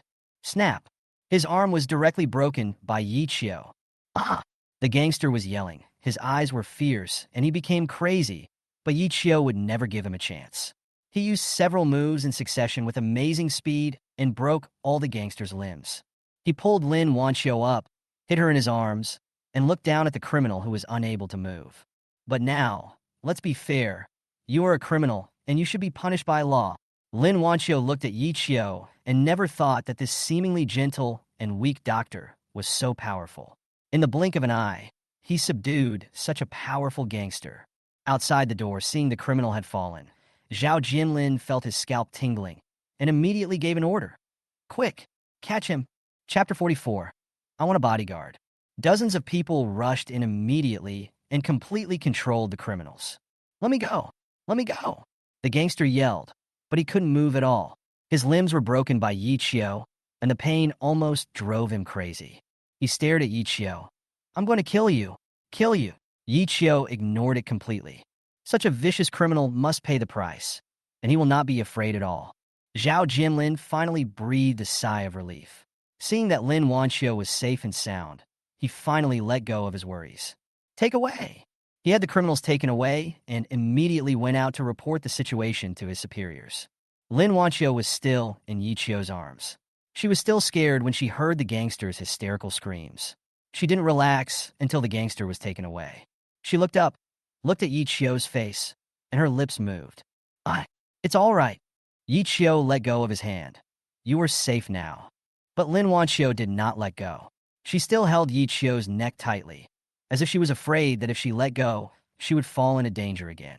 She was really scared. It took Lin Wanchio a while to come back to his senses. He felt a little embarrassed and let go of her hand. She felt that Yichio's neck was wet with the sweat from her palms. Excuse me. She apologized hastily. It doesn't matter. Seeing that Lin Wanchio had recovered, Yichio nodded, his eyes remaining calm. Yichio, you really helped a lot. Zhao Jinlin let out a breath, also extremely nervous. If Yichio hadn't been here today, we would have been in real trouble. As long as everyone is all right. Yichio smiled and said, Brother, this is the first time I see you so anxious. Zhao Jinlin couldn't help shaking his head and said self-deprecatingly, I'm not anxious, I'm almost scared to death. He turned and looked at Lin Wanchio. Ms. Lin, shall I take you to the hospital for a checkup first? Only then did he realize that he had not paid attention to whether Lin Wanchio was injured. Lin Wanchio's eyes were fixed on Yichio's face. When she heard Zhao Jinlin's question, she subconsciously asked, Isn't he a doctor? There is a doctor right in front of you, so why go to the hospital for a checkup? Zhao Jinlin glanced at Yichio and was slightly stunned. He had even forgotten about it. She's fine. Yichio just glanced at Lin Wanchio and said, There are some scars on the neck. Just go back and apply some medicine. It's nothing serious. After saying that, he glanced at the time. There's nothing to do here, so I'll go back first. I'm afraid Xiaoyer will cry if she doesn't see me when she wakes up. Okay, go back and be with the kids first. I'll find you when I'm done. Zhao Jinlin nodded. Yichio said nothing, turned around and left. Lin Wanchio opened her mouth. She didn't expect that Yichio would do the same as last time. He left immediately after the matter was dealt with, without even giving her a chance to say thank you. She opened her mouth to speak, but when the words came to her lips, no words came out. Couldn't he just not be in such a hurry to leave? Watching Yichio's figure disappear behind the door, Lin Wanchio felt a little complicated. Last time, Yichio saved his father and left after saying it was just a piece of cake. This time, he saved his own life from the gangsters and left again after saying it was just a piece of cake. It seemed that nothing could cause him to have such big emotions, even if he just looked at her for a second longer. Ms. Lin, let's go back first. The leader is waiting outside. Zhao Jinlin said. Lin Wanchio nodded and followed Zhao Jinlin out. There were already quite a few people waiting outside, and they were all very scared. After chatting for a while, Lin Wanqiu said that she was tired and wanted to go back to the hotel to rest. Several leaders immediately asked Zhao Jianlin to send Lin Wanqiu to the hotel and asked for more staff to ensure Lin Wanqiu's safety. They were really scared that night. On the way, Lin Wanqiu didn't say a word, as if he had not yet recovered from the danger. Captain Zhao. After a while, Lin Wanqiu spoke. I'm sorry for causing you trouble today. If she hadn't been going to the mall, this wouldn't have happened. If something happened to her, Zhao Jinlin and his group would be implicated and would need to bear huge responsibility. I'm glad you're all right. Zhao Jinlin replied. Do you know Yi Qiu? She asked again. Zhao Jinlin didn't expect Lin Wanqiu to change the subject so quickly. He nodded and said, I know him. He also saved my life. We are friends. More than just friends. Yi Qiu had saved him twice and helped him countless times. It was a lifelong friendship. Otherwise, Yi Qiu would not be the first person Zhao Jinlin thought of at such a critical moment, and Yi Qiu would rush to help him immediately regardless of everything. When Lin Wanqiu heard Zhao Jinlin say that he was friends with Yi Qiu, a smile suddenly appeared on his face. Captain Zhao, can you help me make an appointment with him? I want to thank him in person. Zhao Jinlin hesitated for a moment. He knew Yi Qiu didn't care about this. Well, I'll have a chance to talk to him. He still agreed. When Lin Wanqiu arrived at the hotel, she returned to her room. Zhao Jinlin had arranged a number of people to be on duty outside to ensure the safety of the surrounding area. She took a shower and sat on the sofa, her mind full of the thrilling scene just now. She didn't even react to how Yi Qiu subdued the gangster. When she came to her senses, she was already protected in Yi Qiu's arms. That was the first time in her life that she felt what security was. What's going on? Lin Wanqiu shook her head, but no matter how she tried to remind herself, Yi Qiu's face could not be dispelled from her mind, and his voice almost occupied all her thoughts. She let out a long breath, trying to calm herself down. The cell phone rang, one call after another. They were all from relatives and friends far away in Kyoto. They heard the news and called to inquire about the situation. Lin Wanqiu responded one by one, saying that she was fine and safe now, and only then did they feel relieved. The last call was from the old Taoist priest. What a shit job. You almost lost your life. Which damn bastard gave you this job? I'm going to settle the score with him. The old Taoist cursed angrily. Old man, I'm fine. Don't worry. That Yi Qiu saved me. Which Yi Qiu? That's the miracle doctor who cured my dad. Hearing this, the old Taoist priest was silent for a moment, seeming a little surprised that Yi Qiu, who was proficient in medicine, actually had such skills. I almost forgot that there is such a person in Tianhai. With him here, I feel relieved. Otherwise, I would have to go to Tianhai in person to protect you. It's not that exaggerated. Don't worry, old man. Talk to my dad. I'm fine. What do you mean nothing happened? I almost lost my life. What are those bastards from Tianhai doing? When I get there, I will kick them to death. The old Taoist priest gave a few instructions and then hung up the phone. Lin Wanqiu put down his phone, the old Taoist priest's words echoing in his ears. He seemed to have thought of something all of a sudden and immediately called Tianhai's leader. I want to hire a bodyguard. Is that okay? Chapter 45. Hello, I am Lin Wanqiu. That's great. The leader over there agreed, without even thinking about it. If you are not satisfied with the people on Captain Zhao's side, you can always change them. You can choose anyone you want. No, Captain Zhao did his best. I'm very grateful to him. If it weren't for Captain Zhao, I would have died. However, as the captain of the criminal investigation team, Captain Zhao is very busy. He has more important things to do than protecting me alone. Lin Wanqiu said, I hope you can understand. Commissioner Lin is so considerate. On behalf of Captain Zhao and the others, I want to thank you. Then, Commissioner Lin, who do you want to be your bodyguard? Lin Wanqiu raised the corners of his mouth slightly. Yi Qiu. The person on the other end of the phone was stunned for a moment, as if he couldn't remember who Yi Qiu was. It seemed that no one in their system had ever heard of any powerful person named Yi Qiu. Yes, the doctor who saved me today, Captain Zhao's friend. Oh, I understand. Commissioner Lin, don't worry, leave it to me. After hanging up the phone, Lin Wanqiu knew that this request might be a little embarrassing. She never liked this, but it seemed that she couldn't help it. Just this once, Captain Zhao, please don't be angry with me. Zhao Jinlin was called to the leader's office, frowning. He never expected that Lin Wanqiu would make such a request. Leader, Yi Qiu, is not from our unit. I have no right to ask him to do anything. Don't talk to me. The leader waved his hand and said, he is your friend. Do you think I don't know? But, no buts. The leader stood up, his face almost pleading. Old Zhao, can you please do me a favor? I'm going to retire in 2 years. If something goes wrong here, what do you want me to do? Zhao Jinlin didn't say anything. He couldn't ask Yi Qiu to do anything, let alone ask Yi Qiu to do anything. Yi Qiu had already helped him so much. How could he have the nerve to take up his time because of work? Do I have to kneel down for you? The leader was about to cry. As long as he agrees, you can ask for any conditions.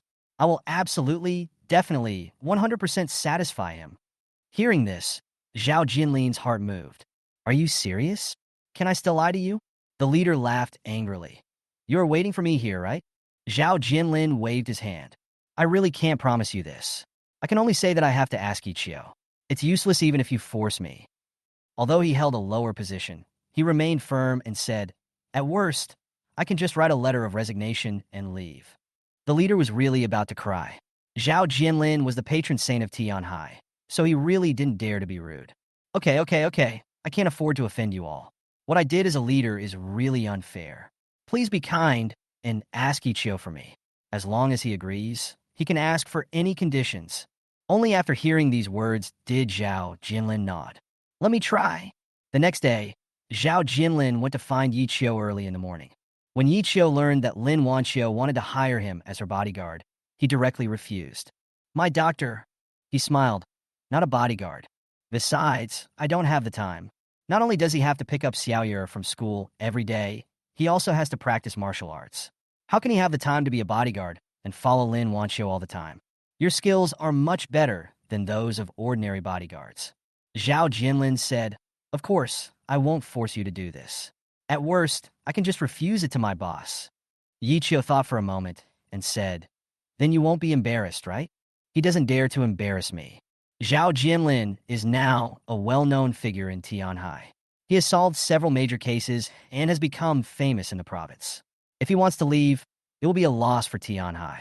However, last time you told me that your medical license was revoked. I talked to the leader, and if you are willing to be a bodyguard for a while and ensure Lin Wanqiu's safety, he can make an exception and ask the health department to re-register you. This is what Zhao Jinlin fought for. Yi Qiu's medical skills were indeed very impressive, but in this society, not having a certificate was always inconvenient and sometimes would cause unnecessary trouble. Of course, he believed in Yi Qiu 100%, so it didn't matter even if he didn't have the certificate. But every time Xiaoyue said that his father was a doctor, it would be unreasonable for Yi Qiu to say that he didn't even have a qualification certificate. He couldn't let other children mistakenly think that Xiaoyue was lying. Are you sure? I can guarantee that. Zhao Jinlin said, no problem. Yi Qiu hesitated for a moment. How long will it take? Half a month. Lin Wanqiu and his team only have half a month for this investigation. In addition to Yi Qiu being the bodyguard, he will also arrange other people to protect them at all times in case of any accidents. After experiencing a thrilling incident, Zhao Jinlin did not dare to be careless and had to make sure that everything was foolproof. All right then.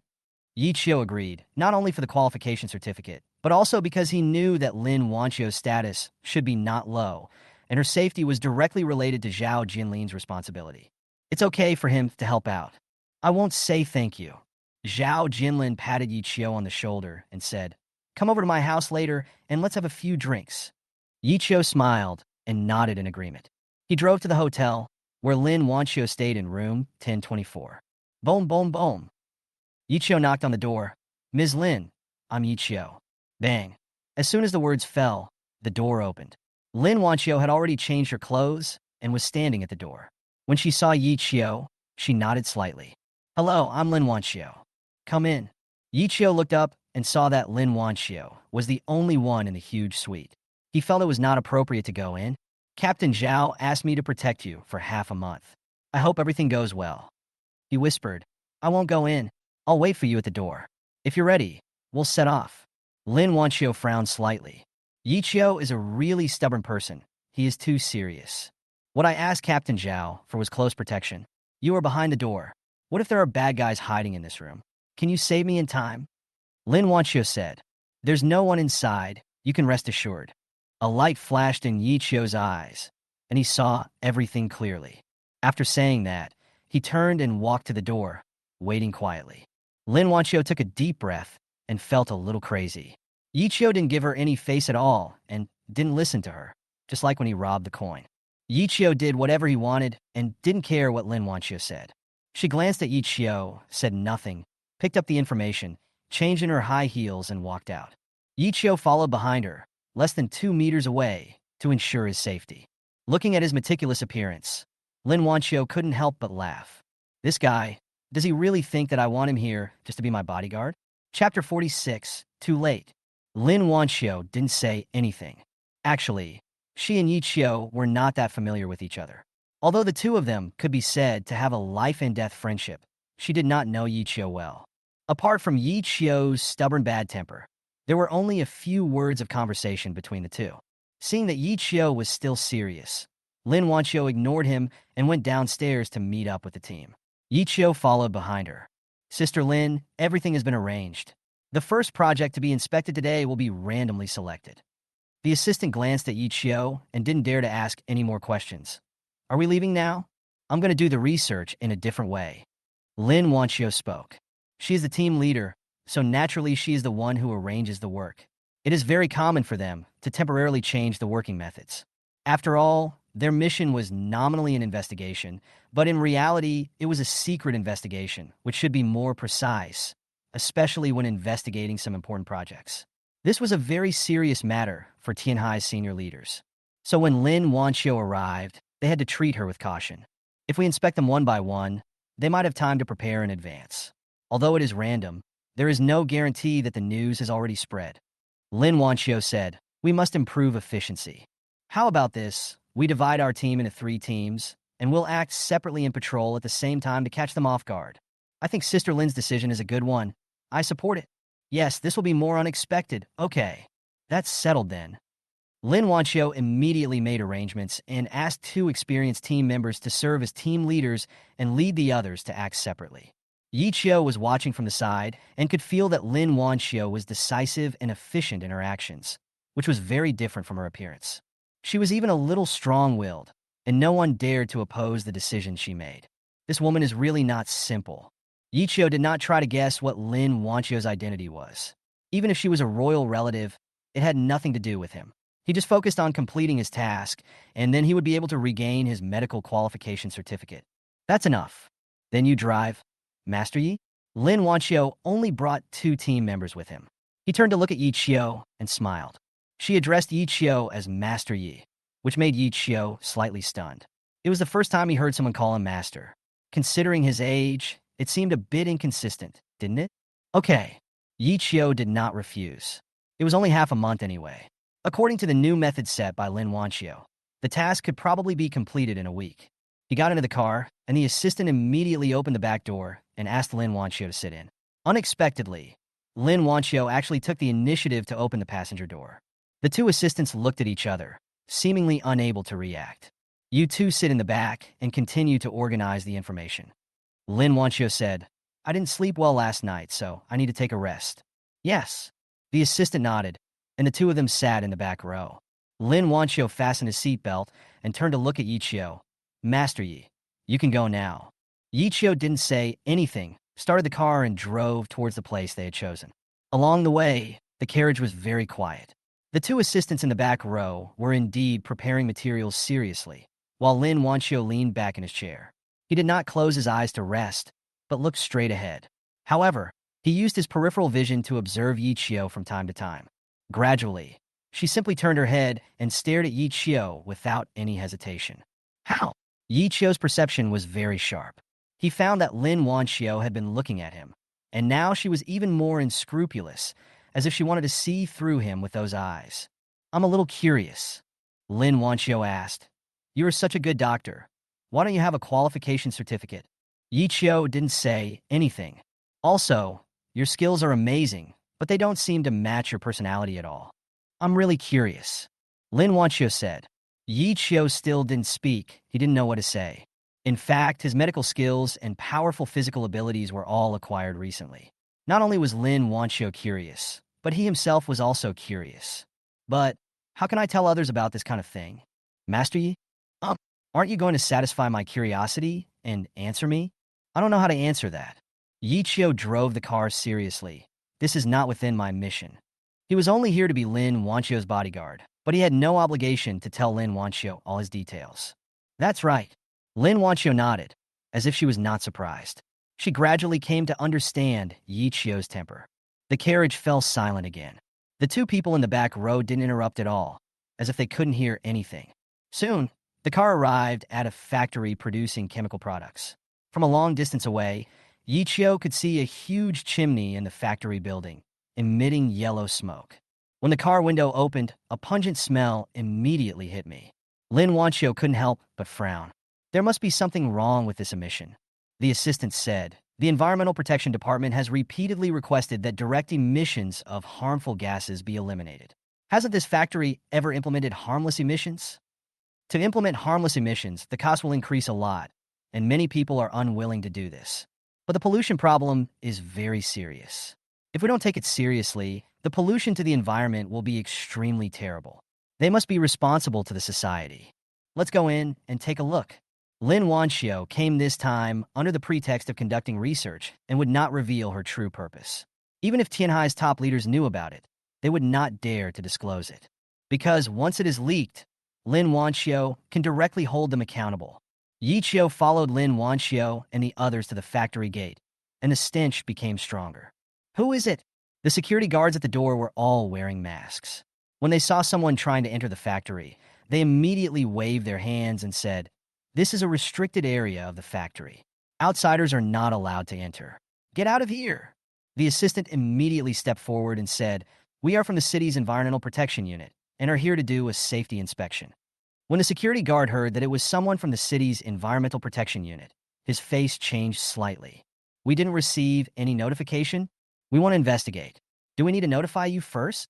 The assistant took out the certificate and placed it in front of the security guard. "Open the door and let us in." Thick smoke was being emitted at this moment, and the security guards had no idea that if they were allowed in, it would be a very troublesome thing. The superiors had explained early on that if anyone came to inspect, they must not be allowed in, especially those related to environmental protection. They themselves who worked here knew how serious the pollution was here. The security guard didn't dare to open the door, so he immediately picked up the phone and made a call to inform his superiors that someone was coming to investigate. "No phone calls!" Lin Wanchio shouted immediately. But how could the security guard listen? However, just as he dialed the number, a figure suddenly appeared in front of him and directly pulled out the phone line. "Why? You did something bad and you're afraid people will find out. It's too late," Yi Chio said angrily. Chapter 47. How you know? These people, for the sake of profit, have no regard for others at all and emit so many harmful substances. I don't know how many people will be harmed. Yi Chio was very angry when he saw it. He directly unplugged the phone line without letting the security guard know, picked up the remote control on the table, and opened the iron gate. Boom, boom. The iron door slowly opened. Lin Wanchio looked at the security guard with a serious expression. "Obstructing public service. Do you know what the crime is?" The security guard was so frightened that his face turned pale and he dared not speak. He didn't know what the crime was, but looking at Lin Wanchio's expression, the consequences must be serious, so he dared not say anything. Lin Wanchio and the others ignored them and walked straight towards the factory. "Call the relevant department and ask them to come over immediately," Lin Wanchio ordered. "Okay," the assistant nodded. "This kind of thing must be made known to the relevant departments, and eventually a report will be formed for all Tianhai senior leaders to know." Yi Chio followed Lin Wanchio in. Seeing them enter the factory, the security guard hesitated for a moment, but quickly took out his mobile phone and dialed a number. "Director, someone is here to check." In the security department's office, the director's face changed after he put down the phone. Without bothering to ask for more details, he immediately called several leaders and departments. "Boss, someone is here to check. Why didn't you notify us?" He stood up and walked out quickly, asking, "Should we stop the workshop first? At least turn off the exhaust first." The director ran out quickly and saw several unfamiliar figures from afar walking towards the factory workshop. "How many? How many?" He shouted loudly and ran over quickly. "Which unit are you from?" He was somewhat suspicious of the identities of Lin Wanchio and the others. When did the inspection come? Why didn't he receive any notification? In the past, if there was any inspection, They would be informed in advance so that they could be prepared. Today's inspection was too sudden. Seeing someone trying to stop her, Lin Wanchio turned around, looked at him, and took out her ID. "We are here to investigate. Please do not interfere with our duties." After saying that, she ignored him and led people straight into the factory workshop. The director's face looked a little grim. After seeing the ID, he knew that Lin Wanchio and the others were not locals. No wonder they came suddenly without any news. Things are not good. He hurriedly followed. "Leader, our factory is small. There's nothing to inspect, right? Didn't you just pass the fire safety inspection some time ago? What are you checking now?" Lin Wanchio ignored it. "If a safety accident occurs while you guys are entering the factory at will, I will not be responsible." Seeing that Lin Wanchio ignored him, the director shouted, "Don't walk around, it's dangerous." He was really anxious. Some things were being produced in the workshop, which were products outside their business scope. The harmful gases produced were also being emitted at this moment. He didn't expect that someone would come to check suddenly, catching him off guard. "Can you be quiet?" Lin Wanchio turned around, frowning slightly. When she walked into the workshop, she saw at a glance that the environment was dirty and messy. The workers in the workshop did not take proper protection measures, and many of them did not even wear masks. These products are all made of chemical substances, right? "Take pictures and keep the evidence," Lin Wanchio ordered. The two assistants immediately took out their cameras and prepared to take pictures as evidence. Seeing this scene, the director's face changed drastically. He suddenly rushed forward and said, "Who are you?" "Humph, pretending to be a public official is against the law. Don't you know? How dare you come here to cause trouble? Who gave you the courage?" He stopped his assistant from taking pictures, scrambled for the camera, and even wanted to smash it. Lin Wanchio was furious. It was the first time she encountered someone who dared to stop them from working like this. "What do you want to do?" The assistant tried to dodge, but the director's eyes widened and his face was fierce. "Give it to me. No taking pictures. Give it to me quickly." He rushed over with a look as if he wanted to eat someone. When he saw the assistant dodged, he reached out to grab him. Click! Suddenly, a hand reached out and grabbed his wrist, making him unable to move in an instant. "Have you had enough of the fuss?" Yichio shouted. "Who are you? Let me go." The director yelled, "Don't seek death." Bang! Yichio flipped his hand and slapped the director directly on the face without any courtesy. The slap knocked the director to the ground, and he swung twice before stopping. "You! Shut up!" Yichio looked at the director coldly. "You even want to hit a woman? I think you are the one seeking death." His domineering appearance made Lin Wanchio and her two assistants' hearts skip a beat. If Yichio hadn't been here today, the director might have dared to attack them. Soon, the leaders of the factory arrived, and the leaders of the relevant departments of Tianhai also arrived. When they saw that the director of the security department dared to attack Lin Wanchio and others, the leaders of the factory turned pale with fright. Seeing that leaders from relevant departments of Tianhai had arrived, they knew that this was no small matter. Lin Wanchio stood there with a serious expression and said nothing, which made the people in those departments even more frightened. "Commissioner Lin, we didn't know you were here. We will definitely review this matter. Do a self-examination for me?" Lin Wanchio snorted and shook his head. "I'm afraid you guys are going to make a self-examination to the people of Tianhai." After saying that, she ignored it, asked her assistant to keep the evidence found during the search, and left. On the way back, "Master Yi, thanks to you just now. Otherwise it would be troublesome. They're not afraid of being beaten, but if their camera is smashed, their information might be lost, which is crucial." "I should do it," Yichio said. "What they did was harmful to others. They must be punished." Everyone would feel heartbroken when thinking about the green mountains and clear waters turning into dark mountains and black waters. These people totally disregard others for the sake of their own interests. It is simply too much. "Don't worry, the purpose of our inspection this time is to deal with people like this." The assistant's face was full of justice. Lin Wanchio remained silent. "I don't know what I was thinking. Yichio's righteous words just now kept appearing in my mind, and suddenly I couldn't help laughing." She suddenly felt that Yichio was really cute. A person who possesses superb medical skills, strong physical strength, but is also very serious, even old-fashioned. It turns out that this is what it looks like when all these factors are combined in one person. "Why are you laughing?" Yichio turned his head and glanced at her. "Nothing." Lin Wanchio shook his head. "After work today, I'll treat you to a meal to express my gratitude." "No need." Yichio refused. I want more. Are you accompanying your daughter? Lin Wanchio seemed to have expected Yi Chio to say this. It's okay. Bring your daughter along. I just happen to want to meet her too. Yi Chio was a little surprised, as if he suspected that he had heard it wrong. How could Lin Wanchio know that he had a daughter? Chapter 48, Revenge. How? Seeing Yi Chio's surprised expression, Lin Wanchio chuckled. Are you surprised? It's not a secret. Just ask, and you'll know. What surprised Yi Chio was not that Lin Wanchio knew that he had a daughter, but why she would ask others about this. Yes, Master Yi, let's have dinner together tonight. We both want to thank you.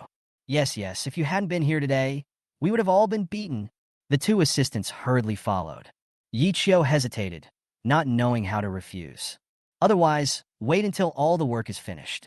You will definitely have other things to do in the evening. He promised to tell Xiaoyu a bedtime story in the evening, so of course he couldn't go back on his word. Seeing that Yi Chio had agreed, Lin Wanchio nodded. That's fine. Let's wait until the work is finished. She glanced at Yi Chio and knew that in Yi Chio's heart, nothing was more important than accompanying his daughter. If she pushed him again, he would definitely walk away. That's the guy's temper. Yi Chio sent the three people back to the hotel and went back first. They were safe in the hotel, and Zhao Jinlin had already made arrangements. Watching Yi Chio leave, Lin Wanchio let out a long sigh. What an interesting person. She suddenly realized that there were two followers behind her. She turned around and glared at them. What are you looking at? Eat. Sister Lin, what are we going to eat tonight? I thought Yi Chio would have dinner with them tonight, and it would be a good meal. Just order takeout and eat something. Lin Wanchio didn't have much of an appetite. After breakfast, get some work done. Today's materials must be sorted out today. The two assistants looked complaining. If I had known earlier, I would have asked Master Yi to come down to eat with us. Lin Wanchio laughed. He's eating whatever he wants. What are you thinking? After she finished speaking, a hint of amusement flashed in her eyes. Without saying anything else, she walked upstairs in her high heels, with a noticeable briskness in her steps. Over the next few days, work went smoothly. It seemed that the whole Tian High was alarmed by what happened on the first day, and people from the relevant departments held a meeting for a whole day to review and reflect. In less than a week, all the research projects were completed, and Lin Wanchio's team collected the necessary information. A job well done. Lin Wanchio said, "Thank you all for your hard work. I'll treat you all to dinner tonight." She turned around and looked at Yi Chio. We have already agreed on this. You won't go back on your word, right? Yi Chio shook his head. That's fine. What would you like to eat tonight? She asked. The colleagues around were all a little surprised, even curious. Lin Wanchio invited everyone to dinner, but asked Yi Chio what he wanted to eat. It doesn't matter to me. Just ask them. Lin Wanchio didn't ask anyone else where she wanted to go, even if it was just standing on the street eating fast food. No one would have any objection, but she just asked Yi Chio. I'm asking you. Her tone was a little overbearing. Just give me an answer. You must answer. Lin Wanchio added another sentence. Yi Chio thought for a moment and said, how about the food street by the river? Xiaoyu likes to eat the kebabs there. Hearing this, several people couldn't help laughing. Lin Wanchio was also a little surprised and said with a smile, Master Yi, you don't have to save money for me. They thought Yi Chio was afraid that if he mentioned an expensive place, it would cost Lin Wanchio too much money. But Lin Wanchio doesn't care about this little money. My daughter loves the food there. Yi Chio explained. Lin Wanchio understood immediately, said oh, and nodded. So the little girl likes it. That's settled then. Send me the address, and see you later. She has always been decisive. Yi Chio told Lin Wanchio the address, and went back to the Chu family to pick up Xiaoyu. He has been busy outside these days, and Xiaoyu is a little unhappy. Dad, are you secretly going out to eat something delicious without me? Xiaoyu hugged Yi Chio's neck. How could you do this? I've become so thin from hunger. She pouted deliberately, looking aggrieved, not caring that there was still some cake cream on her mouth. In the Chu family, how could Chu Tiangang let her starve? Yi Chio reached out and took a tissue to help Xiaoyu wipe the cream off the corners of his mouth. He said unhappily, so tonight, I'll take you to eat skewers to make it up to you, okay? Yeah. Xiaoyu immediately jumped up and kissed Yi Chio hard on the face. Daddy is the best. Yi Chio really had no idea what to do. He took Xiaoyu to the food street by the river, and Lin Wanchio and the others happened to arrive there too. This way, Yi Chio took them to the restaurant they often go to. The food here is very good. When the boss saw that it was Yi Chio, he greeted him warmly. Xiaoyu is here. Come in quickly. I'll arrange the largest private room for you. Xiao Yuer was not interested in greeting the boss. He put his arms around Yi Chio's neck and stared straight at Lin Wanxiu. His big eyes seemed to be able to speak and were full of curiosity. Dad, she's so beautiful. She thought it was just her and Yi Chio, but she didn't expect there were so many people. Hello, little friend. Seeing Xiao Yuer looking at her and praising her, Lin Wanxiu couldn't help but smile and said, My name is Lin Wanxiu. Can I get to know you? Everyone looked at Xiao, this cute little kid. Several unmarried girls felt their hearts melt, and they had the urge to get married and have kids right away. Dad, is she an aunt or a sister? Xiao Yuer asked softly in Yi Chio's ear. She wasn't quite sure. Hearing this, Lin Wanxiu couldn't help laughing. Aunt or sister? This girl is so funny. Is there any difference between these two names? Lin Wanxiu asked. Xiao Yuer nodded very seriously. Yi Chio was a little embarrassed, afraid that Xiao Yuer would speak without restraint, so he quickly stopped Xiao Yuer. Baby, don't talk nonsense. You have to call these people aunt. Hello, auntie. Xiao Yuer shouted immediately. So good. Lin Wanxiu stretched out her hand and gently shook Xiao Yuer's hand. You are so cute. A group of people entered the private room, and everyone's eyes were on Xiao Yuer. This girl was so lively and smart, and she was likable just by looking at her. Xiao Yuer, you are familiar with this place. What delicious dishes are there? Come and have some. Lin Wanxiu smiled. The more she looked at Xiao Yuer, the more she liked her. She always felt that this girl had a completely opposite temper to Yi Chio. She wondered what the scene was like when this father and daughter usually got along with each other. Now, not far from the food stall door, a van stopped. Brother Hui, they're eating inside. The man who was called Brother Hui had a face full of violence and deep resentment. He was the factory director on the first day. Just because he offended Lin Wanxiu and others, he was fired that day. Not only did he lose his job, he was also held accountable. The loss was extremely heavy. Bang! He pulled out an iron rod from the car and said fiercely, I don't care about the others. Kill that man and that woman. Chapter 49, Traceless Cream. After saying that, Brother Hui led his men and rushed forward. At this moment, there were laughter and joy in the box. The atmosphere was particularly good where there were children. Especially Xiao Yuer was lively, good at singing and dancing. In a short time, everyone fell in love with her. At this moment, she had already sat on Lin Wanxiu's lap, and the two of them were playing the Little Bee game, having a lot of fun.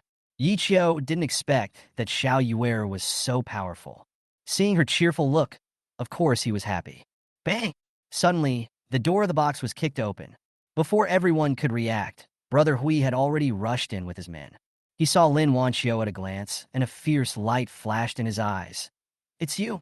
It's you who caused me to lose my job. I'm gonna kill you today. No one expected that someone would dare to chase and take revenge. Yi Chio reacted quickly. Seeing several people behind him rushing in with iron bars, he immediately stood up to block them. But unexpectedly, Brother Hui ignored him and directly grabbed the boiling hot kettle on the table and threw it at Lin Wanxiu. Careful! Yi Chio was shocked. At this moment, Xiao Yuer is still in Lin Wanxiu's arms. Seeing that the boiling kettle was about to hit Xiao Yuer, Lin Wanxiu did not hesitate at all. He immediately hid Xiao Yuer in his arms and used his body to block it. Bang! The kettle hit Lin Wanxiu's shoulder, causing a sharp pain. Lin Wanxiu couldn't help but scream, I'm going to beat you to death. Just as Brother Hui was about to take action, Yi Chio rushed over like a Tyrannosaurus Rex, grabbed Brother Hui's hand, and with a snap, twisted his arm off. Several other people rushed in, and Yi Chio yelled, Stop it! He shouted angrily, rushed forward and knocked down several people. The other men present finally reacted and rushed over to help, subdued the few people, and immediately called Zhao Jinlin. Annie? Annie, are you in pain? Xiao Yuer's eyes were red as she looked at Lin Wanxiu's shoulders, which had been burned red, and her skin was covered with blisters. Tears fell from her eyes. If it wasn't for protecting herself, Lin Wanxiu could have easily avoided it. Silly boy, it doesn't hurt. Lin Wanxiu forced a smile and gently rubbed Xiao Yuer's head, but his face turned pale. How could it not hurt? Let me see. Yi Chio wanted to examine her, but the wound was on her shoulder, a sensitive location. Lin Wanxiu looked up at him, still seeming to be hesitant. But Yi Chio didn't think so much. Lin Wanxiu was injured while protecting Xiao Yuer, so he must take responsibility. He walked straight forward and gently tore open Lin Wanxiu's clothes. He saw that her shoulders and arms were all scalded by the kettle and blisters had formed. He was afraid that she would be left with scars in the future. For a woman, having scars on the body is a very painful thing. Not to mention that for a beautiful and elegant woman like Lin Wanxiu, it will probably have a lifelong impact. Bring some cold water in. Yi Qiu immediately said, keep washing and cooling down and control it first. The two assistants quickly followed the instructions, got cold water from the store, and helped Lin Wanxiu deal with it first. Don't worry, I will definitely heal your injury. Yi Qiu said seriously, thank you for protecting Xiao Yue. Lin Wanxiu smiled and said nothing. At that time, she didn't think so much. Xiao Yue was still a child. How could he let her get hurt? She just did what she should do as an adult. Soon, Zhao Jinlin arrived, and with him came Tianhai's senior leaders. They never thought that Lin Wanxiu and others would be attacked. This is a big deal. Commissioner Lin is injured. Let's take her back to the hotel first. Please handle the things here. The other people who were traveling with us were all very angry. Zhao Jinlin's face looked unhappy, and the senior leaders of Tianhai were so angry that they were shaking. Looking at Brother Hui, who was being controlled and lying on the ground, they wished they could smash him to death with a hammer. Even Lin Wanxiu dared to be hurt? Are you looking for death? Zhao Jinlin exists. I don't care who these people are from, or if they have someone behind them. If there's a bastard like this, catch him and take care of him. Has Tianhai been out of order for too long? A blatant attack. Is there any law? The leader was furious, and Zhao Jinlin was also frightened. Not only because Lin Wanxiu was injured, but also because Xiao Yue was almost injured. These bastards are so unscrupulous. Yes, he shouted. I will immediately launch a cleanup operation to clean up all these bad apples. Hotel. Yi Qiu brought Xiao Yue along. Lin Wanxiu's face was a little pale. She had never experienced this kind of pain before, and it made her look very painful. Will it leave scars? She looked at Yi Qiu and said. Yi Qiu said nothing, his eyes fixed on the wound. It is difficult to avoid scars with this kind of burns. The skin tissue has been severely injured and may even be necrotic. It is a blessing to be able to recover. It is almost impossible to avoid scars. As if knowing the answer, a trace of disappointment flashed across Lin Wanxiu's eyes. There is no woman who doesn't love beauty, and this is especially true for a woman with such temperament as her. But when she thought that she might not be able to expose her arms and shoulders in the future, she felt particularly uncomfortable. Annie, I'm sorry. Xiao Yue pouted.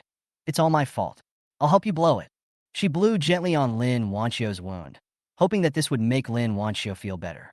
Be good, Xiao Yue. Annie doesn't blame you. Lin Wanxiu smiled and said, you are a child, and your aunt should protect you.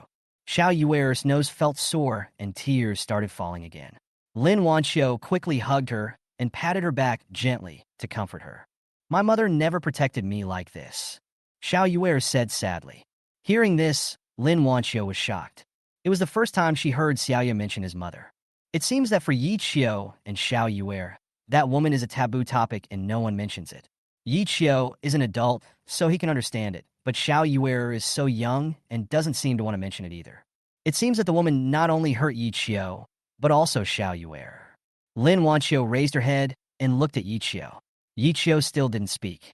He turned and walked aside, as if he didn't hear anything. He's thinking.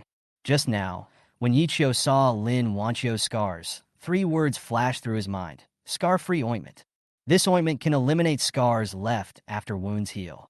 As long as this scar-free ointment can be formulated, Lin Wanxiu's arms and shoulders will not be left with scars. Yi Qiu was completely immersed in thought, constantly digging out information about the traceless ointment from his memory. How to prepare it, how to use it, what to pay attention to, a series of information keeps flashing in my memory. Don't worry. After a long while, he turned to look at Lin Wanxiu and said, it won't leave a scar. I promise. Chapter 50, Business Opportunities. Looking at Yi Qiu's confident eyes, it seemed like a promise a man made to a woman. Lin Wanxiu was distracted for a moment. She nodded without asking any more questions. If Yi Qiu said yes, then there would definitely be no problem. Lin Wanxiu had witnessed his medical skills with her own eyes. Xiao Yue, can you stay here with Aunt Lin? Yi Qiu walked up to Xiao Yue and gently scratched her nose. You must be brave and protect Aunt Lin. Dad will go get Aunt Lin some medicine. Xiao Yue nodded. I'll protect Annie. Her little face was full of determination, which moved Lin Wanxiu. Such a little brat said he wanted to protect herself, which made her feel warm inside. Yi Chio didn't say anything else. He walked out the door and went directly to the largest local herbal medicine shop. According to the recipe of the traceless ointment in his memory, Yi Chio collected the necessary medicinal materials at once, and then found a place to prepare for refining. In order to make the traceless ointment, one must master the art of righteousness and have a righteous energy in the body. Yi Chio followed the method in his memory, controlling the positive energy in his body to gush out, slowly melting, evaporating, and filtering the herbs between his palms, removing the impurities, and then slowly blending them step by step, throwing them into the clay pot to boil. In just 1 hour, the traceless ointment was ready. Yi Chio put it to his nose and smelled it. There was still a faint fragrance. I don't know if this thing can really erase scars. The memories Yi Chio has obtained have not been wrong so far, which makes Yi Chio very confident. He hurried back to the hotel. Xiao Yuer had already fallen asleep. Lin Wanqiu covered her with a quilt and sat quietly on the sofa.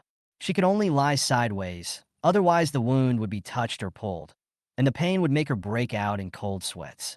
Yi Chio knocked on the door softly and came in. This girl said she was going to protect you, but she fell asleep so quickly. She also asked me to tell her a bedtime story.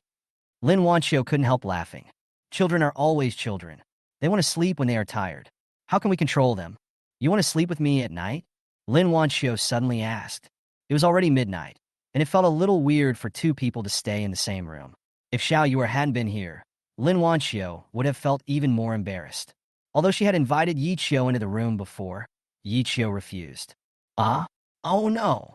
Yi Chio's face flushed, and he seemed to have just realized that something was wrong. He hurriedly took out the scar-free ointment from his pocket and said, "This is the ointment. I just made it. You can try it.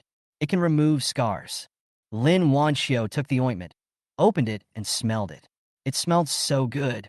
Does this really work? Try it, Yi Chio said. Anyway, if I say I won't leave you with a scar, then I definitely won't. I will take responsibility. Lin Wanqiu was injured to protect Xiaoye, so he must take responsibility.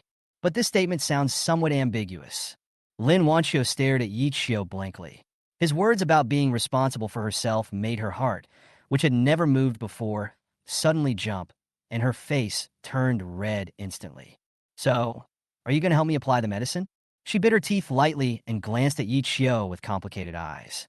You should be able to do this yourself. Yi Chio felt his head buzzing, knowing that it was too late and it would be inappropriate for him to stay any longer. After applying the medicine, take a good rest for the night, and then see what's going on. Having said that, he turned and walked away in a panic. When he reached the door, he hurriedly said, "I'm next door. Call me if you need anything."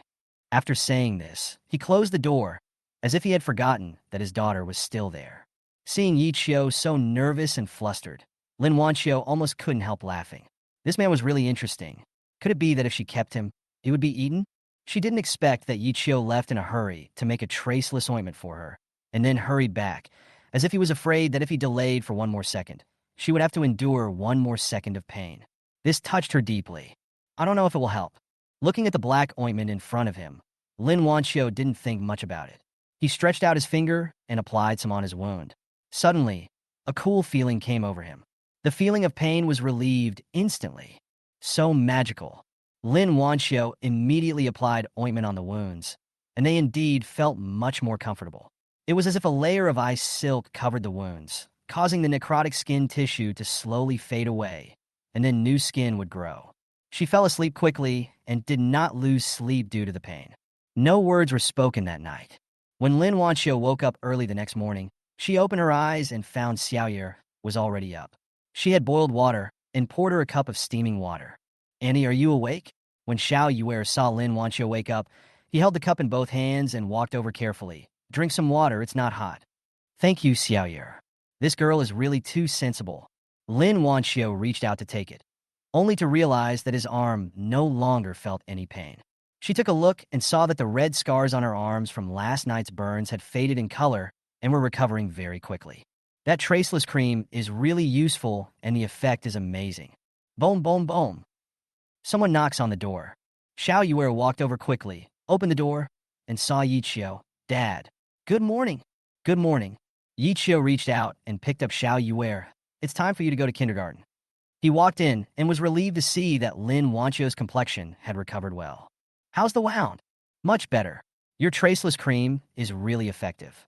Lin Wanxiu asked, "How did you come up with this?" Her knowledge was quite broad, but she had never heard of such a thing as a traceless cream with such amazing effects, comparable to a miracle drug.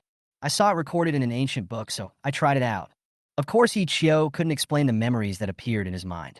Even if you tell this kind of thing, no one will believe it. This is a good thing. I don't know how many people are troubled by scars, especially girls. Having this thing is really a blessing for them. Lin Wanxiu said casually, "You're going to make a lot of money." Yi Qiu was stunned. He never thought that this was a business opportunity. He never thought of making money with this traceless ointment. If it wasn't for curing Lin Wanxiu's injuries, he wouldn't even have thought of the traceless ointment. Can this thing be sold for money? He was stunned for a moment. Of course, Lin Wanxiu said unhappily. You didn't think of it at all, did you? Such a good thing, and one of a kind, and such a huge business opportunity. Lin Wanxiu thought of it immediately, but Yi Qiu had no reaction at all. I just thought about not leaving you with a scar. Nothing else. Yi Qiu's serious expression made Lin Wanxiu feel warm at heart. This guy still has some conscience. However, such good things can help many people even if Yi Qiu is not short of money, so they cannot be wasted. What's more, is Yi Qiu really not short of money? Chapter 51. Free Consultant. Yi Qiu is short of money. What Chu Tiangang gave was his token of appreciation. Yi Qiu needed to make money on his own. He couldn't always get money from the Chu family to support Xiao Yuer. Even if Chu Tiangang was willing to do this, Yi Qiu could not accept it. His abilities were enough to bring him huge wealth, but Yi Qiu had never thought about it. How much are these worth? He looked at Lin Wanxiu and asked casually. Yi Qiu really had no idea about the commercial value.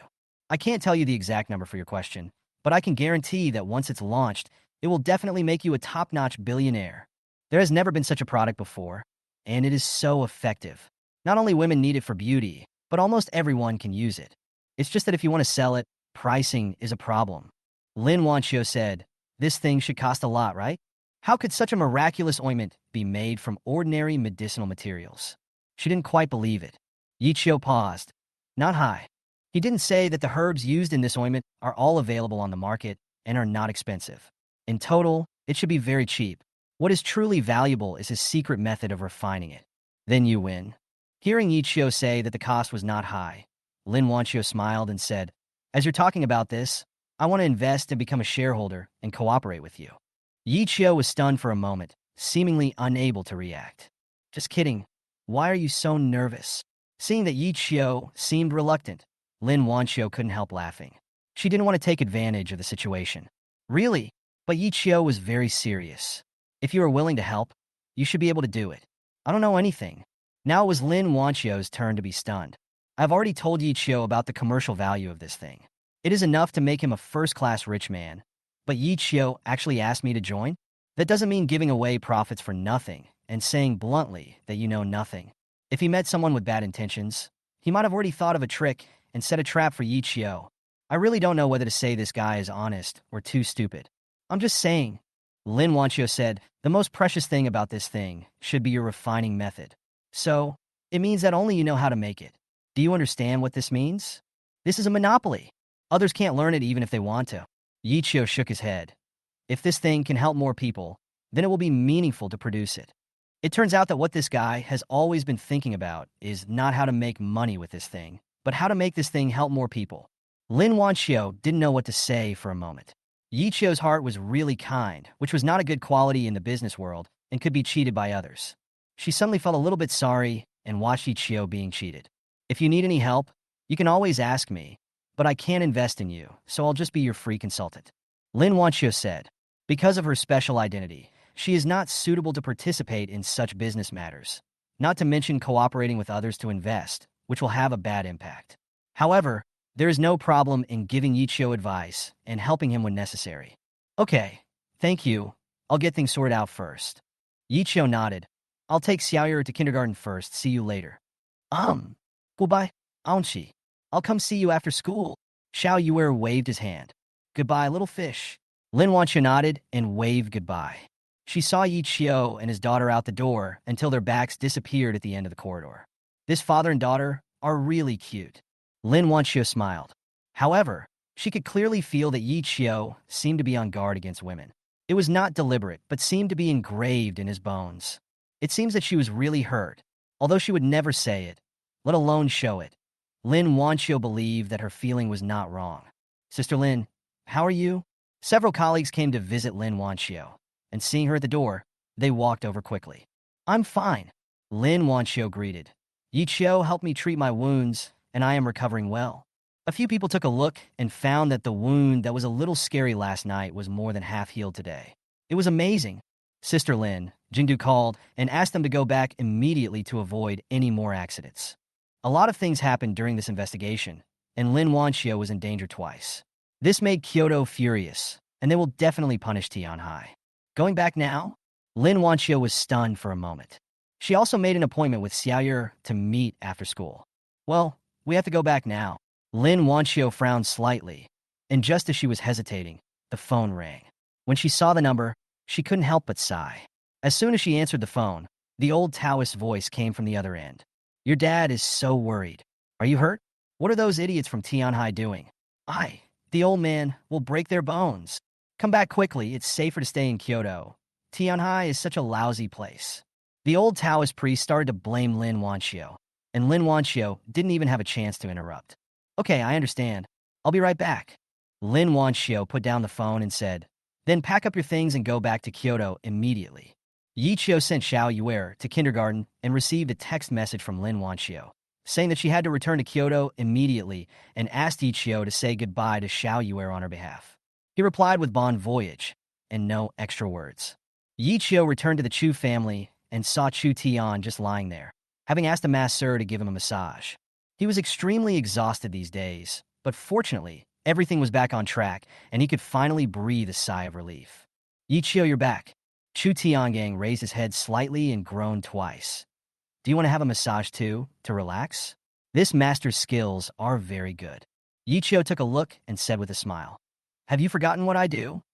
Chu Tiangang suddenly realized. You also know this thing? Master, take a rest. I'll do it. Yi Qiu asked the technician to take a rest. He rolled up his sleeves and mobilized the righteous energy in his body. His palms suddenly became warm, and he gently placed them on Chu Tiangang's back. Chu Tiangang felt a chill all over his body. It's so comfortable, compared with the technician just now. This guy is like heaven and earth. He didn't expect that Yi Qiu could even give massage. Yi Qiu gave Chu Tiangang a massage to clear his blood circulation channels. Chu Tiangang felt so comfortable that he almost fell asleep. By the way, brother, I want to ask you something. Lin Wanxiu returned to Kyoto, so Yi Qiu was not in a position to ask her again. I have something that I want to produce and sell. Do you think it's feasible? What? The scar-free cream can remove scars on your body. Hearing this, Chu Tiangang jumped up and looked at Yi Qiu with wide eyes. What did you say? Chapter 52, Marketing Master. As a top businessman, Chu Tiangang was very sensitive. As soon as Yi Qiu said that thing could remove scars on the body, he keenly smelled a huge business opportunity. It can remove scars on the human body. No matter what kind of scars they are, it is effective, Yi Qiu added, and the effect is very good. It will take about 3 days to fully recover. Chu Tiangang held his breath, his face full of surprise. He didn't doubt what Yi Qiu said at all, because he knew Yi Qiu's ability. It's just that the surprises Yi Qiu gave him were bigger and bigger. Not only could he do massage, but he could also develop medicines. Is it costly? A professional businessman will always ask the most important questions right from the start, which is the same thing Lin Wanxiu asked. Not expensive. You can buy medicinal herbs anywhere. They are all common herbs. Chu Tiangang couldn't sit still anymore and stood up immediately, not even caring about the massage. Brother, I don't know if you can understand how big this business opportunity is, but I can guarantee that once this thing is on the market, it will definitely make you a millionaire. In fact, they are richer than my Chu family. There was no envy, jealousy, or even greed on his face.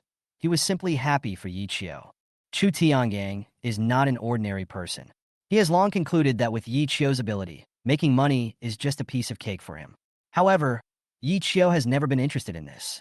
Yi Qiu didn't know what Lin Wanxiu meant by the word rich at first, but when he heard Chu Tiangang compare himself to him, he understood it all at once. Brother, how about we cooperate? Yi Qiu really knew nothing about business, and he thought it would be better to have someone who understood business to help him. Chu Tiangang shook his head, refused. His expression became extremely serious. Brother, Let me tell you, if it were someone else, they would rush to cooperate with you, because this is a money-printing machine, but I can't cooperate with you. Chu Tiangang said. I already owe you a lot. How can I make money from you? Absolutely not. But I can help you build your own brand. If you need people, I'll give you people. If you need startup capital and sales channels, I can give you both. I'm helping you out of friendship, but I will never invest in you. He wasn't kidding. This is a huge fortune. Chu Tiangang is very clear about what the traceless ointment developed by Yi Qiu can bring, but he cannot be tempted. I know that money doesn't mean much to you. For a hermit like you, money is just a thing of the body, but for people walking in this world, money is indispensable. Chu Tiangang said. At least, you have to save some for Xiaoyuer's future dowry, right? Yi Qiu nodded.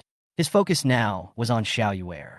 That's right, Chu Tiangang said. How about this? I will ask someone to register a company for you right away, and I will recruit staff from the Chu family. Of course, these are people I loaned to you, so you have to return them. Good. Yi Qiu is not polite. Thank you, brother. Oh, thank you again. I'm really going to be angry. Chu Tiangang deliberately put on a stern face. Yi Qiu had helped him so much. He finally had a chance to help Yi Qiu, so naturally he had to do his best. What about the name? Any ideas? Chu Tiangang had already picked up the phone. Forget it, let Xiaoyuer pick the name. The name the baby picks will definitely sound good. He no longer cared about Yi Qiu. Anyway, Yi Qiu really doesn't understand anything. Chu Tiangang immediately arranged for people to register the company, select an office address, and arrange for people to start setting up sales channels. At the same time, he arranged for a group of people to purchase all the medicinal materials needed for Tianhai's traceless ointment. Even the medicinal materials from the surrounding cities were taken away. He could conclude that once the traceless cream was on the market, it would inevitably cause a rush. The demand would be extremely huge by then, and if he didn't prepare in advance, he would be caught off guard. Yi Qiu didn't worry about anything, and he couldn't worry about anything. What he needs to do now is to streamline the method of refining the traceless ointment and mass-produce it as much as possible. Otherwise, if he has to refine it all by himself, then this business will not be able to continue. After several experiments, Yi Qiu improved the refining method and made it mechanized. Although the medicinal properties were not as good as those he made himself, the difference was not too big and was sufficient for commercial use. On the other side, Chu Tiangang had arranged intensive publicity. Television stations, online ads, and even flyers on the streets are everywhere. A rare and miraculous medicine that can remove scars with just one bottle? You must be bragging. 10 times refund for invalid products? Are you crazy? What kind of company is this? Do they want to close it down before they even open for business? It seems to be called Xiaoyuer Medical Hall. What kind of name is that? It's too informal. No one expected that someone would dare to advertise like this, especially the sentence of 10 times the refund if invalid, which immediately aroused everyone's curiosity. No matter whether it is useful or not, buy it first. Maybe it will become a financial product. If it is ineffective, you can get a 10-fold refund. You will make a profit. The whole Tianhai was suddenly in a storm, and everyone was waiting for this miraculous medicine, the traceless ointment, to be launched on the market. At the same time, the factory has arranged the production line and is running day and night to produce the traceless ointment. Seeing that the warehouse is already full of goods, many people feel that if they cannot be sold, the loss will be too great. Is Chu Tiangang crazy? He actually spent so much money to help Yi Qiu get this thing. If something goes wrong, it will result in hundreds of millions of losses. Many people advised Chu Tiangang to be cautious, but Chu Tiangang simply ignored them. Others may not believe Yi Qiu, but he cannot. He trusts Yi Qiu 100%. We will officially open at 10 a.m. tomorrow. Only 5,000 bottles will be sold in the first batch. Each person is limited to 1 bottle. Chu Tiangang is a master in marketing and knows how to control the market. Not to mention, the products he has are extremely powerful, so he doesn't need to worry about no one buying them. He was a little excited. He hadn't been so excited in many years. Yi Qiu, on the other hand, remained calm the entire time and seemed to have no idea what kind of situation this medicine would cause. The next morning, there was a long line at the entrance of Xiaoyuer Pharmacy early on. Even if people are not attracted by the efficacy of the traceless cream, the promise of a 10-fold refund, if it is ineffective, can still attract a large number of people. 10 o'clock. Officially on sale. The scene went crazy. All 5,000 bottles were sold out in less than an hour. Even though there were still a bunch of people who wanted them, Chu Tiangang refused to sell them to them. He closed the shop after they were sold out and asked them to wait until the next day. The excitement seemed to end all of a sudden, and most people just regarded it as a marketing strategy and did not take it seriously. What kind of traceless ointment can remove all scars? What is lacking these days is fake medicines and deceptive advertisements. If this ointment was not inexpensive and had the gimmick of a tenfold refund, how could it attract so many people? Many people were waiting to see Chu Tiangong's joke and how he would refund the money tenfold. Is Chu Tiangang crazy? In a building, Lei Song sat there, looking at the small bottle in front of him, frowning slightly, as if he couldn't understand why Chu Tiangang suddenly took out several hundred million and changed his career to make medicines. Does he want to burn all his money? Chapter 53, Becoming an Instant Fame. Not only him, but also Chu Tiangong's opponents and friends couldn't figure out why Chu Tiangang suddenly made this thing. And who developed this thing? This is obviously a scam. Chu Tiangang wouldn't be so willing to throw away his own reputation just for money. Could it be that I was deceived into investing? It looks like he's going to be in trouble. It would be really interesting if he ends up in disgrace. The first day passed with no response. The next day passed, and there was still no movement, as if everything had suddenly become silent. Day 3. Criminal Investigation Brigade. Zhao Jinlin sat there naked, his face looking more solemn than ever before. How about it? He asked. The scar is really gone. My colleague Xiao Zhou was in disbelief. Captain Zhao, this medicine is amazing.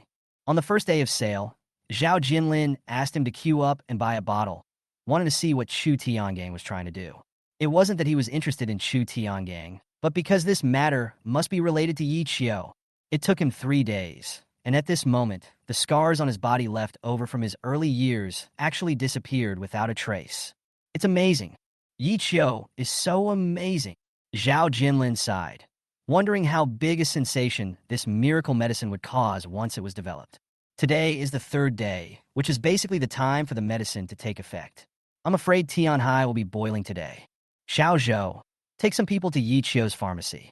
I'm worried that the situation will get out of control. Good. Xiao Zhou nodded, put down the medicine bottle, and ran out immediately. Now, Xiaoya Medical Hall is indeed in a state of excitement. Those who bought and used it were all shocked. No one expected that this medicine would actually be so effective. No one remembered the tenfold refund gimmick. They just wanted to get their hands on this magic drug that could remove scars. Give me a bottle. Give me a bottle. I've been lining up since 5 in the morning. Give me a bottle. Give it to me first. Are you trying to steal my medicine? Get out of my way. The crowd was noisy and many people were shouting anxiously. Seeing that they would not be able to grab anything today, they rushed forward to grab the items. The scene suddenly became chaotic. No one expected that the effect of the medicine would shock the entire Tianhai. Now, no matter whether men or women, young or old, even those without scars on their bodies, are rushing here from all directions, trying to buy a bottle of miracle medicine. It is so cheap and so good. If you can grab it, you will make a profit. Yi Qiu didn't expect that the market demand for traceless cream would be so great. On the first day, 5,000 bottles were sold out in 1 hour. The enthusiasm faded a lot on the second day, and it took a whole morning to sell out. But on the 3rd day, before dawn, a long queue had already formed at the door of the pharmacy. Only half an hour had passed, and the medicine had been sold out. Not far from the door, several people were even about to fight over the medicine. Fortunately, Xiao Zhou brought people in time to deal with these matters. But there are still many people who haven't bought it and are very unwilling to accept it.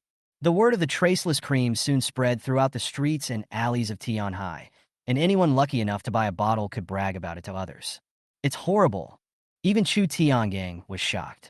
He had expected the traceless cream to be so popular, but he had not expected it to cause such a phenomenon. We still don't have enough inventory. I underestimated the market demand. He had prepared as much as he could, but it was still not enough. Yi Qiu, I want to ask you something. Chu Tiangang turned his head and looked at Yi Qiu. How much money do you want to make from the traceless cream? As a master in marketing, he knew clearly that based on the current market conditions, even if they raised prices or used hunger marketing, they could still double their profits. But this is Yi Qiu's thing, so Yi Qiu has to make the decision. Make money. Yi Qiu shook his head, understanding what Chu Tiangang meant. The value of the scar-free cream is to eliminate scars. It is to help people solve their troubles, not to bring troubles to consumers. If the price were to increase, or if the ointment became a commodity that ordinary people could not afford, It would go against Yi Qiu's original intention. Okay, I understand. Chu Tiangang nodded, and his admiration for Yi Qiu increased a little more. If it were any other businessman, they would definitely take advantage of this opportunity to make more profits for themselves. But for Yi Qiu, money is not that important. According to the current sales model, Chu Tiangang has roughly calculated that it can at least bring Yi Qiu hundreds of millions of revenue. Notify everyone. Xiaoya Medical Hall will do its best to ensure production capacity so that everyone in Tianhai can have a bottle, Chu Tiangang instructed. At the same time, hurry up and have the technical department develop a software that allows consumers to purchase by appointment to avoid crowds and accidents. He thought about it carefully. Since he wanted to create a brand for Yi Qiu, it needed to be maintained. If an unexpected incident occurred, it would not be a good thing for Yi Qiu's medical clinic. Besides, the medical hall was named after Xiaoyu, and Chu Tiangang couldn't stand others scolding Xiaoyu. Also, we want to let consumers know that when the pharmacy opens, we will use the traceless ointment to gain market share. But in the future, the pharmacy will continue to launch different miracle drugs. Yi Qiu took a deep breath and couldn't help but admire Chu Tiangang for making the traceless cream a hit so easily. If it were him, he might just set up a stall on the street to sell it, but it would take him forever. Brother, you are amazing. He couldn't help but say, I just can't think of how to deal with it. Even if I have a magic medicine, it won't benefit more people. Every profession has its own specialty. As long as your medicine is good. Chu Tiangang smiled and said, if you are proficient in this, we will have no food to eat. You have superb medical skills and can cure diseases and save lives. So we will help you, so that more people can get such an opportunity. Those who are helped by God will always be helped by people. Yi Qiu does not need to know everything. As long as he wants, there will be someone to help him accomplish it. The traceless cream has become extremely popular, but the production cannot keep up in the short term and cannot meet the demand at all. One reason is that the refining method is limited and it takes time to ensure the quality. The second is materials. Even though the raw materials from Tianhai and nearby cities had been purchased by them in advance, it was still far from enough. Seeing that many people were eager to buy a bottle, scalpers naturally emerged, and the transaction price in the outside market even increased 5 or 6 times. This made Yi Qiu angry, but there was nothing he could do. Yi Qiu was indeed touched that consumers recognized his medicine and would rather pay 10 times the price to buy it, but his original intention was not to let people spend too much money. Now we can only produce as much as possible to meet the demand. Xiaoyu Medical Hall became completely popular. A traceless cream made the name Xiaoyu spread throughout the streets and alleys of Tianhai in an instant. But suddenly, an angry voice rang out at the door of the pharmacy. Swindlers, you're selling fake medicine and killing people. Chapter 54, Fake Medicine. The wailing sound echoed at the entrance of the pharmacy. Several people who had made appointments and were buying medicine couldn't help but tremble when they heard it. Fake medicine? Is this Xiaoyu Medical Hall selling fake medicine?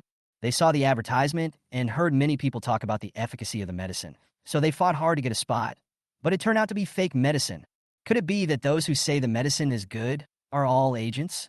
They turned around and saw a person standing at the door and another person lying on the ground, his skin festering and emitting a disgusting stench. It's terrifying to watch.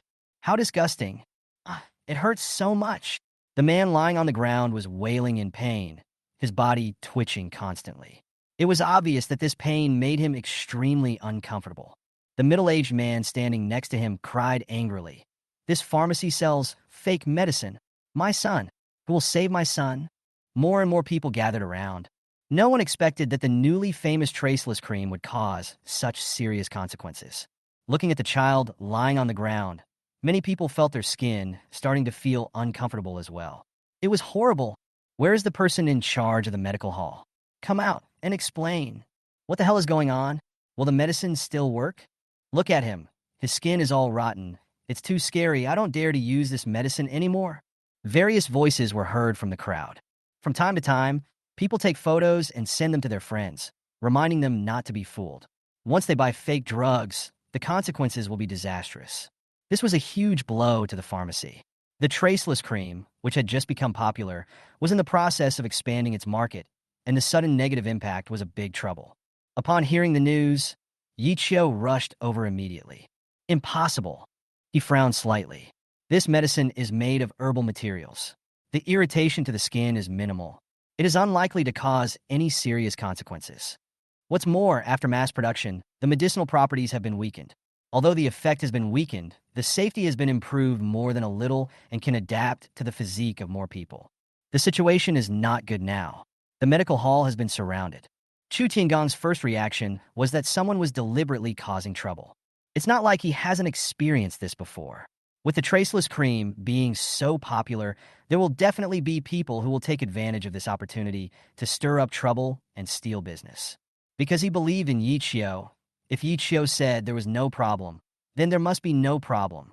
Several people hurried to the medical hall and saw a group of people gathered at the door, blocking the door tightly.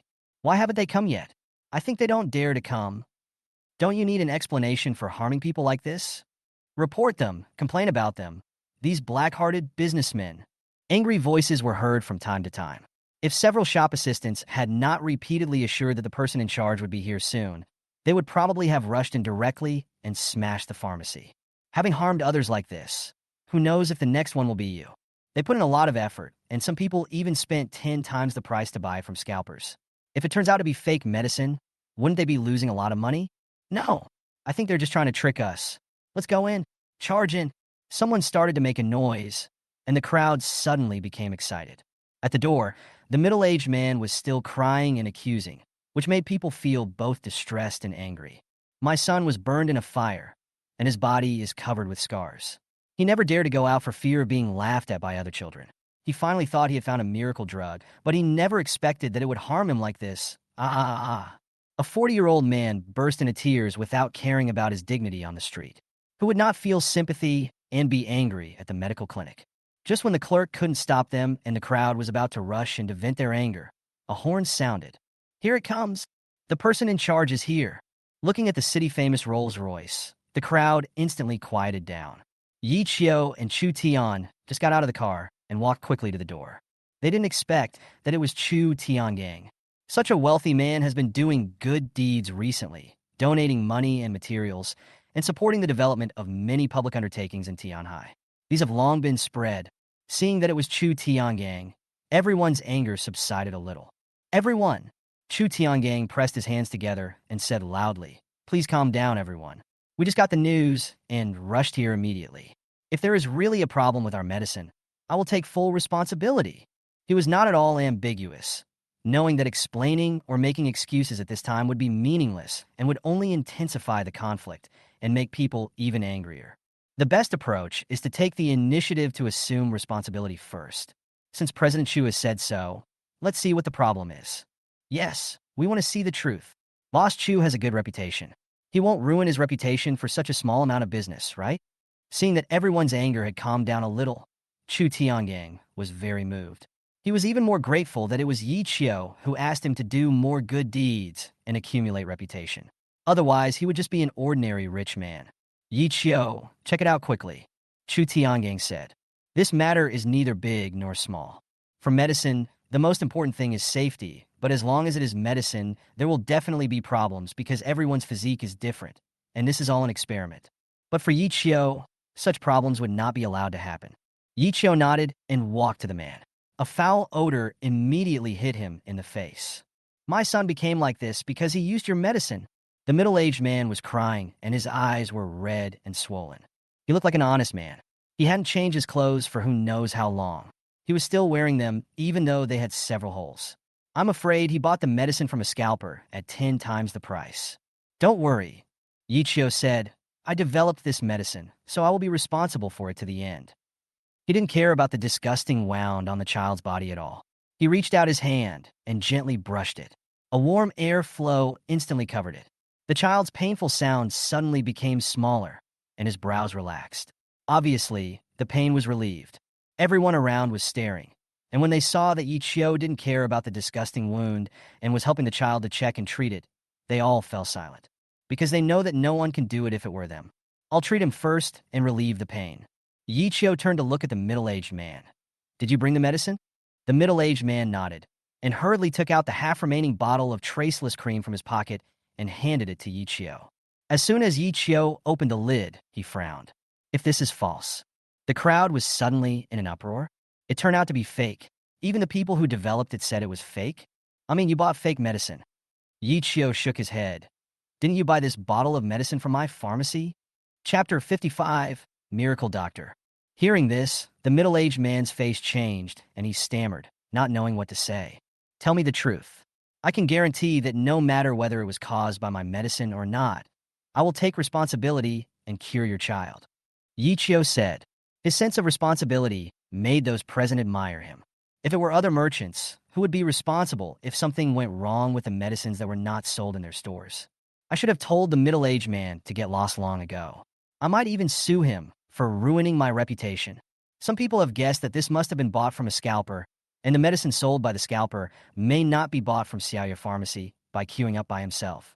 I bought it from a friend. The middle-aged man gritted his teeth and said, he assured me that it was the genuine product bought from your pharmacy, and he asked me for 20 times the money. Hearing this, the people watching understood immediately. Fuck, 20 times the price? What kind of friend are you? You're such a fucking scoundrel. Yeah, 10 times is already a big deal, but it's 20 times. He doesn't even consider you as a friend. It seems that the medicine was fake. Alas, poor child. Hearing these voices, the middle-aged man's eyes became red, and suddenly he fell to his knees with a thump. Please, save my child. I didn't know it was fake medicine, and I didn't come to your store on purpose to cause trouble. I really have no other choice. He cried loudly and knelt down to kowtow. Seeing his child suffering a fate worse than death made him feel more miserable than if he were sick himself. Stand up. Yi Chio immediately helped him up. He was very angry, not because the middle-aged man brought his child here to cause trouble and affect the voice of the pharmacy.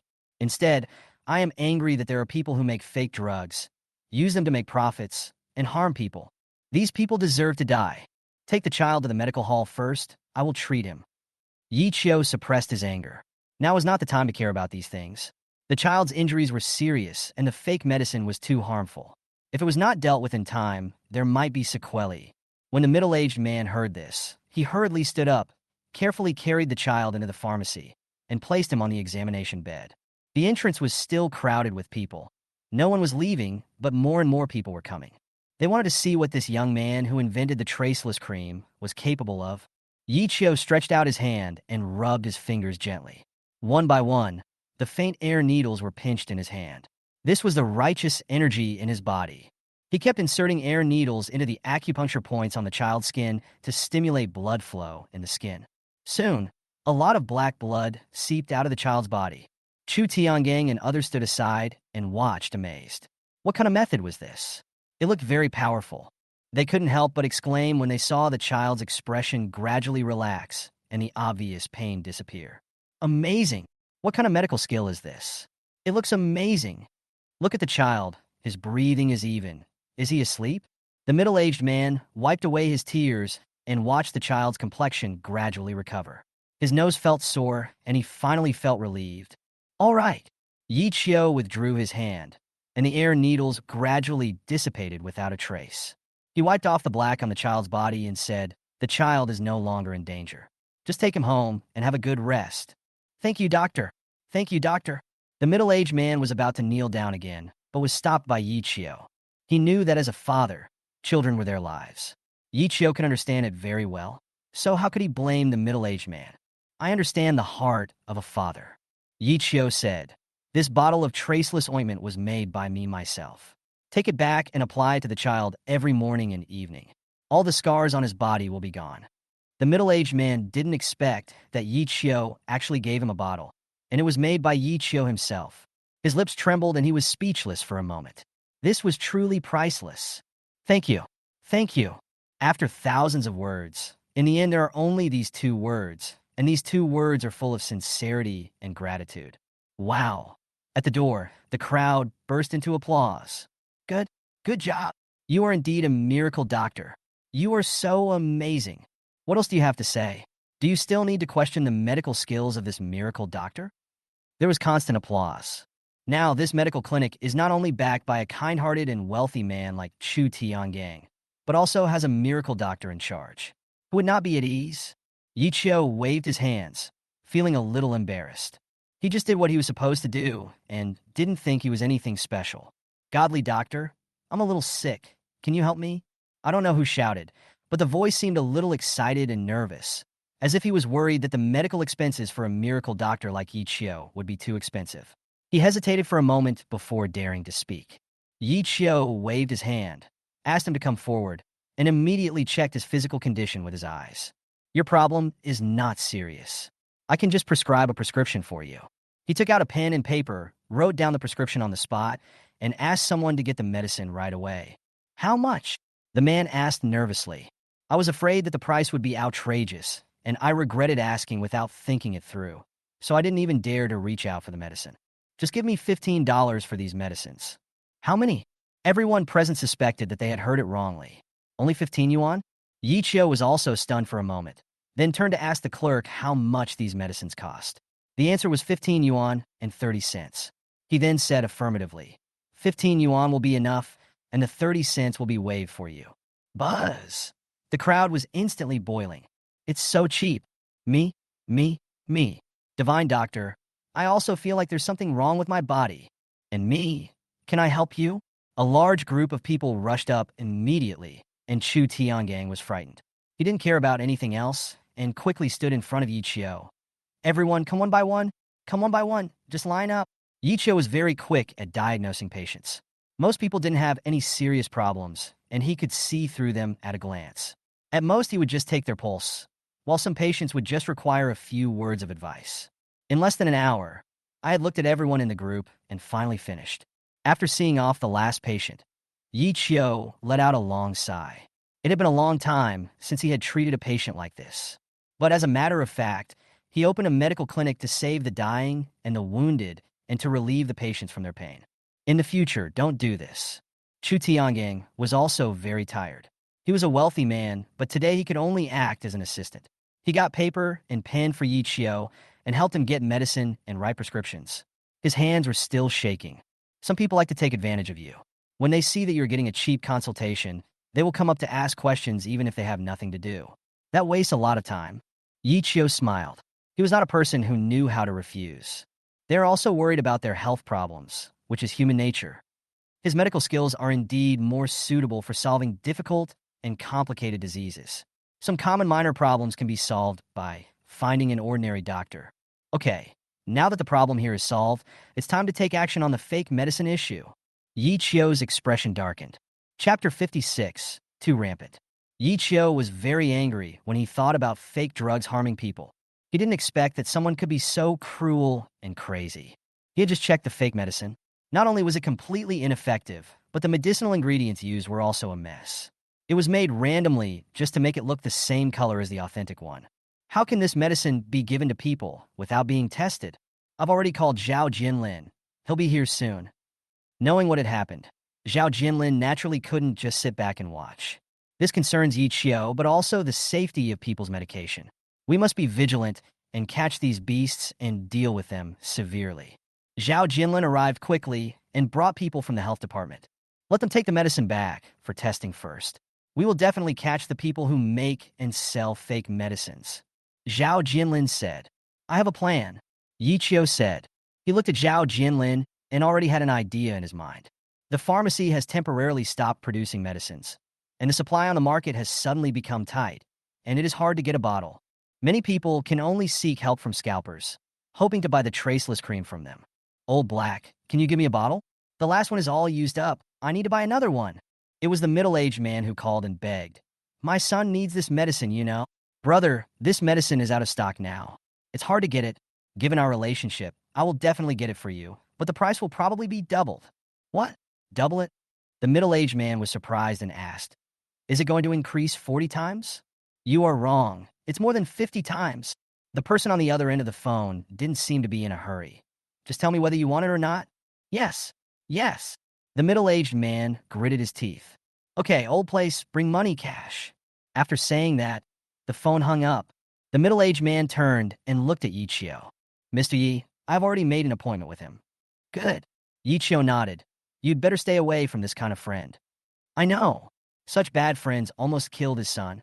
How could the middle-aged man consider such people who only care about money as his friends? Everything was arranged, and Yi Qiu and Zhao Jinlin took their people and rushed to the place they had agreed on. Yi Chio didn't expect that even those selling fake drugs have started to use hunger marketing, squeezing buyers to buy even the fake drugs, just to drive up the price further and reap huge profits. They are so rampant. Zhao Jianlin was also extremely angry. What he hates most are these beasts who value money more than human lives. A vegetable market with people coming and going. The person who sells fake medicine chooses a place like this, which shows that he is very cautious. I'm afraid he also knows that selling fake medicine is not a trivial matter. Once he is caught, he will be doomed. But the huge profits make them unable to resist taking risks. Yi Chio pretended to buy groceries and walked around casually, keeping a distance from the middle-aged man. Zhao Jinlin and others had already dispersed to various places and strictly guarded the entrances and exits. The middle-aged man walked to the agreed location, just like last time, and waited there quietly. He looked left and right from time to time with an anxious face, trying to make the play more realistic. Soon, a man wearing a hat walked quickly to the middle-aged man. "Did you bring the money?" The middle-aged man hurriedly asked. "Where's the medicine?" The man in the hat turned around and looked around. He didn't find anything unusual, so he took out a black bag from his pocket and whispered, "This medicine is hard to come by now. I spent a lot of effort to get it.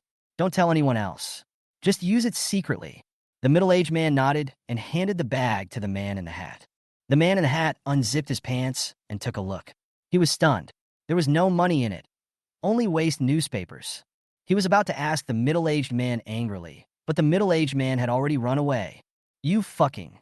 He cursed and was about to chase after him, but a figure blocked his way. His expression changed slightly. "Get out of the way. Don't you feel guilty about selling fake medicine?" Yi Chio said coldly. When he heard the word fake medicine, the man in the hat immediately realized that this was a trap and turned around to escape. But behind him was Zhao Jinlin. More than a dozen people surrounded him from all directions and locked him up. "Get out of the way." He didn't care about anything else. Seeing that Yi Chio was the weakest person among them, his first reaction was to rush away from Yi Chio. He shook his wrist, and a dagger fell into his hand. He waved it to scare Yi Chio away and rushed forward madly. Bang! But he never expected that as soon as he approached Yi Chio, without even seeing how Yi Chio made his move, he suddenly fell to the ground, with his face making heavy contact with the concrete floor.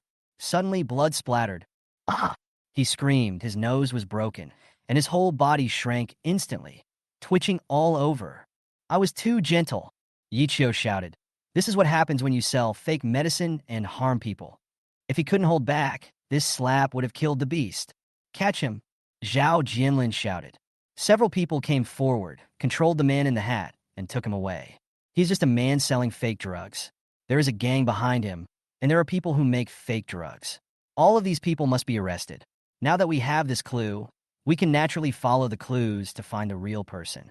Yi Chio's expression was serious and full of anger. He developed the traceless ointment to help more people, but these people are selling fake drugs and harming people at 50 times the price. There is absolutely no way he could forgive. "Don't worry. None of these people can escape." Zhao Jinlin understood Yi Chio's feelings and patted him on the shoulder. He knew that Yi Chio didn't like his kindness being taken advantage of by others. They immediately began interrogation. But the arrested man was stubborn and refused to say anything. "I'll ask him," Yi Chio said. He stepped forward and stared at the man, but the man was not afraid at all. He just sneered. "How many years of sentence is it for selling fake medicine? You can sentence him whatever you want. Don't expect to get anything out of me. I can't be scared." He is extremely arrogant. "What's jail time? It's not like he's been there before. Isn't it just like going home?" Yi Chio slowly raised one hand. "Do you know how many acupuncture points there are in the human body?" He seemed to be asking a question or talking to himself. "Do you know which acupuncture points can make life worse than death?" The man's face changed slightly. "What you up to?" His Adam's apple slid, and his body leaned back. He was not afraid of people like Zhao Jinlin because he had seen a lot of them. The methods they used were the same. As long as he could hold on, they wouldn't even be able to find any other evidence.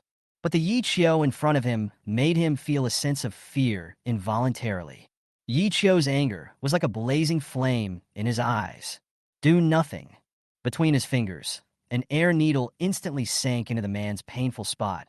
"I'll teach you a lesson on how to be a good person." Chapter 57. Catch them all. The character run is easy to write, but it is not an easy task to do it. Since this beast in front of me doesn't know how to behave as a human being, I will teach him a lesson.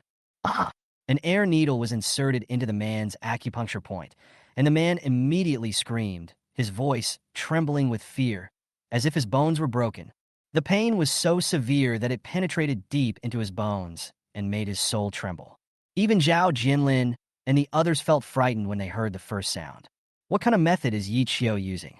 In the blink of an eye, the air needle disappeared without a trace left on the man's body. This is the first shot, Yi Qiu said. I roughly counted and found that there are nearly 100 acupuncture points in the human body that can cause pain. Hearing this, the man's face turned pale instantly. Will this kind of pain happen again 100 times? He felt like he was going crazy. Yi Qiu's methods were too strange. He didn't know what was happening. He just felt needles piercing his body. But where were those needles? Why can't I see anything? Could it have drilled into my body? The pain from the first shot almost made him faint. But before he could say anything, Yi Qiu inserted the second needle into another acupuncture point. This time, the man lost his voice due to the pain. Apart from his body shaking violently, he couldn't even utter a hoarse scream. Beads of cold sweat broke out on his forehead, and his whole body was cold. Hiss! It took him a while to come back to his senses and feel the pain gradually subsiding. But the pain had already terrified him. It's the third shot, are you ready? Yi Qiu seemed like a teacher who was giving a lecture to students. His meticulous appearance frightened the man to the extreme. No, no, he shouted. But why would Yi Qiu care? The third needle pierced the man's acupuncture point again. Ash! The man screamed wildly and struggled to get free, but there was no way. Now he is like a fish on a chopping board and can only allow Yi Qiu to torture him. He had never experienced such pain that was worse than death. I'll tell you everything. I confess everything. Captain Zhao, save me, save me. The man burst into tears and begged for mercy with trembling lips. He would rather have Zhao Jinlin interrogate him now. Even if he confessed now and was sentenced directly, he didn't care. As long as he could stay away from this madman Yi Qiu, he would do anything. However, Zhao Jinlin seemed not to hear it and turned his head to chat with Xiao Zhou. It seemed that in front of them, Yi Qiu was just helping the man examine his body.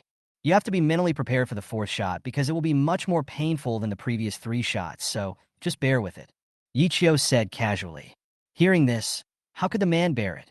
The first 3 injections had almost taken his life, and the 4th injection was even more painful than the previous 3. Moreover, this kind of pain happened nearly 100 times. Mercy! Mercy! His psychological defenses completely collapsed. I confess. It was our eldest brother who was making fakes. The factory was located in the waste dump in Dongyuan town in the suburbs. Yi Qiu seemed not to hear and slowly raised his hand. He was also instructed by someone. The man hurriedly shouted. That's all I know. I really didn't lie to you. Seeing Yi Qiu's hand about to touch his body, the man's eyes rolled back and he fainted from fright, falling limply on the table. Yi Qiu glanced at him and put down his hand. He fainted from shock. What he said should be true. Zhao Jinlin said. In this situation, even a well-trained agent would not be able to hold on. Yi Qiu's interrogation method completely broke down people's psychological defenses. Who can resist? Xiao Zhou. Immediately mobilize our forces and rush to the suburbs to catch these beasts who make fake drugs. Yes.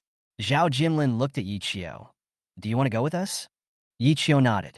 This matter is related to him, so he naturally cannot ignore it. He wants to see who is behind the production of fake drugs and who is secretly instructing them to do such a wicked thing. He immediately followed Zhao Jinlin and led people to Dongyuan town in the suburbs. Following the direction given by the man, they soon found an abandoned garbage dump with signs of human activities. It's here. Yi Qiu moved his nose and smelled some medicinal residue in the air. He even knew what medicinal herbs these people used. Seeing that Yi Qiu determined that the person was inside, Zhao Jinlin was no longer in a hurry. He deployed his men to surround the garbage dump, not allowing anyone a chance to escape.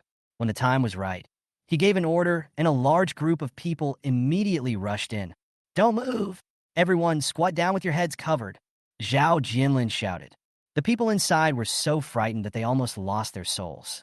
They wanted to escape, but it was too late. They had to raise their hands and surrender and then squatted down with their heads in their hands. The scene was in a mess and didn't look like a place where medicine was made at all. Flies were flying everywhere, and the barrel on the ground was pitch black, emitting an indescribable strange smell. They scooped out fake medicine from the barrel and put it into bottles to deceive people. Yichio walked to the wooden barrel, looked down, and frowned. Brute! He couldn't help it, and his body began to tremble with anger. These fake drugs can kill people. He could never have imagined that for the sake of money, they would even boil down moldy and rotten herbs. Some of the herbs were even poisonous, but they didn't care and just boiled them down. If it happens to people with allergies, it can really kill them. Yichio really wanted to kick them to death.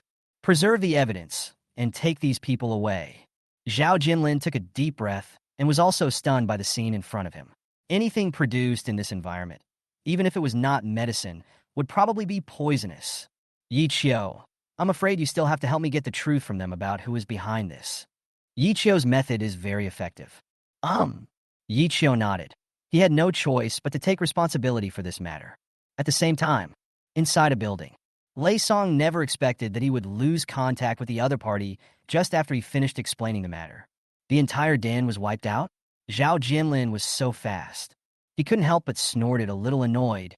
Didn't they say they were very tight-lipped? How come they were pried open so quickly? When Lei Song saw the traceless ointment from the medical hall, his first reaction was to cause them some trouble. He couldn't let Chu Tiangang continue to make money like this. So he quickly found a group of people, provided funds, and made some fake medicine to ruin the reputation of the traceless ointment. However, he never expected that it would be destroyed in just a few days. It seems that the relationship between this medical hall and Zhao Jinlin is not ordinary. Boss Lei, those guys are just scoundrels who only care about money and not their lives. Logically speaking, we won't recruit them. They know the rules and don't dare to mess around. The counterfeiting den has been busted. What's the point of saying these things? Lei Song said coldly. Fortunately, I have made preparations. Have you arranged everything for me? Chapter 58, Other Recipes. Everything has been arranged. Don't worry, Mr. Lei. Hearing this, Lei Song nodded. He had already made preparations for both scenarios. When the traceless cream just became popular, he had made arrangements and was waiting for this day to come. He just wanted Yichio to shoot himself in the foot and destroy the reputation he had built. At that time, Yichio assisted Zhao Jinlin in interrogating the people who made fake drugs and obtained more information from them, and successively destroyed several counterfeiting dens. This wave of counterfeiting has been suppressed temporarily. Yichio generously saved a critically ill patient who had taken fake medicine, which made the medical hall's reputation even more famous. Many people who watched that day spontaneously helped promote Yichio. Now many people know that Xiaoyan Medical Hall will not sell fake medicine, and there is a miracle doctor there who specializes in treating difficult and complicated diseases. Even Professor Gao Xiao, the treasurer of Tianhai First Hospital, and many experts came to the medical hall in person to present fireworks. What else needs to be explained? The traceless cream continues to be popular and orders have exploded. The production is completely unable to meet the demand, so we can only deliver them one by one in the order of order. Yichio didn't expect that the traceless cream would become so popular. Even though Chu Tiangang had already made plans to buy back all the medicinal materials in Tianhai, and even the stocks in surrounding cities, it was still far from enough at the moment. I have arranged for someone to contact the pharmacies and have them restock the stock as soon as possible. We must purchase a large batch of raw materials. Chu Tiangang had a feeling of starting a business when he was young. He didn't know how many years it had been since he had felt this kind of momentum. How much more? Yichio asked. Orders are pouring in, and even people from other places are coming here after hearing about it. I think the popularity of the traceless cream will continue for a long time. The market has just opened up, so it's still early. Chu Tiangang predicted that after the Tianhai storm passed, it would blow to other cities, and by then, the demand would only become greater and greater. They must hurry up and stock up. Suddenly, Chu Tiangong's phone rang. As soon as he answered the phone, he frowned. What did you say? These guys are really greedy. I can raise the price for you, but there is a limit. Chu Tiangang said, talk to them again. This is a long-term business. They won't be so stupid as to cut off their own source of income, right? After saying that, he hung up the phone. What happened? Yichio asked. He heard that there seemed to be some problems with the raw materials. Those medicinal material merchants are raising the price. Seeing that our traceless cream is selling well, they demand a price increase. Chu Tiangang said unhappily. He has seen this kind of thing many times. There have always been greedy people. He just didn't expect that these people would choose to raise prices at this time. Don't they realize that by making the pie bigger, they can make more money? As soon as he finished speaking, Chu Tiangong's phone rang again. What did you say? They are crazy. He said angrily. Do you really think we are soft persimmons that can be manipulated at will? You should immediately find other suppliers of medicinal materials and don't cooperate with this kind of people. What did you say? They have united? Chu Tiangang was angry. He didn't expect something like this to happen. It's a bit troublesome. Chu Tian just hung up the phone and said he would think about it. What's wrong? When Yi Qiu saw Chu Tiangang's expression, he knew that the matter was probably serious. Otherwise, how could Chu Tiangang be so angry? I thought it was just one supplier of medicinal materials, but I didn't expect that all the suppliers united and raised the price, demanding that the price be doubled. This made their costs go up suddenly. If they agreed to it, the selling price of the traceless cream would have to be changed. Otherwise, they would be doing business at a loss. Moreover, this is a bottomless pit. The higher the sales, the more they lose. But if they don't agree, they will have no medicinal materials now. Those few suppliers have already controlled all the procurement channels of medicinal materials. They can take a detour to other places to get the goods, but the round-trip cost will also increase a lot. How could they do this? Yi Qiu frowned, also a little angry. If it weren't for the traceless ointment, who knows how long it would take to sell these medicinal herbs, and no one would have such a great demand for them. This helps them make money. Why are they still so greedy? I feel like it's not that simple. Chu Tiangang reacted quickly. These suppliers acted as if they had agreed on it, and did not seem to worry at all. The reason they dared to disagree was that they saw that there were a lot of orders for the traceless cream now, and the pharmacy would not give up these orders. Then we must purchase medicinal materials and start production. But if we agree today, they will continue to ask for a price increase tomorrow. How could Chu Tiangang not know what this kind of person was thinking? Well, I'll go talk to them. Yi Qiu said find out what the situation is and make a decision then.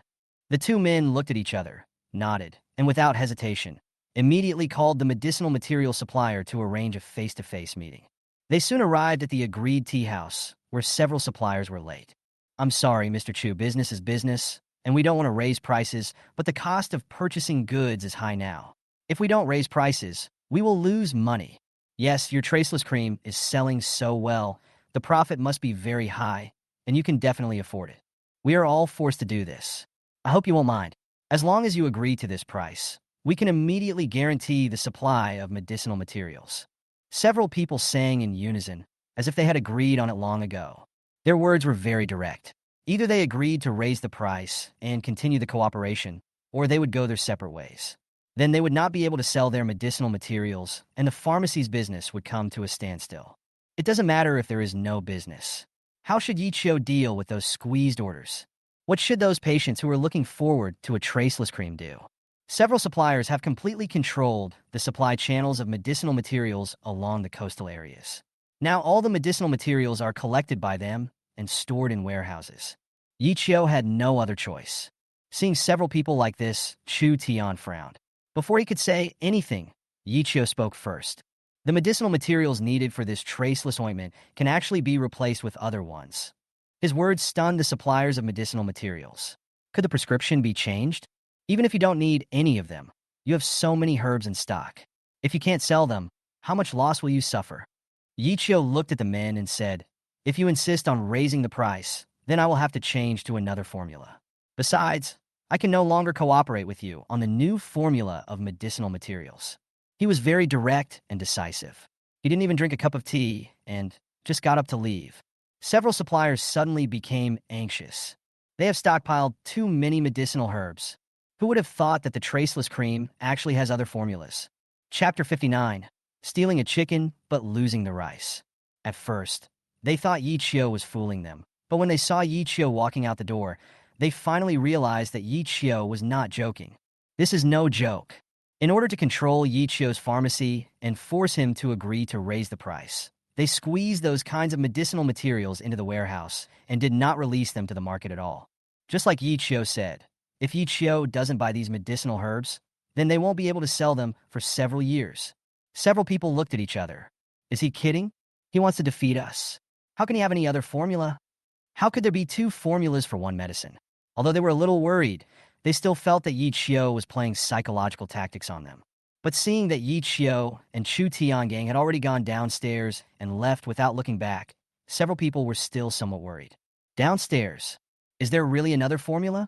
Chu Tiangang was a little surprised. Certainly. Yichio said, "I've been thinking about it these past few days, and I have a better formula. Although it's a bit more troublesome, the effect and safety can be improved.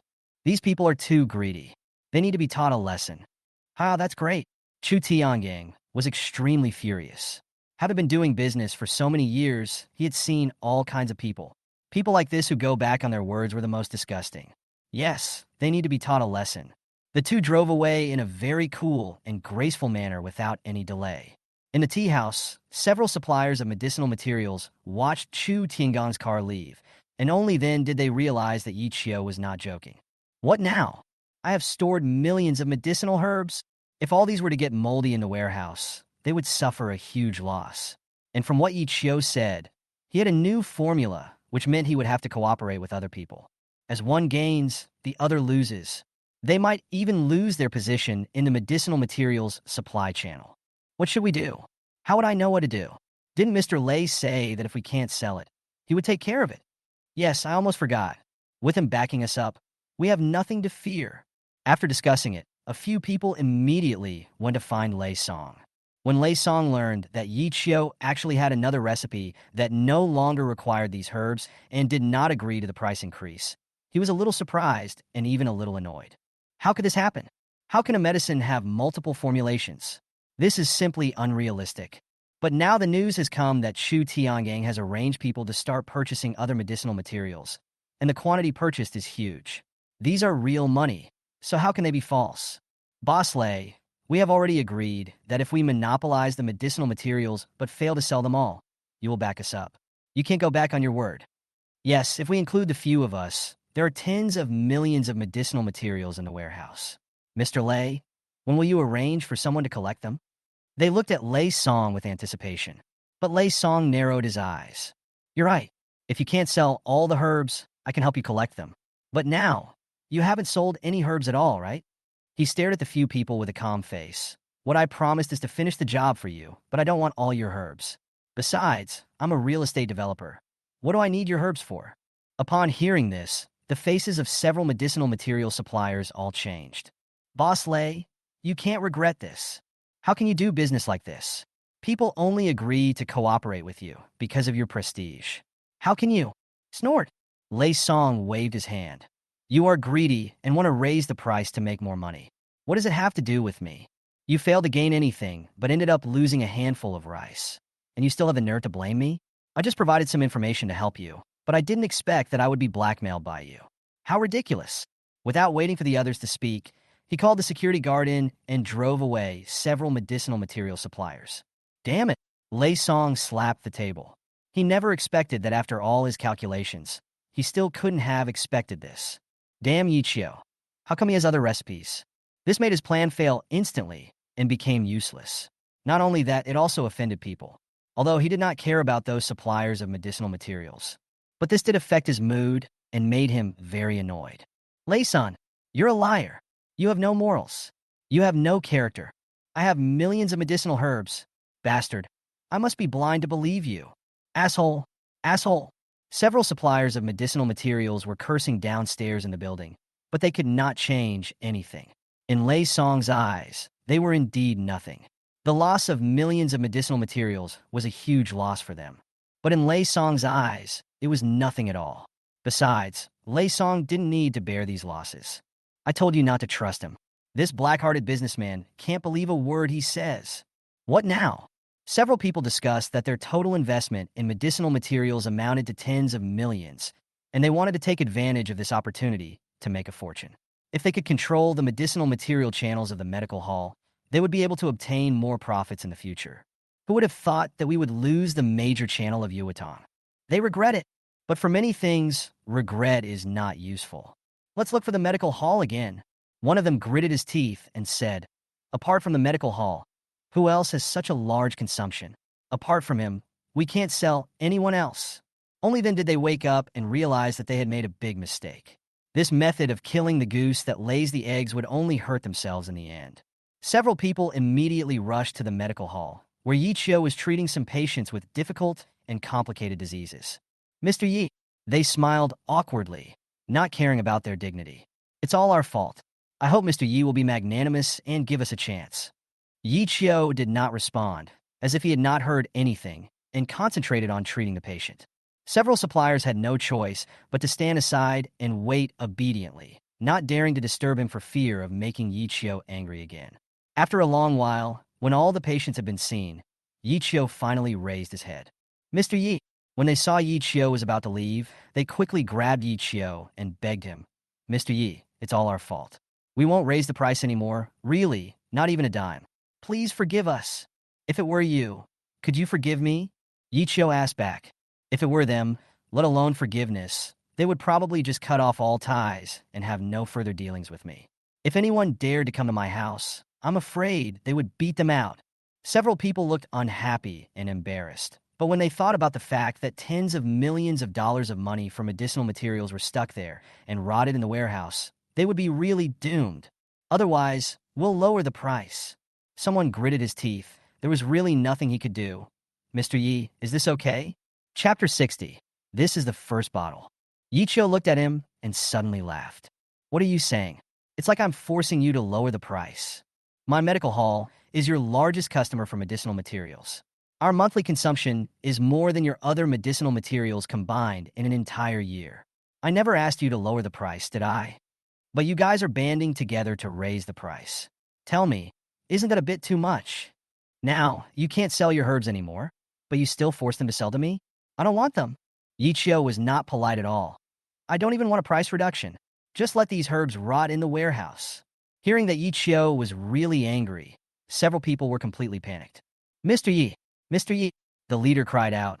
You can't just stand by and watch someone die. You are a miracle doctor who saves the dying and the wounded. Although we are not sick now, those medicinal materials are really rotten. Then our condition is worse than that of the sick. You are the only one who can save us now, please. They begged again and again. Yi Qiu remained unmoved. You can't really bear to see such good medicinal materials rotting there, right? Hearing this, Yi Qiu frowned slightly. Medicinal herbs are innocent. People made mistakes, but it would be a pity if the herbs were really wasted. Seeing Yi Qiu's expression change slightly, several people hurriedly said, Mr. Yi, we did make a mistake. In this way, we will not make any money from these medicinal herbs. We will buy them all at the cost price. I can show you the purchase order. Yes. As long as the medical hall is still willing to cooperate with us, we will give you this batch of medicinal materials at the purchase price. Yi Qiu glanced at them and shook his head. This batch of herbs is for you. Just give it to you. We don't want them anymore. Seeing this, the leader had no choice but to say, as long as we maintain a cooperative relationship, you can still get the medicinal materials from us in the future. We will give you this batch of medicinal materials. Is that okay? The other people looked at him. They didn't expect that he would think of giving it away for free. But it seems that this is the only way. This is better than losing a big client like Yi Qiu. Okay. Yi Qiu agreed. Straightforward, without any hesitation. We can sign the contract right away. Now, it was the turn of the suppliers to be stunned. They suddenly felt cheated, as if Yi Qiu had been angry just to force them to say this. This batch of medicinal materials will be sent directly to the medical hall to maintain continued cooperation in the future. It's not too late for you to regret now, Yi Qiu said calmly. If you are going to keep your word, then you can make a decision now. Otherwise, it will be too late. After saying this, he pretended to leave. The suppliers of medicinal materials didn't dare to say anything. They kept stopping Yi Qiu and asked someone to bring the contract and sign it with Yi Qiu on the spot to avoid any further complications. Although I lost a lot of money, there is still a long way to go. If you cooperate with Yi Qiu, you will make money back sooner or later. It's better than that Lei Song who doesn't keep his word. Thank you, Mr. Yi. Thank you. Mr. Yi, we'll leave first. We'll have someone deliver the herbs later. If you need any channels for herbs later, feel free to call them. Goodbye, Mr. Yi. I won't see you off. After losing so much money, they still want to thank Yi Qiu for being willing to give them another chance to cooperate. After they left, Chu Tian just came out and gave a thumbs up. Sharp. He didn't expect that Yi Qiu was so capable. He calculated that these medicinal material suppliers would come to him again. And in order to restore the cooperative relationship, he was willing to give him this batch of medicinal materials directly. Then can I return the medicinal herbs I bought? Chu Tiangang thought that the other medicinal herbs Yi Qiu bought were just a cover. Now that the purpose has been achieved, they are no longer needed. No need to retreat. Yi Chio said, I have other uses for those herbs. There is no second formula for the traceless ointment. Of course, Yi Chio would not tell this to anyone else. If those medicinal material suppliers knew about this, they would be furious. Chu Tiangang couldn't stop laughing. I never expected that you have such a good business mind, but I am much better than you. Yi Chio's back and forth operations seemed very simple, but he helped the medical hall resolve a problem and even made a lot of money. This is not something that ordinary people can do. Human nature is more complicated than medicinal herbs, but I don't think it's difficult to analyze and control it according to the theory of medicinal herbs. Yi Chio smiled. Yi Chio got a clear idea of the temperaments and personalities of the suppliers after chatting with them for a few sentences. He knew what these people cared about and what they were afraid of. Once he had a grasp of this, things became easy. This is easy to say, but Chu Tiangang knows that human nature is often the most difficult to control. Who among those who can manipulate people's hearts is not a top-notch master? Yi Chio is not simple. Okay, brother, there's no need to worry about the supply of medicinal materials. As long as they are not stupid, they won't dare to mess around again.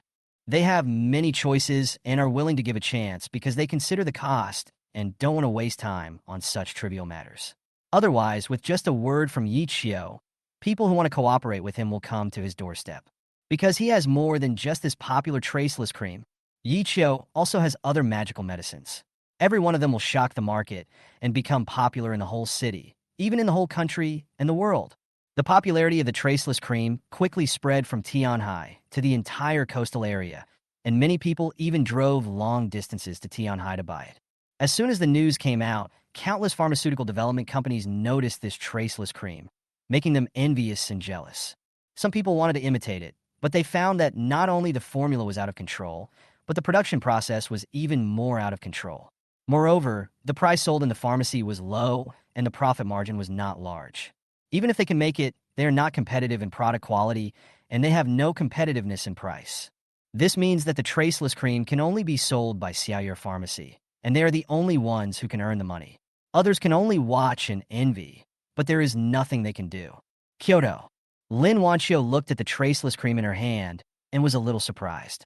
She didn't expect that this thing would become so popular in Kyoto in such a short time. Sister Wanxiu, this stuff is so rare. I had to ask my friend for help, and I had to work so hard to get a bottle. The beautiful girl in front of him said proudly, Don't underestimate the price, the effect is really good. If you don't believe me, try it. I know. Lin Wanxiu smiled and said, I tried it. Ah, impossible? This might be the earliest bottle in Kyoto. As soon as she got the news, she asked her friends to buy it. There were still a lot of people who hadn't gotten one in Tianhai. Lin Wanxiu didn't usually pay attention to these skincare products, so how did she know about it? Lin Wanxiu didn't say anything. She took out the traceless cream that Yi Chio had personally prepared for her from her backpack and gently placed it on the table. As soon as the bottle cap is opened, the fragrance fills the air. This is the first bottle. Her face was all smiles. Chapter 61. Is he handsome? The beautiful girl was stunned when she saw it. She came here to show off, but she never thought that her best friend actually got a bottle before her. Impossible. She couldn't help but said, You won't be deceived. As she spoke, she opened the lid, and an even stronger fragrance wafted out. Seeing the signs of use, she was a little surprised. Is it really a traceless cream? Well, mine is the original one which he made by hand. Yours was produced in a factory. There seemed to be some pride in Lin Wanxiu's tone. This little bit left no trace, but it couldn't escape the eyes of my best friend. She was immediately even more surprised. What's going on with you? She said with a deliberate smirk. Seeing her expression, Lin Wanxiu's eyes flickered. What nonsense are you talking about? What's going on? You won't tell me that he made this traceless ointment specifically for you? You must know the value of this thing. The traceless cream is extremely popular now, and people are everywhere looking to buy it. It can definitely bring huge profits, and Lin Wanxiu's traceless cream was actually made by that person himself. Oh, what are you thinking? I was injured while saving his daughter. He feels guilty, so of course he has to take responsibility. Daughter? He has a daughter? The friend's eyes widened. Lin Wanxiu. Don't be kidding me. Who are you? Don't blame me for not reminding you that he is a married man. You should stay away from him. Lin Wanxiu rolled her eyes. What nonsense. It's not what you think. What does this have to do with anything? Why is he even talking about a married man?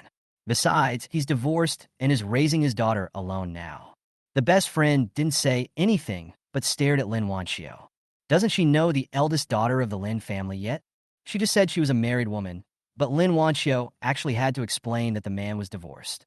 If she didn't have any thoughts in her mind, it would be weird. Don't look at me like that. You're overthinking it. Lin Wanxiu said, "We are just friends," she said somewhat helplessly. But my best friend just laughed, and her laughter got louder and louder. Student Wanxiu, based on my experience of knowing you for more than 10 years, you often don't even explain the things you don't care about because you really don't care. But that's all. How many sentences did you explain just now? Also, you are not an impulsive person. I have known you for more than 10 years, sister. There are some things that the more you try to distance yourself from, the harder it becomes. Lin Wanxiu's expression froze, as if someone had caught her doing something. Her heart skipped a beat, as if even she herself hadn't reacted to this matter, and now it had been exposed. Is he handsome? My bestie lowered her voice and leaned close to her ear. Well enough. Lin Wanxiu answered subconsciously, and only reacted after she finished speaking and pushed her best friend away. Can you be serious? I don't want to joke with you. Okay, no more jokes. Anyway, I remind you that you'd better forget about this man. The old man in your family will never agree to you being with a man who has a daughter.